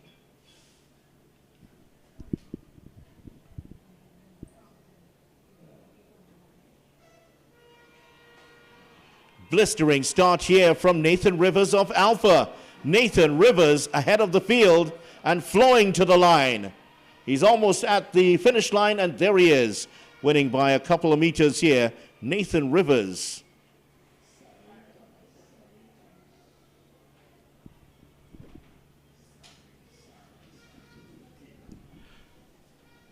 Rivers, another impressive performance. Alpha haven't won a huge amount, but they certainly did have a good win in that one. Nathan Rivers, heat number 11. Hezekiah Joseph of Mountain Eagles in 1. Shea Benjamin of Cougars in 2. Jared Guevara of Toku Tafak in 3. Iniesta Williams of Abilene in 4. Somebody you know was a football fan in that family. In 5, Xavier Garcia of Simplex. 6, Caleb Stephen of Memphis. 7, Caden Webb of Dabity. 8, Ace Peters of Wanawek.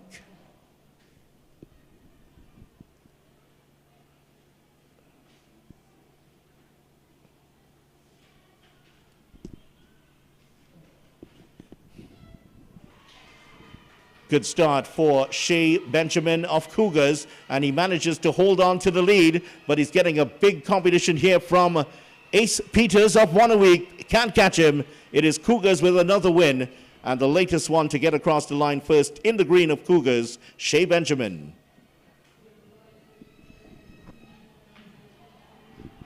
It's been a steady procession of wins here for Cougars, and I wouldn't be surprised it's a Cougars 1, 2, 3 in this event. They have been very good. They have another athlete involved. They have one athlete involved in the next 2 races. Can they keep up with the steady procession of wins here? Miles Rupchan of Zenith in 1. This is heat number 12. Akil Mohammed of Cougars in 2. Jaslon Grosner of Memphis in 3. Mikkel Simons Chong of Perseverance in 4. Ilyas Hussein of Richard Jones Racing Team in 5. Braden Gomez of Davide in 6, Jamie Chase, of Faizabad in 7, and Kevion Stewart of RSS Phoenix is in lane number 8.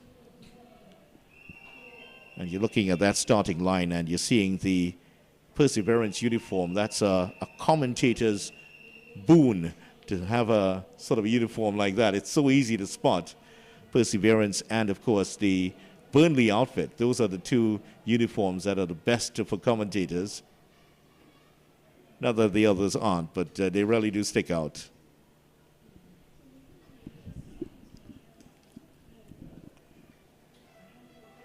False start, and it was Akil Mohammed. The young Cougars man, he was out so quickly. He virtually sprang out of the blocks. And just going to get a little warning here. He seems to be not too perturbed by it at all.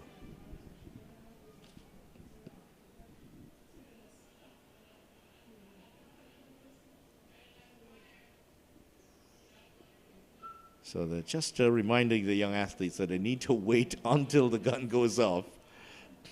They're so eager to get out there and compete. Anyone who's competed in a race at that level would remember these moments fondly. Here they go, and again, it's Cougars' Akil Mohammed out very quickly. Memphis, Jaslon Grosner beside him. Grosner has gone past. Grosner will win. And groovy run from Grovey as he wins it out of lane number 3.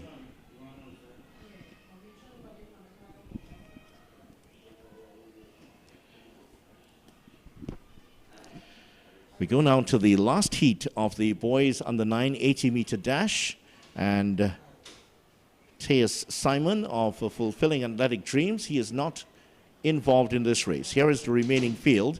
John of ZC Athletic in 1, Rivers Pier of Toku Tafak in 2, Kerr of Lambo Alliance in 4, Graham of Burnley in 5, Edwards of Striders in 6, Tristan John of Cougars in 7, and Rondell Budu of Simplex is in lane number 8. This is the final chance for one of these young men to get a win in the boys under 9 80-meter dash. Cougars have won most of the events here today.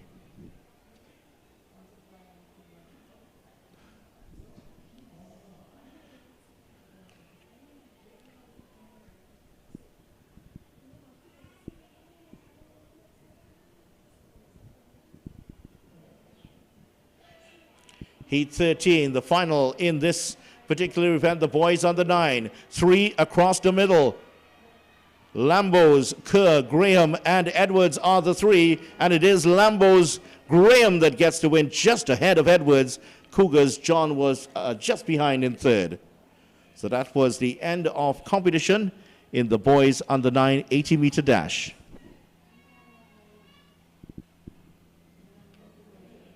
So the hurdles will be up next, and the girls under 13, 300-meter hurdles.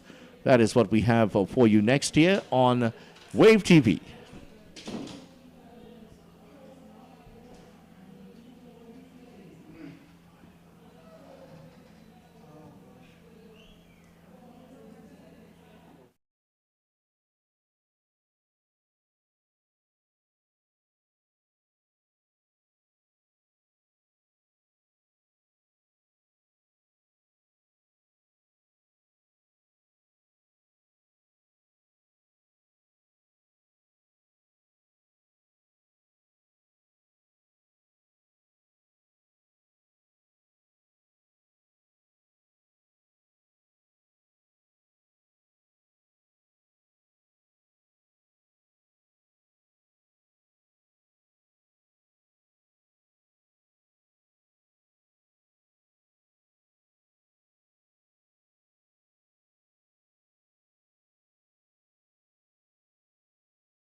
This is what?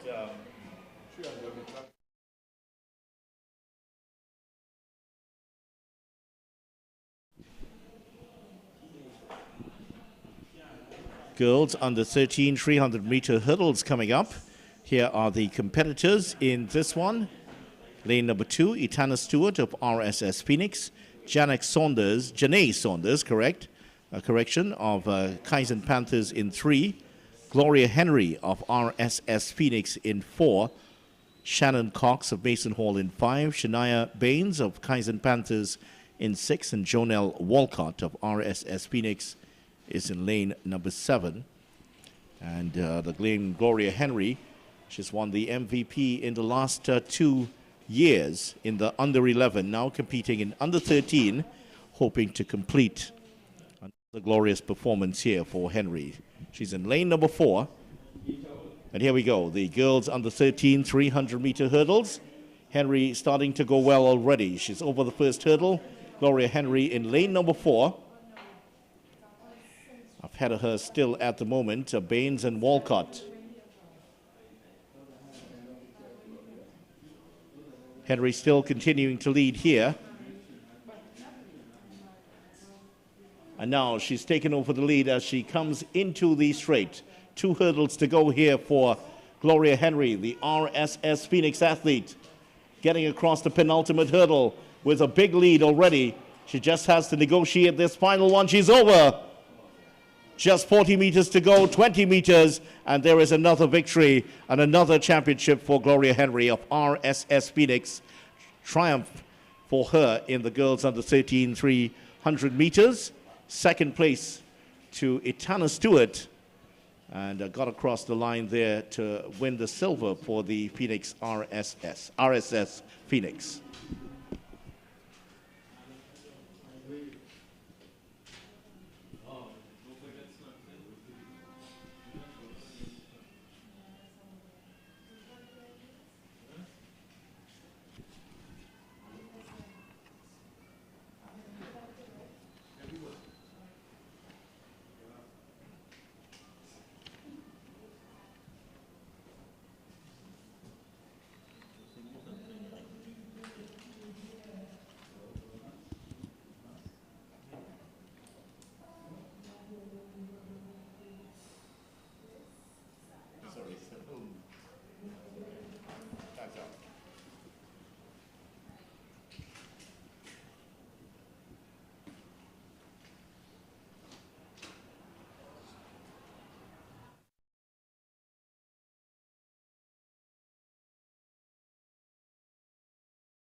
There's the start of the girls under 15 300-meter hurdles. And already out to the front here is Nyla Kerr of Cougars Track and Field. She has taken control of this race quite early with still 4 hurdles to go. 3 more for Nyla Kerr.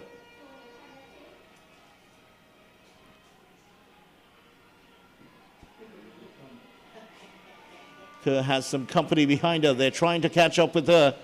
Just needs to get over this one safely. She does. And now it's smooth sailing as Nyla Kerr picks up another win here at the N3A TT National Juvenile Championships. Second place for Kamaya Anderson of Kaizen Panthers Athletic.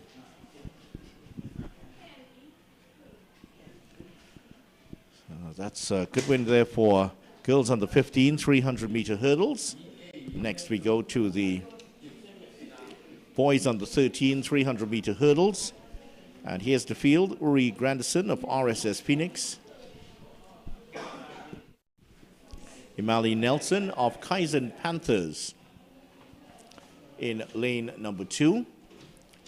Lane number 3 is empty right now, so Najee Daniel of RSS Phoenix is not going to be competing in 4.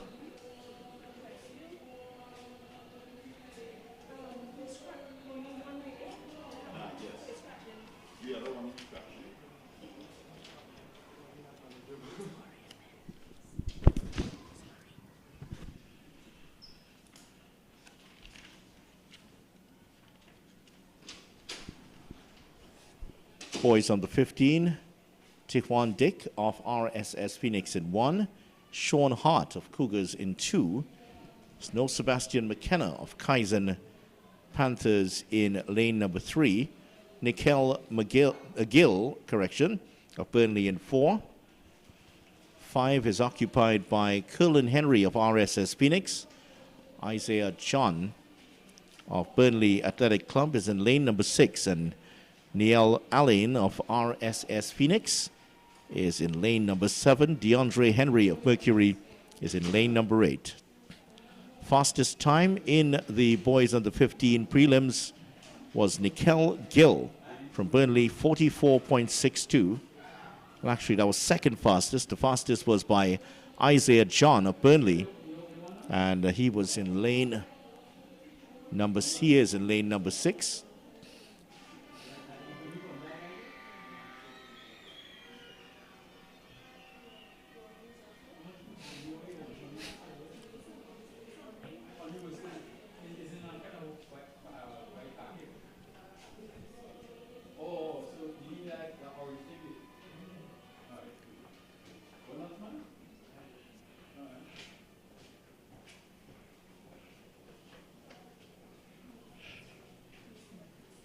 Brief delay as there's the prize giving ceremony, the medal ceremony actually taking place just below us. Burnley finishing in second place, and one representative of the superior team, Mercury, in third place, and Burnley in second.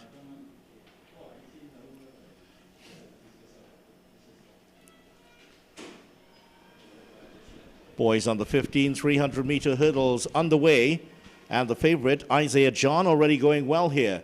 Fastest time in the prelims of 44.38, and he's already gone beyond the field. He has one more to go in front of him. DeAndre Henry under pressure now. He's trying to hold off. He's trying to hold off Isaiah John of Burnley. And the man from Burnley in lane number 6 out in front. His clubmate trying to catch up with him. That's Isaiah John's teammate, Nikhil Gill, trying to catch up with him. Gets over the last hurdle, and Isaiah John is on his way to the win. Victory, excellent victory for him. His teammate finishing in second place, Nikhil Gill, and it looked like Sean Hart came in for Cougars to take the bronze medal. Gate-to-wire win there for Isaiah John in the boys under 15 300-meter hurdles. Oh, another good win there for Nikhil Gill, for Isaiah John, Mikhail Gill finishing in second place. The two Burnley athletes are doing very well indeed. We will have the girls and boys 800-meter events coming up. That's coming up shortly here on Wave TV. This is the N3A's 2024 National Juvenile Championships.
Girls under 13, 800 meters coming up, and these are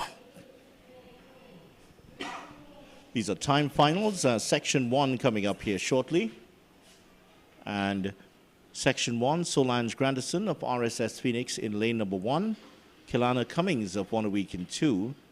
Talea Baker of Cougars in 3.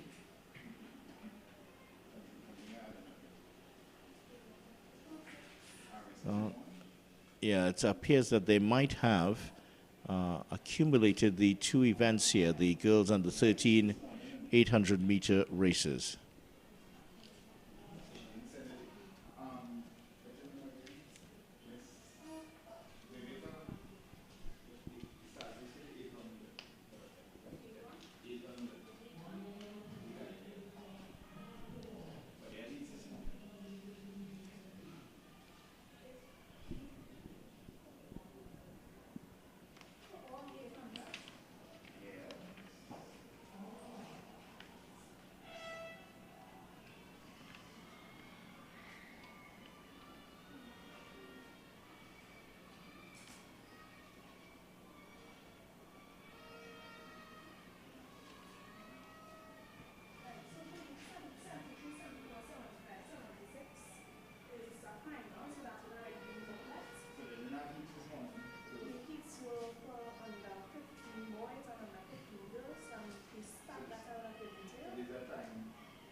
Girls on the 11,800 meters in full flow here.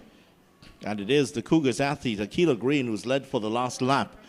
She has now turned into the final straight with a lead, a big lead over Samaya Andrews of Perseverance. Third place to Kyla Vincent of St. Catharines at the moment. But this is an impressive win here for Amaya Marshall of Cougars.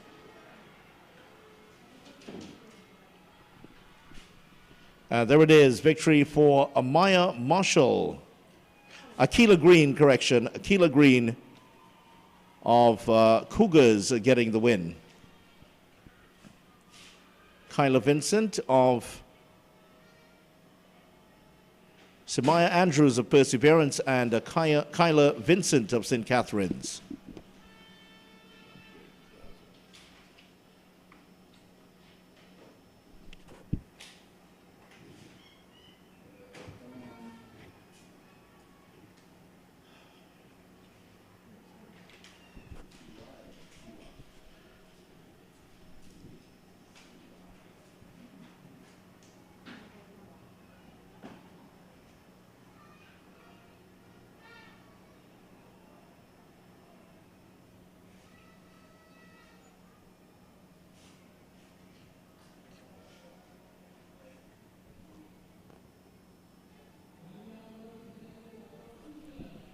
So next up, the boys on their 11,800 meter run. Amari Phillip of Cougars starts out of lane 1. Orlando Peters of Toko Tafak in 2. Miles Edwards of RSS Phoenix, he is in 3. Kai Huggins of Perseverance in 4. Michaelan McClashy of Princestown Achievers, lane number 5. Taj Moses of Lambo Alliance in 6. Jeremiah Glued of One a Week in 7, and Bert Melville of Mason Hall is in lane number 8. Boys under 11, 800 meter run.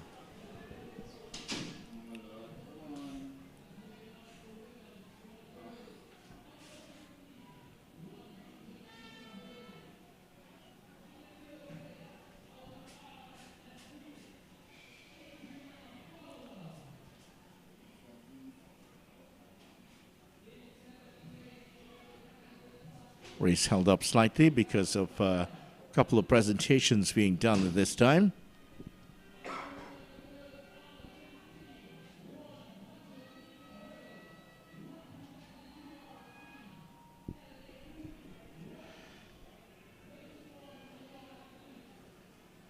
So once again, the boys under 11, 800 meter run. Phillip in 1, Peters in 2, Edwards 3, Huggins of Perseverance in 4, McClashy of Achievers in 5, Moses of Lambo Alliance in 6, Jeremiah Gloud of One a Week in 7, and in lane number 8, Bert Melville. There's another hold up here for this event. What's happening here? Some of the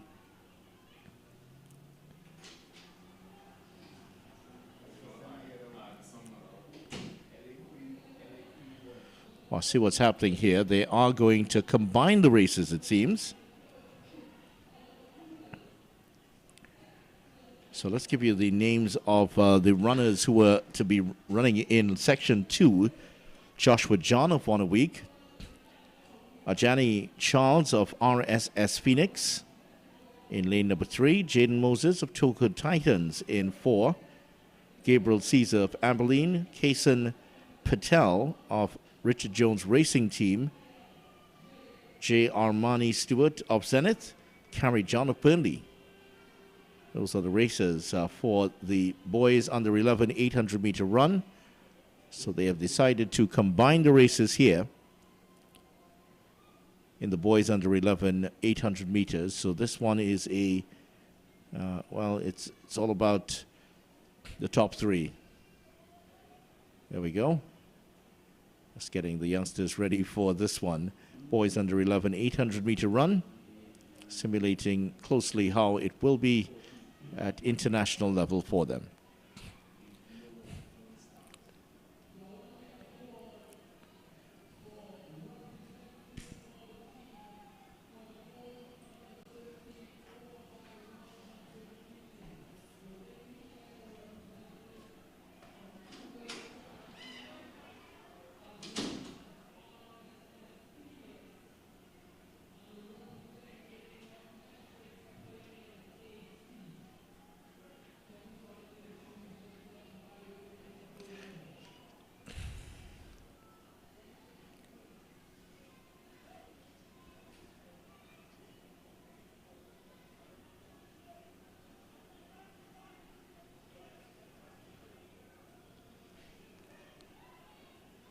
Still, we wait the start of the boys under 11 800-meter final. And the officials just making sure they have everyone here. Yeah, everyone seems to be okay and ready for the start here of the boys under 11 800-meter run.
Still, we wait the start of the boys under 11 800-meter run. So a lot of discussion over, I think it's just about to start, though. The starter has the, there we go. There's the sign. And they're underway in the boys under 11 800-meter race. Competition starting in the boys under 11 800-meter race. And an early fall here. Kai Huggins of Perseverance down.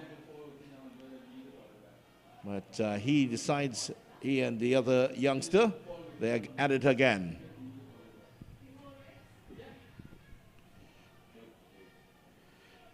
Burnley athlete out in front at the moment. Carrie John is the man out there.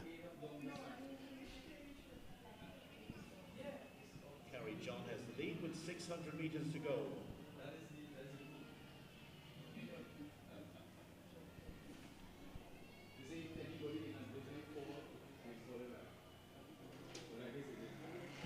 Good lead for Carrie John as he's coming into the straight for the first time, and he leads.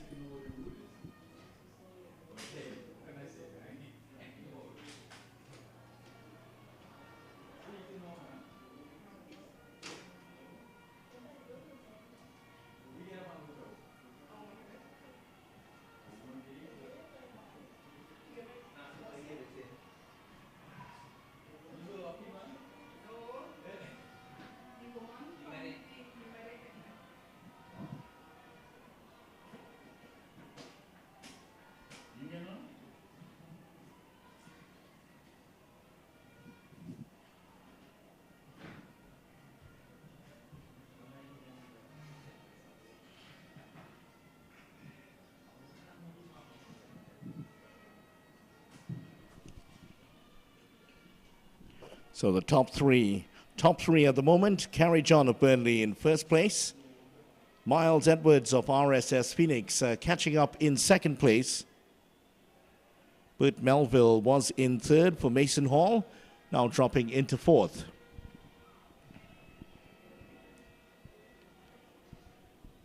Battle at the front is between John of Burnley and Edwards of Phoenix. John starts to quicken up his pace. And his chaser, Edwards, is trying to stay with him. Look at the kick here from Carrie John. Carrie John.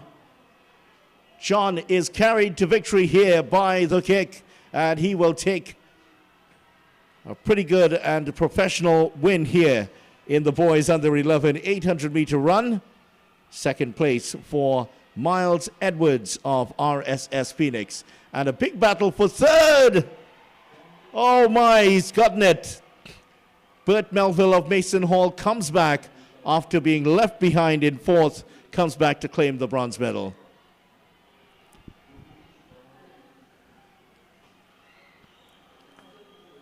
And the young competitors coming in to end off the boys under 11 800-meter run.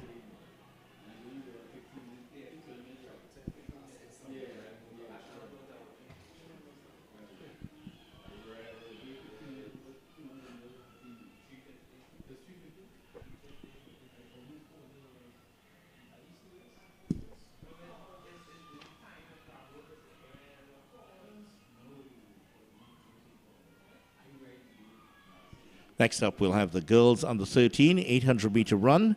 This one is due to be staged over two finals with 8 athletes each, time finals. And I think there is a discussion now on how this one will proceed. They might combine the race into one as they had done before.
Competition about to begin in the girls under 13 800-meter event. This one reduced to 7 athletes. Talia Baker of Cougars not competing. Solange Granderson of RSS Phoenix. Kiana Cummings of One a Week. Maya Regis of Princestown Achievers. Nakisha Samuel of RSS Phoenix. Kadawia Edwards of One a Week. Shia Betancourt of RSS Phoenix and Shakina Guerra of Concord are the competitors in the girls under 13 800-meter run.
Big discussion taking place among the officials over this first section of the girls under 13 800 meters.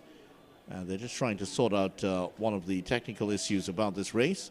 Just to remind you, Grandison in 1, Cummings in 2, Regis 4, Samuel 5, Edward 6, Betancourt 7, and Guerra 8.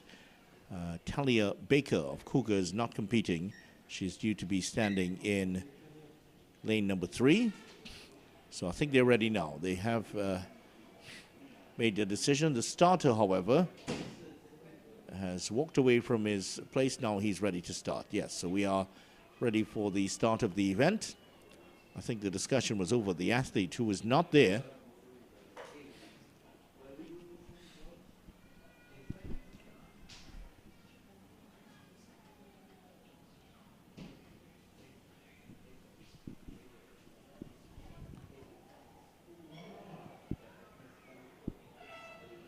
There's the start of the girls under 13 800-meter run. Grandison, Cummings, Regis, Samuel, Edwards, Betancourt, and Guerra are the competitors in this one.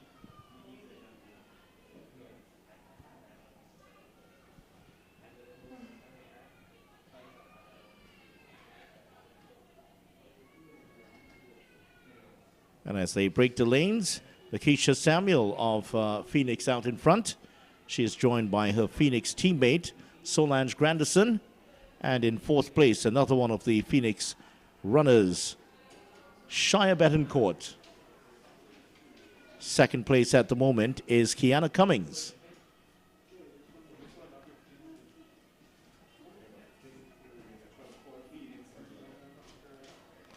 So 3 RSS Phoenix runners in the top 4.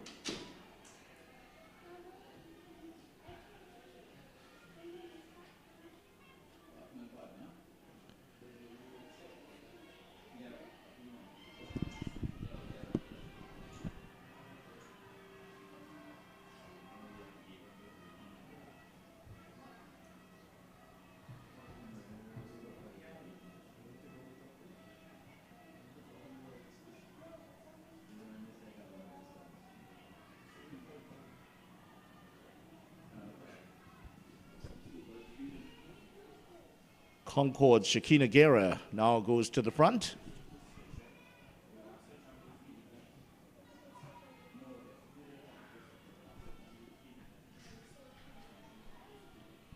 Maya Regis of Princestown Achievers has just taken over the lead.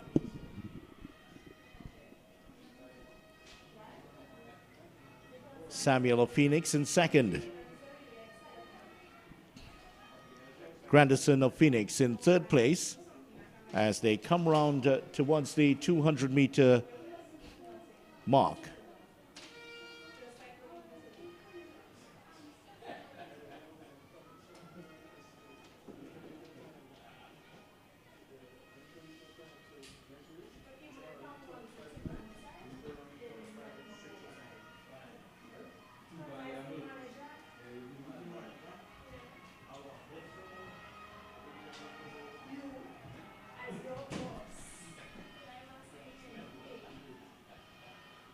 girls under 13, 800 meters about to be concluded. And it will be RSS Phoenix getting the win.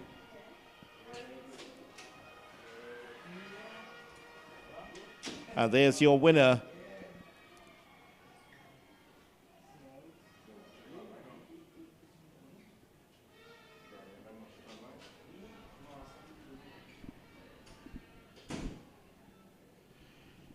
Girls under 13, 800 meter run, section 1, section 2 coming up shortly.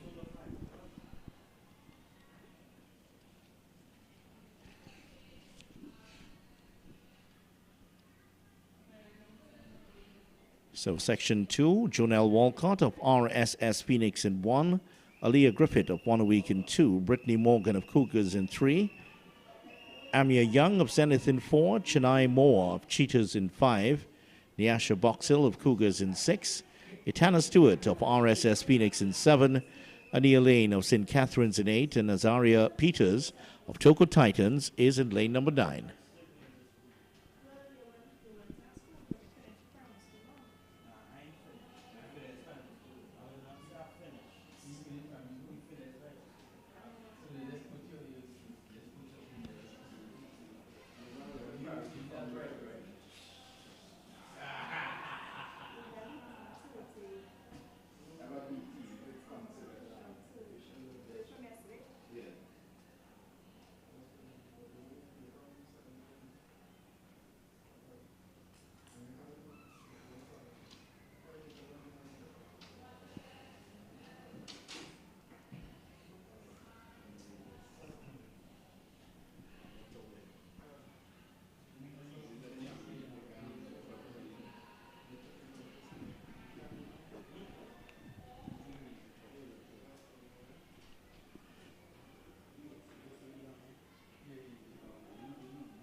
There is the start of section 2, girls under 13, 800 meter finals.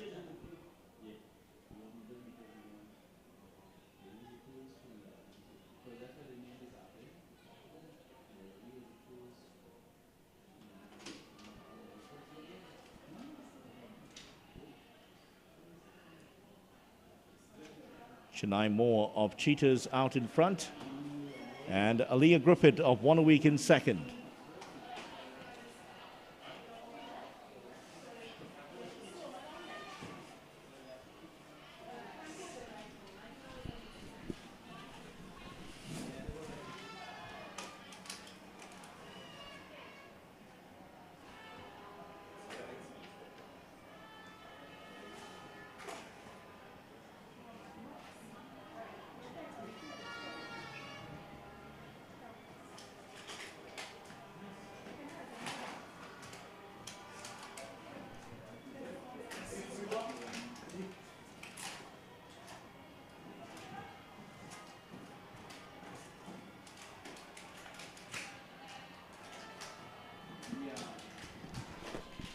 As they go past to take the bell, Moore out in front, and Nyasha Boxhill just behind.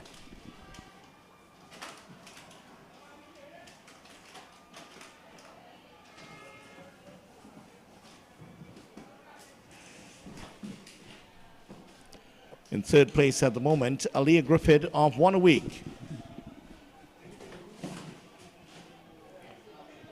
The top three separating themselves from the field. Moore, Boxhill, and Griffith, the top three. Jonelle Walcott of RSS Phoenix trying to make her way into the top three. She is in a distant fourth at the moment.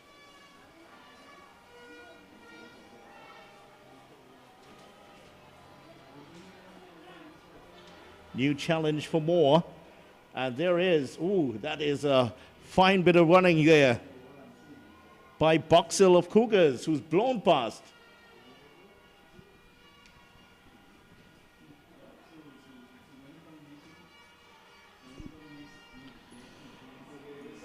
Nyasha Boxhill of Cougars has gone past, but now the challenge is coming again. It's Griffith of One a Week, and Moore is coming back for more. Oh, Chennai has won it here. What a run. Lost the lead and regained it in the last couple of steps. Certainly one of the best races of the day. Oh, well, that is a very good run by Chennai Moore. She was left behind, and I think Boxhill, if anything, she just pulled the choke a bit too early, and she was a spent force at the end. Moore just found enough to get back and take the win. And Griffith was also in there for One a Week. She finished in third place. So exciting stuff in the girls under 13 800 meters. And once again, we have to apologize here on the stream for the lack of getting the times, but that's beyond our control. There's a technical difficulty with the timing mechanism, at least the clocks. The games are being timed. You can check it out on the N3A's website there. Boys under 13, 800 meter run will be coming up shortly. 3 sections in that event.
So we're ready for the start of the boys under 13 800 meter run.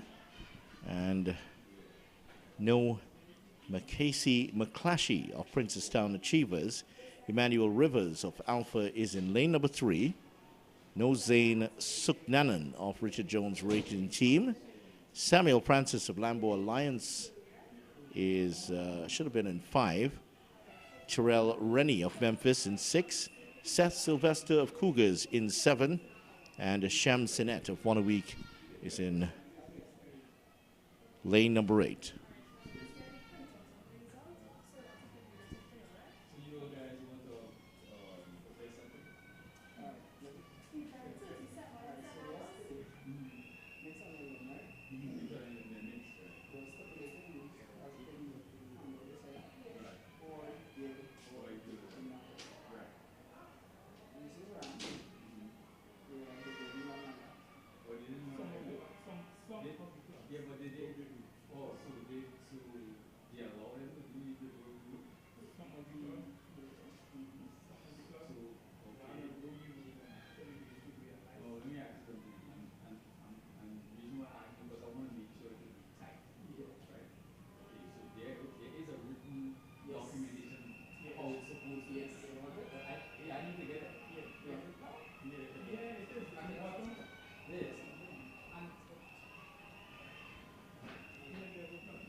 End of the first lap of the boys under 13 800 meters. Seth Sylvester of Cougars in second, just behind Emmanuel Rivers of Alpha.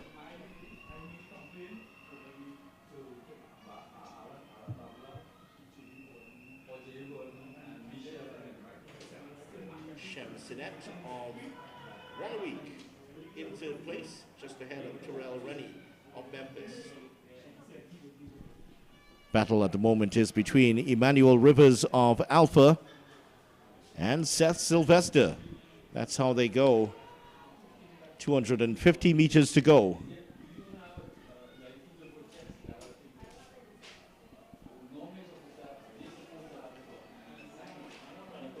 Rivers trying to pull ahead.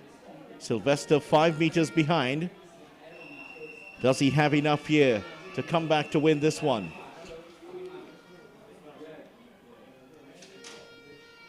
Rivers making his move. Sylvester has made a move also. He's coming again, Sylvester. Can Rivers hold him back? It is Seth Sylvester of Cougars that goes by, and he is going to win the first section of the boys under 13 800 meters. Good run there from Seth Sylvester and also from Alpha's Emmanuel Rivers.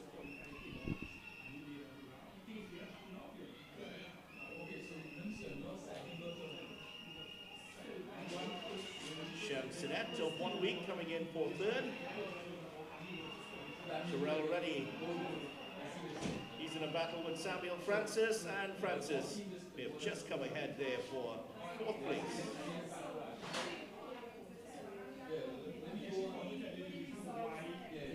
Section 2 coming up. Point Fortune New Jets have Adriel John in 1, Sumai Dari of Toko Titans in 3, Yeli James of Zenith in 4, Lemuel Douglas of Cougars in 5, Damon Patel of Richard Drone's racing team in 6, Isaac John of Wanawek in 7, and Amari West of Toko Tafak is in lane number 8.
There is the start of Section 2, boys on the 13 800 meters.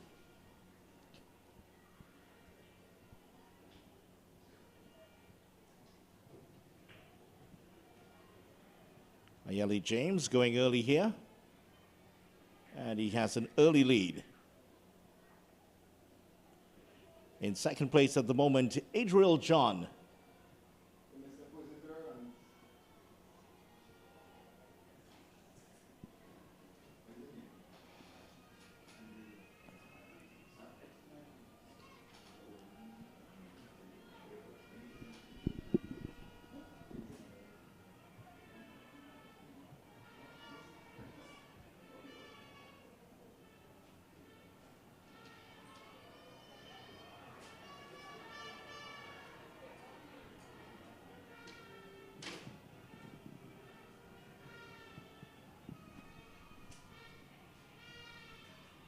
James has opened up a big lead here in the boys under 13 800 meter race, Section 2, as he gets the bell.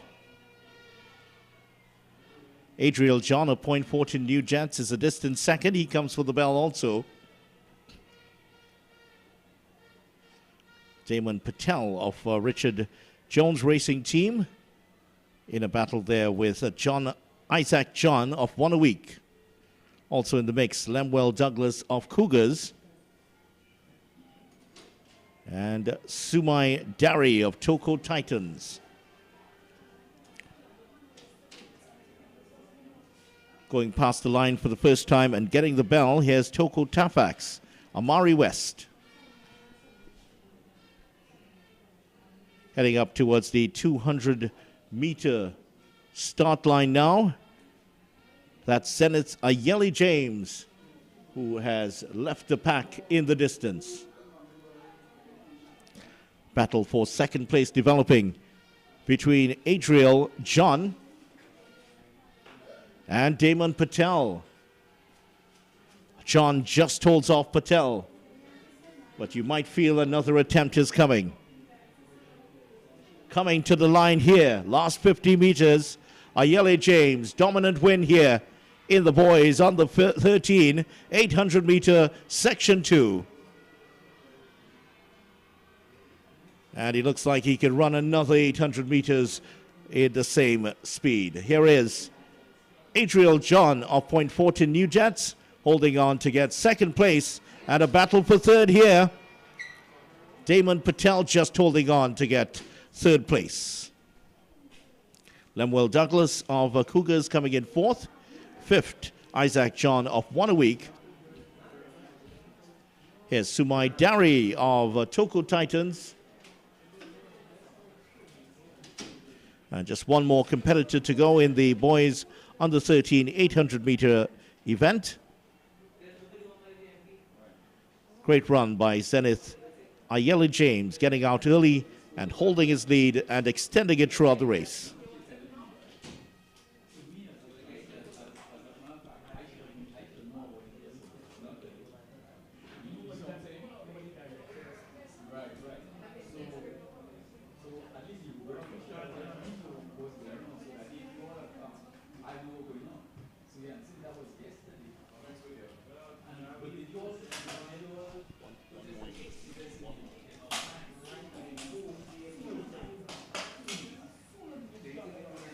Let's hear it for Amari West coming to the line now for Toko Tapad.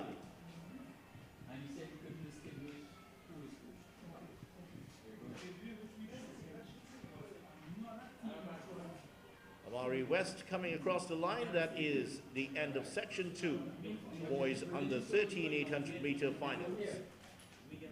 We have section 3 coming up.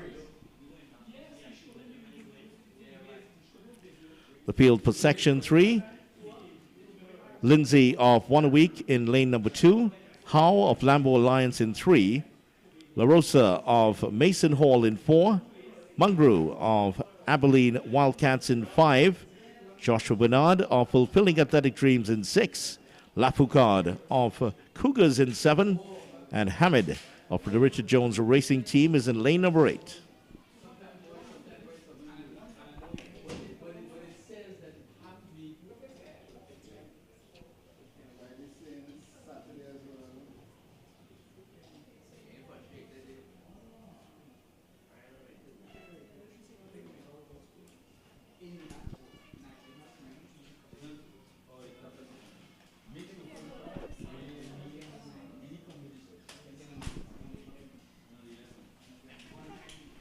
Section 3 underway. And who's going to break the lanes first here? Sidan Hamid of the Richard Jones Racing Team out in front. Seth Mangru of Abilene Wildcats in second.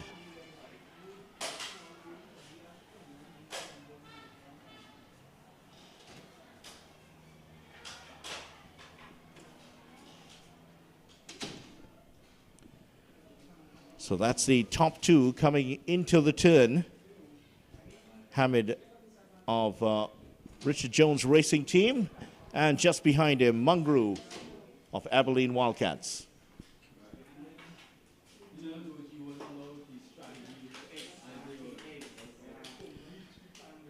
Amici Howe of Lambo Alliance biding his time in third place at the moment.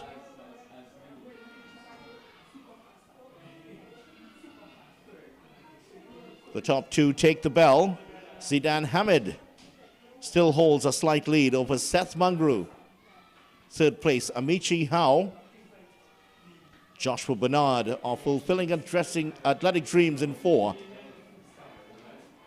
Maceo Lindsay of Wanawake just after him, and Nathan Lafoucard of Cougars.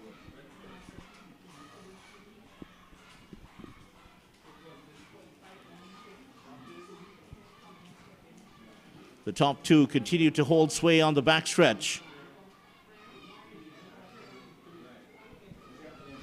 A titanic battle between Hamid and Mungru.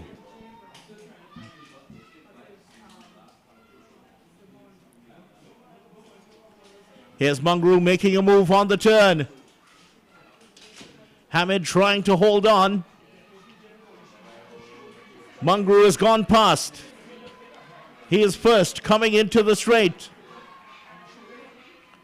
Does Hamid have enough to come back? Mungru with a wonderful kick to go to the line. And he looks to be the one to win it here. Seth Mungru of Abilene Wildcats takes the win. Sinan Hamid in second place. And here is a fast finishing Amici Howe of Lambo Lions in third place. Maceo Lindsay finds a spurt of speed here to finish in fourth. Joshua Bernard in fifth.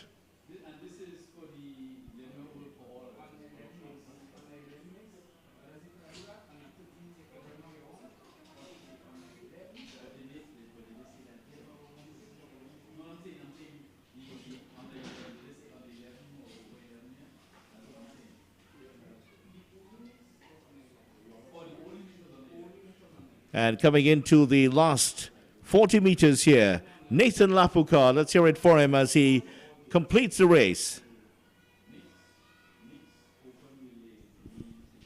So that's the end of the boys under 13 800-meter run.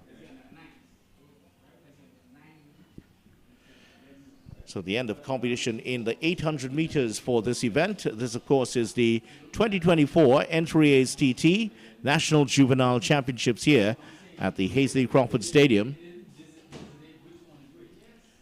There's some more 800-meter events coming your way.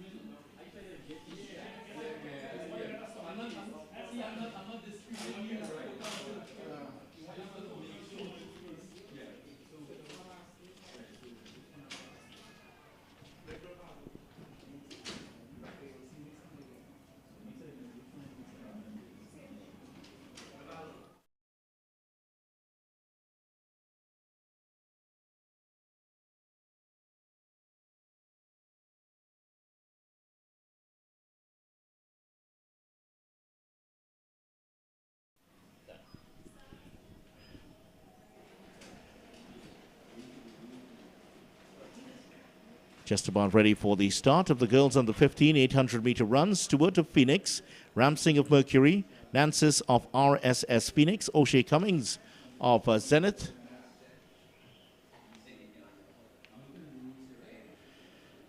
Kerr of Cougars in 5, Welch of QRC in 6, Murr of RSS Phoenix in 7, and Elder of Toko Titans is in 8.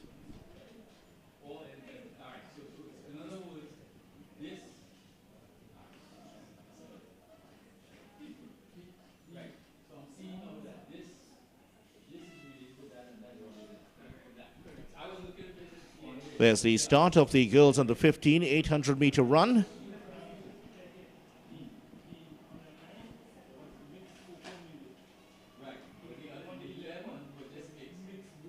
Murr and Welch going early here as they break the lanes and go to the front. The Queen Welch of QRC out in front. And Kenya Murr Phoenix in second place.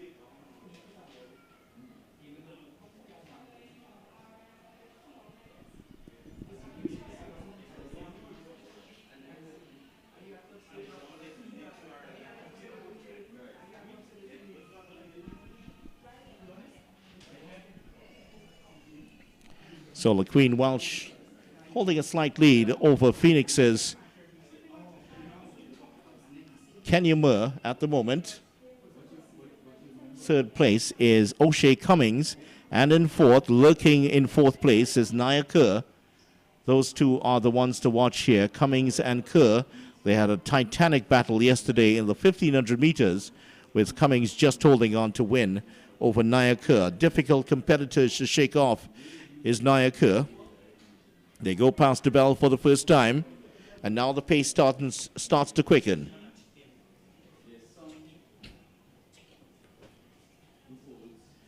The Queen Welch still holding a small lead over Kenya Moore. Moore now just rolling by her to take over the lead. As we go onto the backstretch, Cummings is in third place and Kerr in fourth. Top four starting to pull away now from the rest of the field.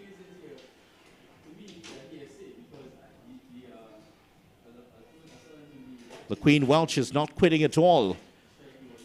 With 200 meters to go, she is starting to pull away slightly from the rest. Cummings now trying to close the gap, and Kerr has gone with her. Those are the top three. Welch is about to be swallowed up here by O'Shea Cummings, who's made a move on the turn. Kerr is coming. Kerr is coming. Cummings is speeding up, but here comes the long legs of Kerr. Does she have enough? Does she have enough? She does, just on the line. Oh, that was close. Kerr just out-dipped her on the line. What a race in the girls on the 800 meters. What a rivalry this is developing between O'Shea Cummings and Nyla Kerr. Kerr, I think, just got it on the line. Well, Cummings taking the 1500 meters in a similar fashion yesterday, and Kerr just adding. Well, she's decided that she wants to get her little taste of revenge. Kerr winning just ahead of Cummings.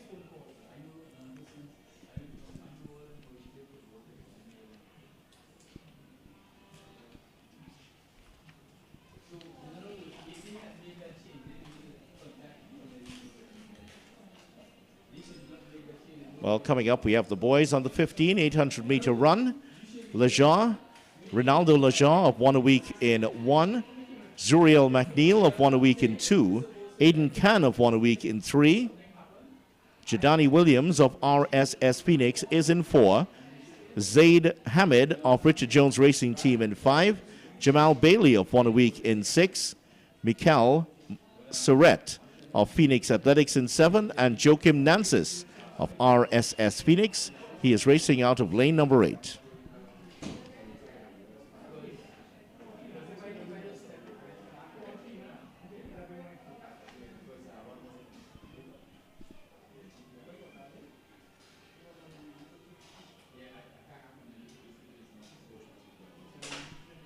Well, this should be fun. 1 a week have 4 athletes involved in this race.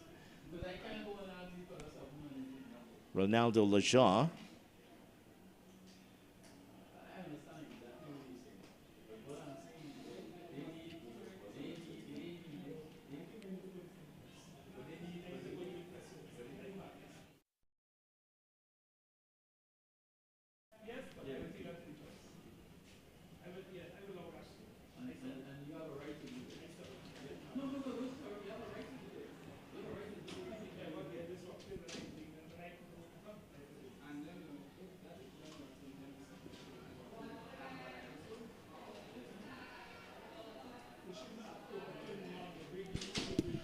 So here we are with the field once again. Lejar in 1, McNeil in 2, Khan in 3, Williams 4, Hamid 5, Bailey 6, Surrett 7, and Nancis in 8. And we're ready for the start of the boys on the 800 meter final. And out in front immediately is Mikal Surrett, the Phoenix athlete trying to take advantage of that early burst of energy. And he wants to get out in front first.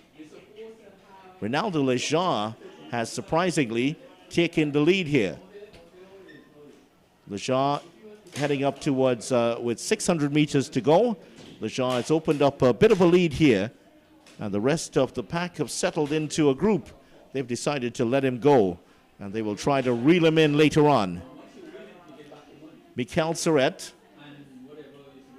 Just behind him is Jadani Williams of Phoenix.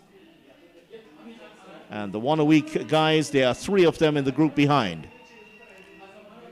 Ronaldo Lejar looking very strong as he goes past us here. one of the 4 one-a-week runners in the race. But now he's starting to tire, and he's about to be swallowed up by Mikel Surratt and Jadani Williams. Surratt is the first to go past his right shoulder, and there is the second man to go past, and that is Jadani Williams. He just went a bit too early there. Ronaldo Lejar, now he's been left behind. The chasing pack about to gobble him up too. Surratt trying to put some distance on Williams. Has upped the pace here on the backstretch. Williams trying to stay with him.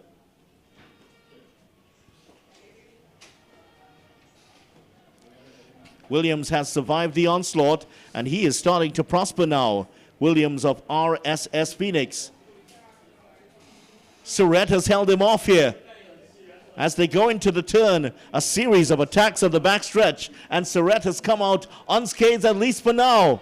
Williams is turning on the pressure now. Surratt is fighting back. Surratt just in front of Williams. Williams is overpowering him. Surratt still fighting. Surratt has won the battle dramatically in the last meters. Wow, that is a great race. And now the battle is on for third here, and it's the tallest of the one-a-week men, Jamal Bailey, that just about gets there for third. Oh my, what a race that was. Surratt, he and Jadani Williams involved in a huge bloody battle at the end, but it was Surratt that just held on. Well, the 800 meters might not be one of the most popular events in Trinidad, but I tell you what, it's providing the best entertainment here today. We do have the 200-meter dash coming up, but we've seen 2 really great races in the under-15 races here for boys and girls. Both of them decided within the last meter. Can't ask for more than that. Very well worth the price of admission and $200 more.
Ready for the girls on the 13 200-meter dash. Tobias in 1, O'Neill in 2, Arnold 3, Chinapu 4, Musio 5, Moses 6, Wilshire 7, and Scipio in lane number 8.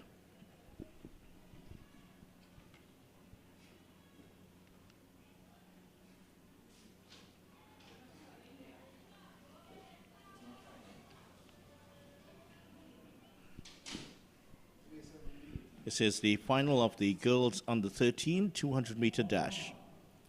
2 Zenith athletes on the inside, Zaria Tobias and Caleb O'Neill. Here we go with the start. Excellent start on the outside by Kaylee Wiltshire of Abilene. But here is Simplex and Akila Chinapu.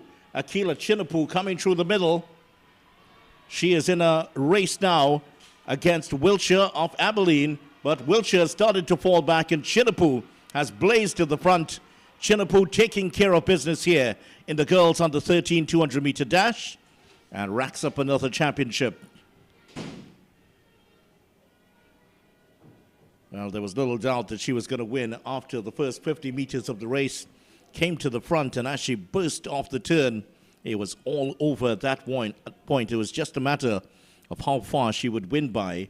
Girls under 13 200-meter dash finals. Your winner, Akila Chinapu of Simplex Athletic Club, the younger sister of the Chinapu boys who made Trinidad and Tobago so proud at the Carifta Games earlier this year. I'm sure we'll see her at the Carifta Games in a couple of years. Now let's go to the boys under 13 200-meter dash. Damari Lampkin of Neon Wolves in 1, Kai Williams of Abilene in 2, Kadish Frank of Memphis Pioneers in 3, Isaiah Lutchman of Neon Wolves in 4, Armani Jones-Benjamin of Burnley in 5, Josiah Kyton of Memphis in 6, Seth Sylvester of Cougars in 7, and in 8, Kimari Samuel of Memphis Pioneers AC. Fastest time by Seth Sylvester. He is in lane number 7. Sylvester gets a great start just on the outside. And Sylvester's already gone past Samuel of Memphis. He is the one to catch at the moment. Josiah Kyton is with him at the side of him, and Kyton has a slight lead. But here is Sylvester trying to come back. Kyton just in front. Kyton is leading him to the line, and Josiah Kyton of Memphis wins it, just ahead of Seth Sylvester of Cougars. And was it the Burnley athlete Armani Jones-Benjamin that came through the finish in 3rd place? Another exciting race here. Boys on the 13 200-meter dash.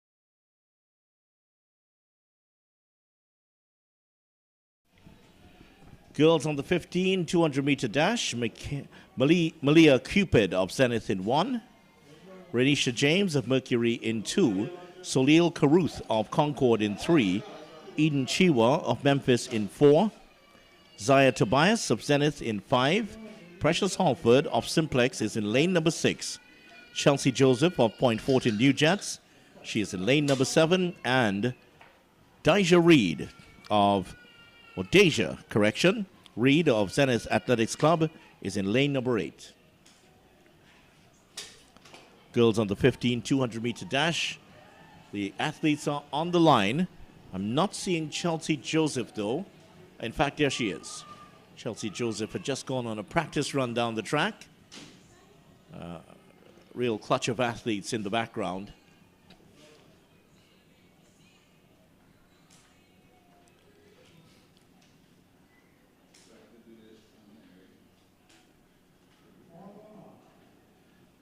The athlete that's missing right now is Renisha James of Mercury. That's the one who's not out there.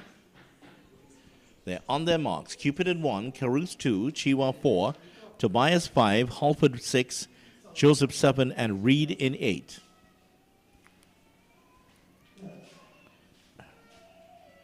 They're off in the girls on the 15 200-meter dash. And coming through the middle already, Zaya Tobias has taken control of this race. Coming off the turn now in those orange shoes of hers. She is holding on to the lead. Joseph and Reed are challenging here. And just to her left it is Chiwa coming. But Chiwa is too late. Zaya Tobias does enough to hold on. She's raced a lot this weekend and had enough in the tank to win it for Zenith. And the Zenith faithful just below us, they absolutely exploded here. They've gone nuclear in front of us. Zaya Tobias, your champion of the girls on the 15 200-meter dash.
So boys on the 15 200-meter dash now are ready to race off here.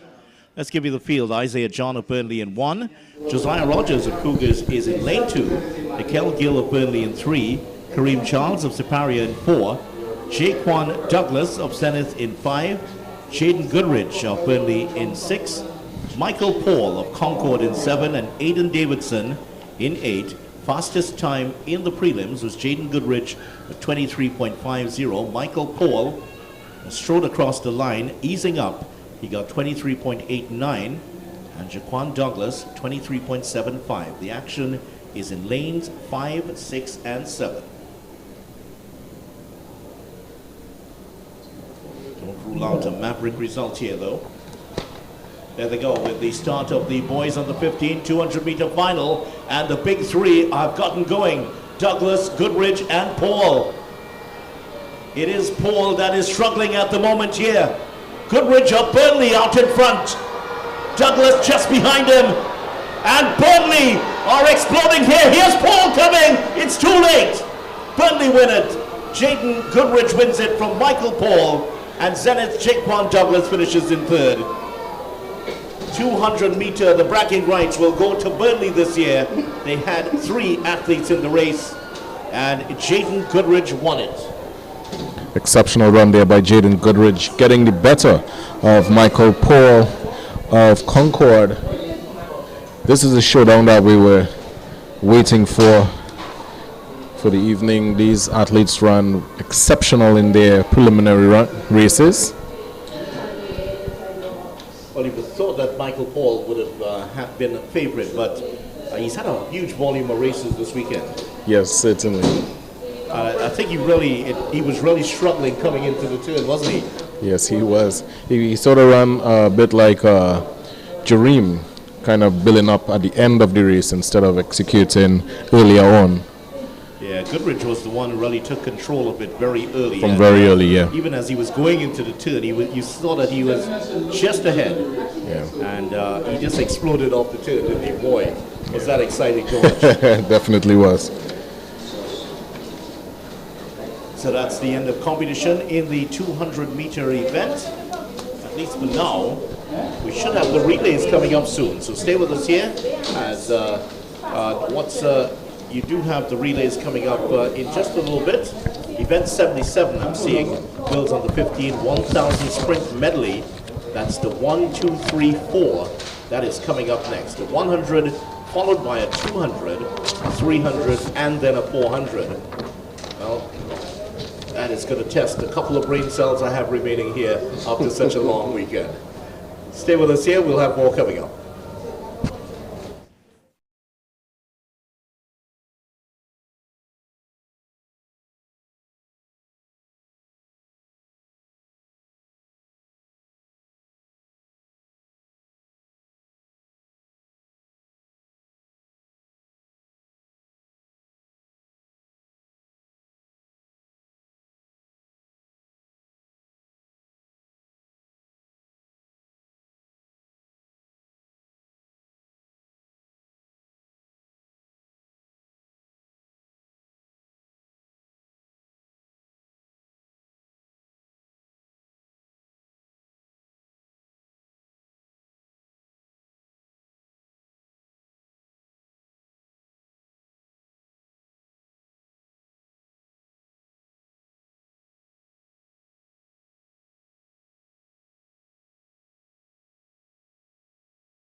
For all your catering needs, weddings, baby showers, sporting events, and much more, Rachel's Catering Services.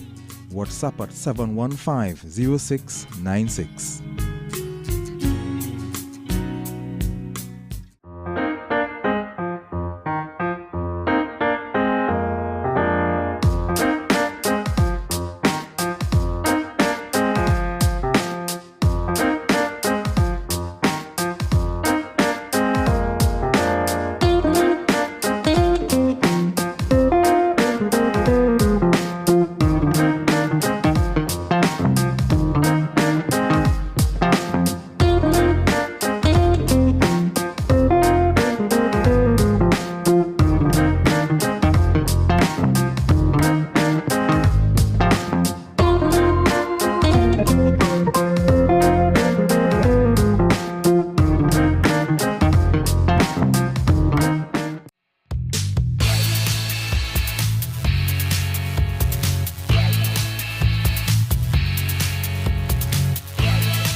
For all your catering needs, weddings, baby showers, sporting events, and much more, Rachel's Catering Services. WhatsApp at 715-0696.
For all your catering needs, weddings, baby showers, sporting events, and much more, Rachel's Catering Services.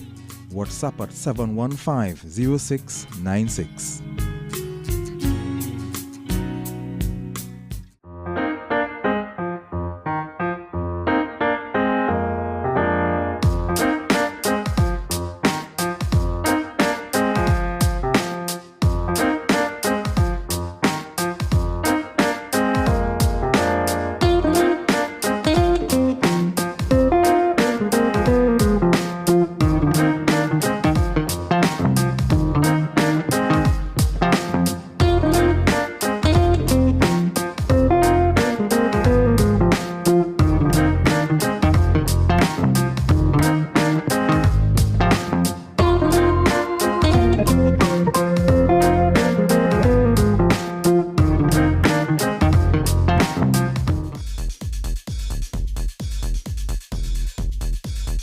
Today we are hosting one of several of our coaching clinics which started in January, and today we have the middle and long distance clinic which is presented by Mr. Derek Simon and his team, where we're focusing on the development of the middle and long distance events. Trinidad and Tobago, for the past, in terms of our athletic history, we never really had that type of success at the global arena with regards to the middle and long. However, we had a number of successes at the regional in terms of the Carifta Games, CAC and Panama and those type of things. So we felt that we want to focus on some of the events where we had low participation and also where we had some past participations and to rebuild. So that is why we are here today at the Queen's Royal College in Port of Spain with regards to our middle and long distance clinic. So we had over 50-something plus athletes here today, also some coaches from Trinidad and Tobago. As you would notice, as I stand in front of this barrier here, this is what we call the steeplechase barrier, and is one of the events in the middle and long distance group. Right, steeplechase is not a prominent event in Trinidad and Tobago. However, it has been in our schedule of events in the past, in the junior and the open championships. I myself was a previous junior champion in the steeplechase. I remember my elder brother Paul Voze as well was also a champion in that event. So it is nothing new to us. However, over the years, recent years, we have not seen the level of competitors in these events. So it's no longer on the calendar. So one of the goal today is to reintroduce the steeplechase event, which we would have done a couple minutes ago in terms of the introduction to the clearance and what the event consists of. So this is where we are today.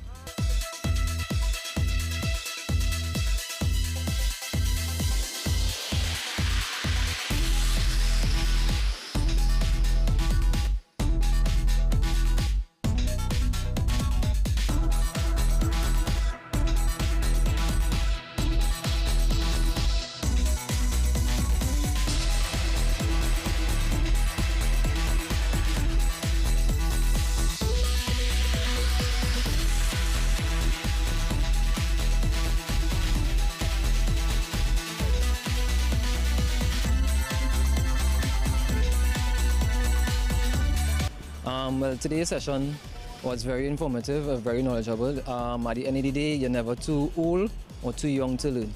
At the end of the day, the sport is a growing sport, and we as athletes and coaches, we have to be mindful that every day things change, every year things change. And with new development, new science come to the forefront, we have to get up to the time.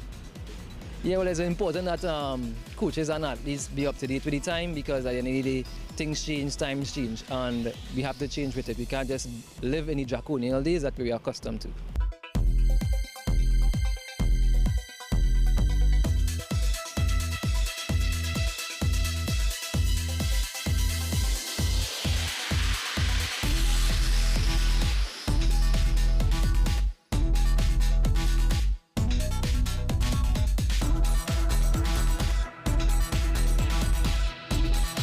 Fundamental, and especially for endurance athletes, because we understand that we work off a platform of energy. Energy in, energy out. For you to be able to produce energy out, for you to be able to produce performances for yourself, for your coach, for your family, that energy that goes in must be supportive for energy to come out. So food, you need food, glycogen to be able to get into your system, for it to be able to digest, dissolve, for you to get energy to go out. You mentioned also that coaches have their role to play, but they could only do so much. What responsibility is placed upon the athlete to continue? Great question. So the responsibility has to be part and almost alternatively resting on the shoulders of the parents. Because we as coaches, we have athletes for a couple hours for the week. The parents have them and can manage them. So our part is really to receive the athlete in the best place possible. The parents' part is to send the athlete to training and to the coach in the best place possible. And that is via having good nutritional daily habits and regimes. And of course you also mentioned the coaches as well, and not being stagnated in their own development as well. You could be experienced with 10, 20, 30 years and they still need to upgrade. Exactly. So part of your development as a coach is you identifying to be accountable to yourself, because you need to be informing athletes. You need to be representing yourself as an authority figure to guide. And as time goes, everything, science changes. You need to be updated. You need to be current with your advice to ensure that the athlete comes in an environment that is going to be progressive at all times.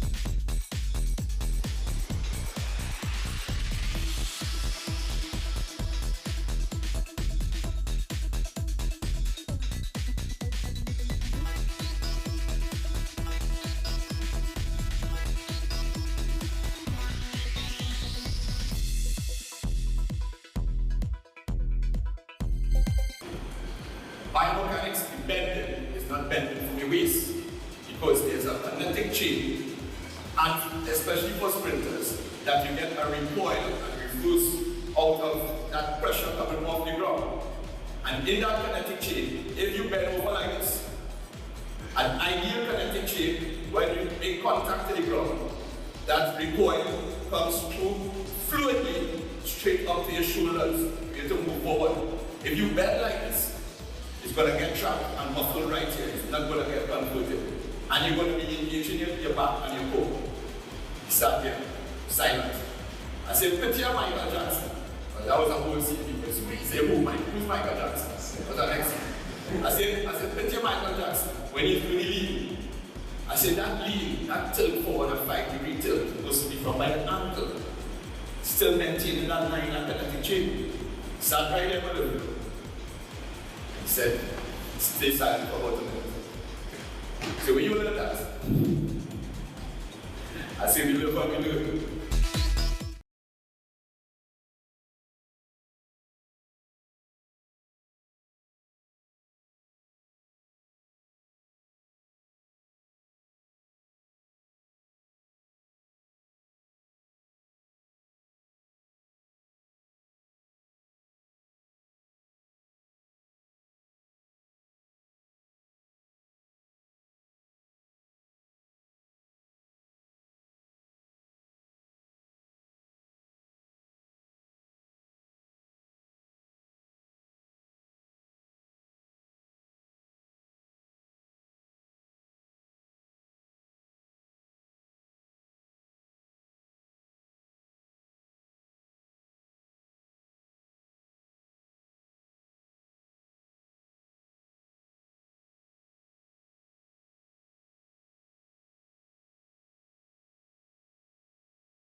Eastern Flyers.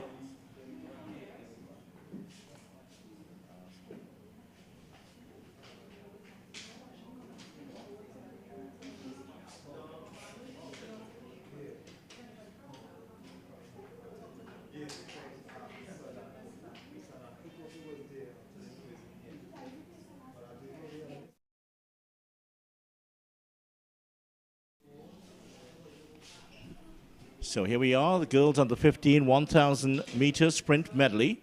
Princestown Achievers will start off with Mariska McClashy, Davide Sinai Gomez, Genesis in lane number 4, Ariella Williams. Mercury have Michaela Gray in 5.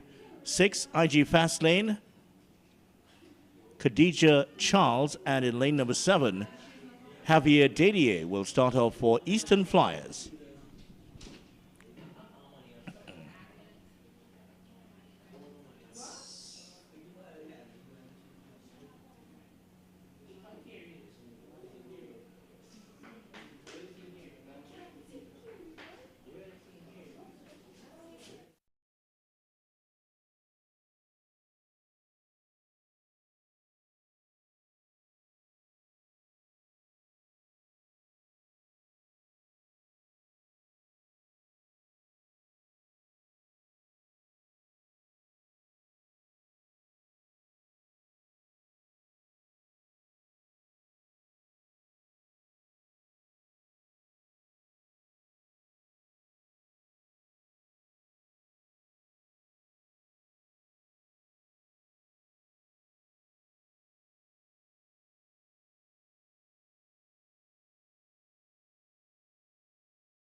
And I'm not sure if Javon has ever run a race like this one, 100, 200, 300, 400 relay. Yes, I actually did at the Zenith Games in Tobago. No, Falcon Games actually. Falcon in Tobago, yeah.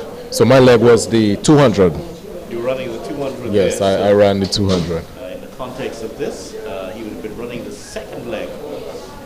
Yeah. So, now, the 200-meter runners are not running from the position they are used to starting from. Yeah. They're actually starting from the turn on the bend. So a little bit unusual for the 200-meter runners, so you have to adjust to that. For the 300-meter and 400-meter runners, it's going on as normal.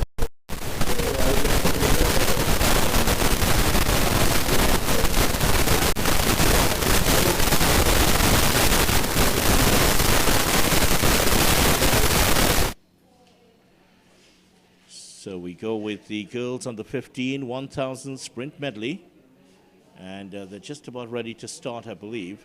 McClashy of Princestown Achievers is in lane 2. Davides Sinai Gomez, lane 3. Ariella Williams of Genesis in 4. Michaela Gray of Mercury in 5. Khadija Charles of IG Fastlane in 6. And Javier Dadier of Eastern Flyers in 7.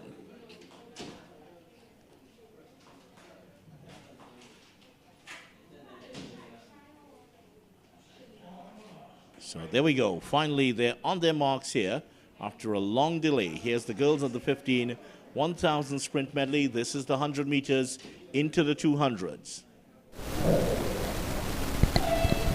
There is the start. Oh, a bit of a mix-up there by the IG fast lane. Khadija Charles, she held back and now is racing after the pack. It is Mercury that will make over the first changeover, and Mercury on their way. They're on top of this one. IG fast lane in second, and in third place is the Eastern Flyers at the moment. So as they cross over here now, the team from Mercury, this is Renisha James heading out in front. And they're about to make the change over here for the 300-meter leg. Mercury in the red, out in front. And Javon, it looks like IG Fastlane in second place. And the third place contestant. Unfortunately, a lot of these athletes have different, yeah. So the athlete from Mercury seems to be going pretty well. She's holding on to the lead. She comes up to her final 100. And this leg is going to be the 400 for the finish of the relay. So it is Mercury that will have a significant lead as they go into the final leg, and the changeover is made. There's Mercury on the way. The athlete coming in collapses dramatically onto the field. IG Fastlane in second place, a distant second place at that.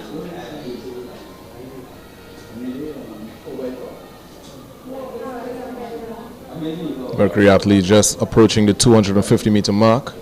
She seems pretty comfortable, actually extending the lead as she approaches the 200-meter mark. Yeah, she is way out in front here. This is the final leg of the girls and the 1,000 sprint medley, and it's Mercury that has a quarter lap in front, and she's trying to protect that now. Oh yeah. Easing to the pace here. The battle on in second place though. IG Fastlane on the threat here. So the battle is definitely going to be for the second place as the Mercury athlete is heading straight to the line. She's exhausted, but she's holding on. Just holding on, and she gets a significant win. 70 meters in front of her rivals, and Mercury, they get the win in the girls under 15 sprint medley. IG Fastlane coming in for second place. Third place is, well, there would have been a battle on for third, but the athlete getting across the line in third. Excellent run by the athlete there of Mercury, actually extending her lead for a beautiful victory. Eastern Flyers coming across in third. Renessa Greenaway was the one who finally got across the line there for third. But Mercury, they led. It was gate to wire for them. Oh yeah. Exceptional run there, keeping their lead throughout the entire race. And the boys on the 15 about to come our way, but first of all, there's section 2 of the finals. RSS Phoenix, Zenith, Cougars, Point Fortin New Jets, Neon Wolves, Burnley, and Memphis. I'll tell you what, I think the second event, second section, this is the one that's going to be a bit more electric, I feel. Look at the quality of athletes in this one. O'Shea Cummings, Malia Cupid for Zenith in this one. Cougars, they have Michaela Young, Chelsea Charles, and Naya Kerr. Yeah, they've all won medals over the last couple of days. And Burnley have also performed well over the last couple of days. They have some athletes here. So let's break down the field here for the Section 2 event. RSS Phoenix, Mashona Stewart is in lane number 2. For Zenith, in lane 3 is Deja Reed. 4, Cougars and Kalia Benjamin. 5, Point Fortin New Jets and Destiny Dugan. In 6 is Alexi Knights of Neon Wolves. 7, Burnley, Giovanna Edwards. And in 8, Memphis, Kara John. If you can hazard a guess for this one. It's going to be tough. Oh yeah. But really, you'd have to give the edge here to Cougars, who have the likes of Naya Kerr and Michaela Young in their team. But don't write out Zenith, because Zaya Tobias and O'Shea Cummings as well as Malia Cupid in the same race. Oh, wow. That's going to be some fire on the field. Yeah, that is going to be fiery indeed. And RSS Phoenix have some firepower of their own. Gloria Henry is doing the 400 meters. Oh, yeah. Adriana Fowler, Nakisha Samuel, and Bishona Stewart. Wow. That's a formidable force of themselves. And the Trinidad team of Cara John, Kiara McLeod, Naomi Wilson, and Eden Chiwa. Chiwa has had some fine runs in this tournament, in this event. So she is sitting on the rail just in front of the 400 meters right now, waiting her turn with the white headband on as usual. Here we go. First leg 100, second leg 200, third leg 3, and the fourth leg is the 400 meters. Here we go. Section 2, girls on the 15, 1,000 meters sprint medley. They are off. Good start for Burnley here. They're already making up the stagger. And also an excellent run here. And it is, as you would expect, it is Cougars that are off to a good start, but also great start here for Zenith and RSS Phoenix. Zenith out in front. This is Zion Tobias running the 200 meters. As they break the lanes, it is Tobias out in front for Zenith. Phoenix in second place, Burnley in third, and you go back to Memphis in fourth place. Tobias does the handover, and she is putting it in the hands of Malia Cupid, who is now going to run the 300 meters. Zenith, Phoenix, and Cougars, but Cougars is coming in a big way here. Chelsea Charles is off to a real flyer here, and she has taken over the lead here from Zenith. Isn't that an athlete for Burnley? Looks like Burnley colors. She's blazing as she comes to the 100-meter mark to make her final handover here for the 400-meter. Renee Smith of Burnley, correction there, in front. But fighting back here is Zenith. Oh, this one. Burnley that make the changeover first. Zenith in second place. And Phoenix in third. This one is going to be close. This one is going to be close. Let's see if our Burnley athlete will have the endurance and the speed to hold off the other athletes. As she heads to the 250-meter mark, she seems to be slowing down a bit. Jadel Joseph for Burnley out in front at the moment. O'Shea Cummings. The final two. Place. Gloria Henry for Phoenix in third. And Naya Kerr is coming in fourth. 1, 2, 3. The top three are bunching up at the moment here.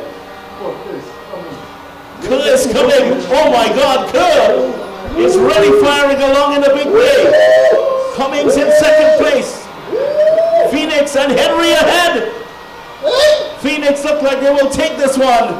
Kerr is coming, but it's too late. Oh! Zenith, did she take it on the line? It looked like Zenith really. Cummings, but the head was across the line. Yes. Doubtful whether the body actually got across. Oh my. Yes, yes. Very exciting race indeed. Ooh, I don't know why you're going to call that one, but I tell you very exciting race. O'Shea Cummings dipped across the line just ahead of, it looked like Gloria Henry, but it was doubtful whether the torso actually touched the line first. Wow. Ooh, we could actually have a dead heat. Anything could happen there. If this were another sport, we'd be heading to a super over at this point. Or a penalty shootout. All right. As Mr. Graham would tell us, sitting beside us. Oh, what an exciting race that was. Oh my. It was a long wait, but it was certainly worth it. It's certainly worth it, yeah. Very unpredictable. Yeah, very, very, very unpredictable, especially when we saw it coming up to the 150-meter mark when our athlete of Burnley already had the lead, but she couldn't hold on. But really, you have to, when you think about the fact that the Naya Kerr took her team to third place, she was 25 meters behind. Yeah. And somehow managed to close within 5 meters of the top two. Yeah, well, she's one of those athletes who has that endurance, that stamina, you know, and she really showed out today. She's run 1,000 races today. Yep. Boys under 15, they're setting up for that at the moment. Let's give you the lane assignments for the boys under 15. Mercury have Shaquem James in lane 2. 1 a week, Mickey Vidal in 3. Holy Cross have Zidane Khan in lane number 4. Malik Phillip of Fulfilling Athletic Dreams in 5. Neon Wolves in 7. Nikolai Kiedison will lead off for them. Burnley have Jedediah Davis in lane number 8.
Here we go with the start of the boys under 15 1,000 sprint medley, 100 meters, 200 meters free and 4.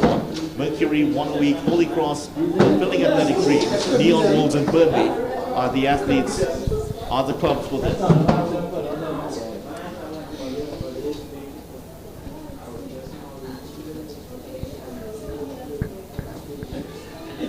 So who's it gonna be?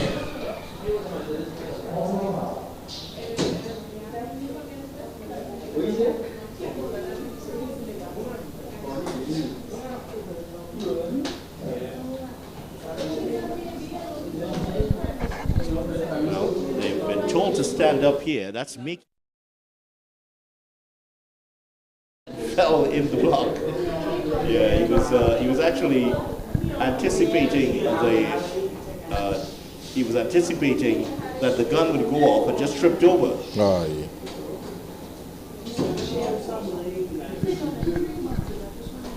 And he's getting a little warning there. Making it down, but he's okay. He's gonna stay in the field. He and his team.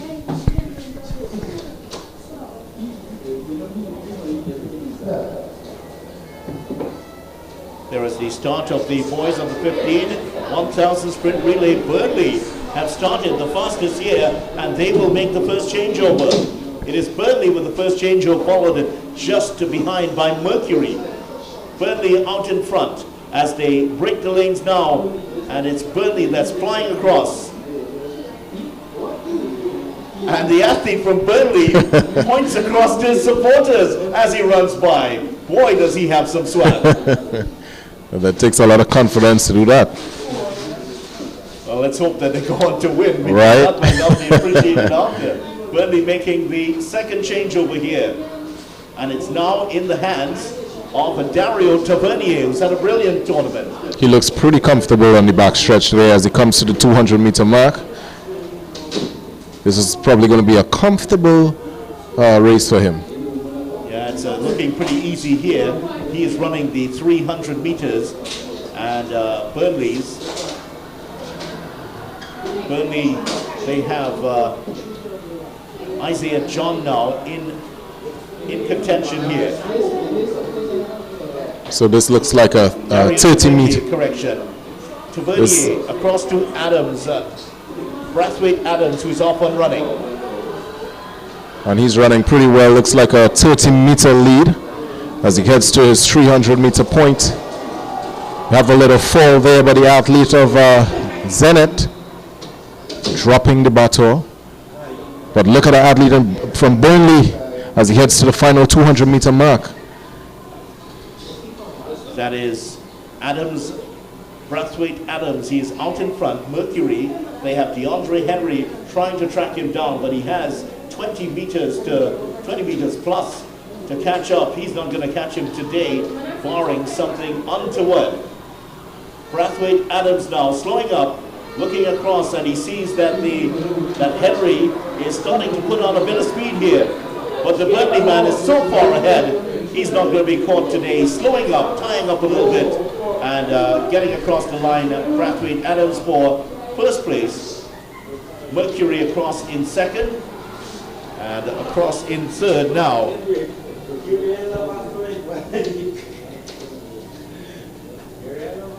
The Burnley athletes seem to be slowing up, but the gap was so big that it didn't even matter. Jeremiah McKnight coming across for Neon Wolves to take third in the race.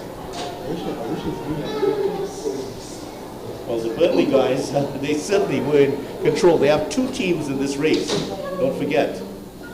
They also have a team running in lane number 5 in section 2. In section 2, okay.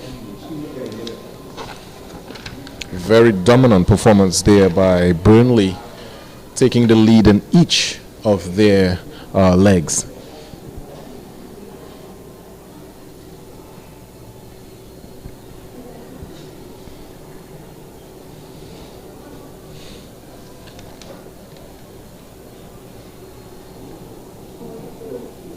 So let's give you the lane assignments for the final race of the championship. It really has been a wonderful event, and really have enjoyed covering it, all 78 events, and watching all 934 athletes. It's been a special treat for me, as it has been for the founder of Wason TV, Mr. Ian Wason, who doesn't look like he wants to go anywhere. He looked like he just ran 1,000 by himself. He did. So we have section 2, QRZ in lane number 2. They have Eliel Brown to start off. 3 Trackblazers, Caden Abraham starts off. Cougars, Josiah Rogers will lead off for Cougars. For Burnley, it's Aidan Davidson in the lead-off leg. Phoenix, RSS Phoenix, Niall Alleyne will start off for Phoenix, and for Zenith, Jariel Atkins will get going for them. QRC.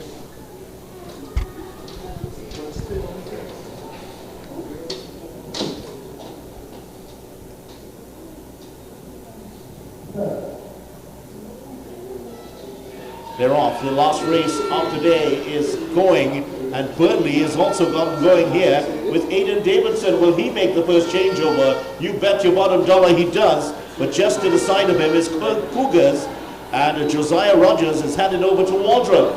Waldron is also up there. He is in the 200 meters, but the Burnley man. Nikhil Gill is ahead of him. As they break the turn, Nikhil Gill declines to wave to his supporters. He is ahead. Cougars in second, at least for the moment. And it looks like Zenith has now gone past in third. Another dominant performance by Burnley in the first two legs, and they take the lead again in the 300-meter leg. But this one seems to be a bit closer than the one before. It's not quite the blowout we had in the other leg, but Burnley is getting a very good third leg here from Isaiah John. But Cougars also getting a really good one here from Sean Hart. Lyndon George to take over from Sean Hart. As they come to the line, a 10-meter lead here for Burnley as Isaiah John will hand over to Jaden Goodrich, one of the fastest men in the competition. And Goodrich is off and running, and he is followed closely behind by Lyndon George of Cougars. I'm sensing some excitement in this final here. George has a huge amount of work to do if he is to get off, to get in first place. And the baton in the hands of Jaden Goodrich at the moment, and he is cruising along the back stretch. I tell you what, he's saving a little something here to explode. Oh, most definitely. He's up to his 150-meter mark, and he comes to the straight. Jaden Goodrich has the lead coming into the straight here. He's already starting to celebrate. His hands are in the air. He hasn't beaten his chest yet, Usain Bolt-like, but he can do so now because he is just about to cross the line, and Burnley sweep the boys on the 15 1,000-meter medley races here. Of course, it's a time final, but Burnley win quite comfortably in the end. Excellent run there by athletes representing Burnley in the both heats. Very dominant performance there. RSS Phoenix finishing in third place, and it was finishing in second. It was Cougars, Lyndon George, coming across the line in second place. So that has brought us to the end of the 2024 N3's National Juvenile Championships, and certainly, Javon, it's been a very tough 2 days for us. Oh, definitely. Definitely, we had some bad weather. We had a lot of hiccups, technical difficulties, but overall it was a successful weekend. I must say congratulations to all the athletes who participated over this weekend. The ones who won, the ones who didn't win, at least they know what they have to work on. Yeah, certainly. And these are the stars of tomorrow. Some of the athletes that we'll see maybe next year, in the years to come here for the Caribbean Games in Trinidad and Tobago and in other Caribbean Games. These are the athletes who we will see. The future stars of Trinidad and Tobago have been displayed here on Wave TV. Thank you so much for joining us on behalf of Javon, Ian, Kadeem, and the rest of the crew here at the Hasey Crawford Stadium. I'm Video Ramphal. Goodbye for now.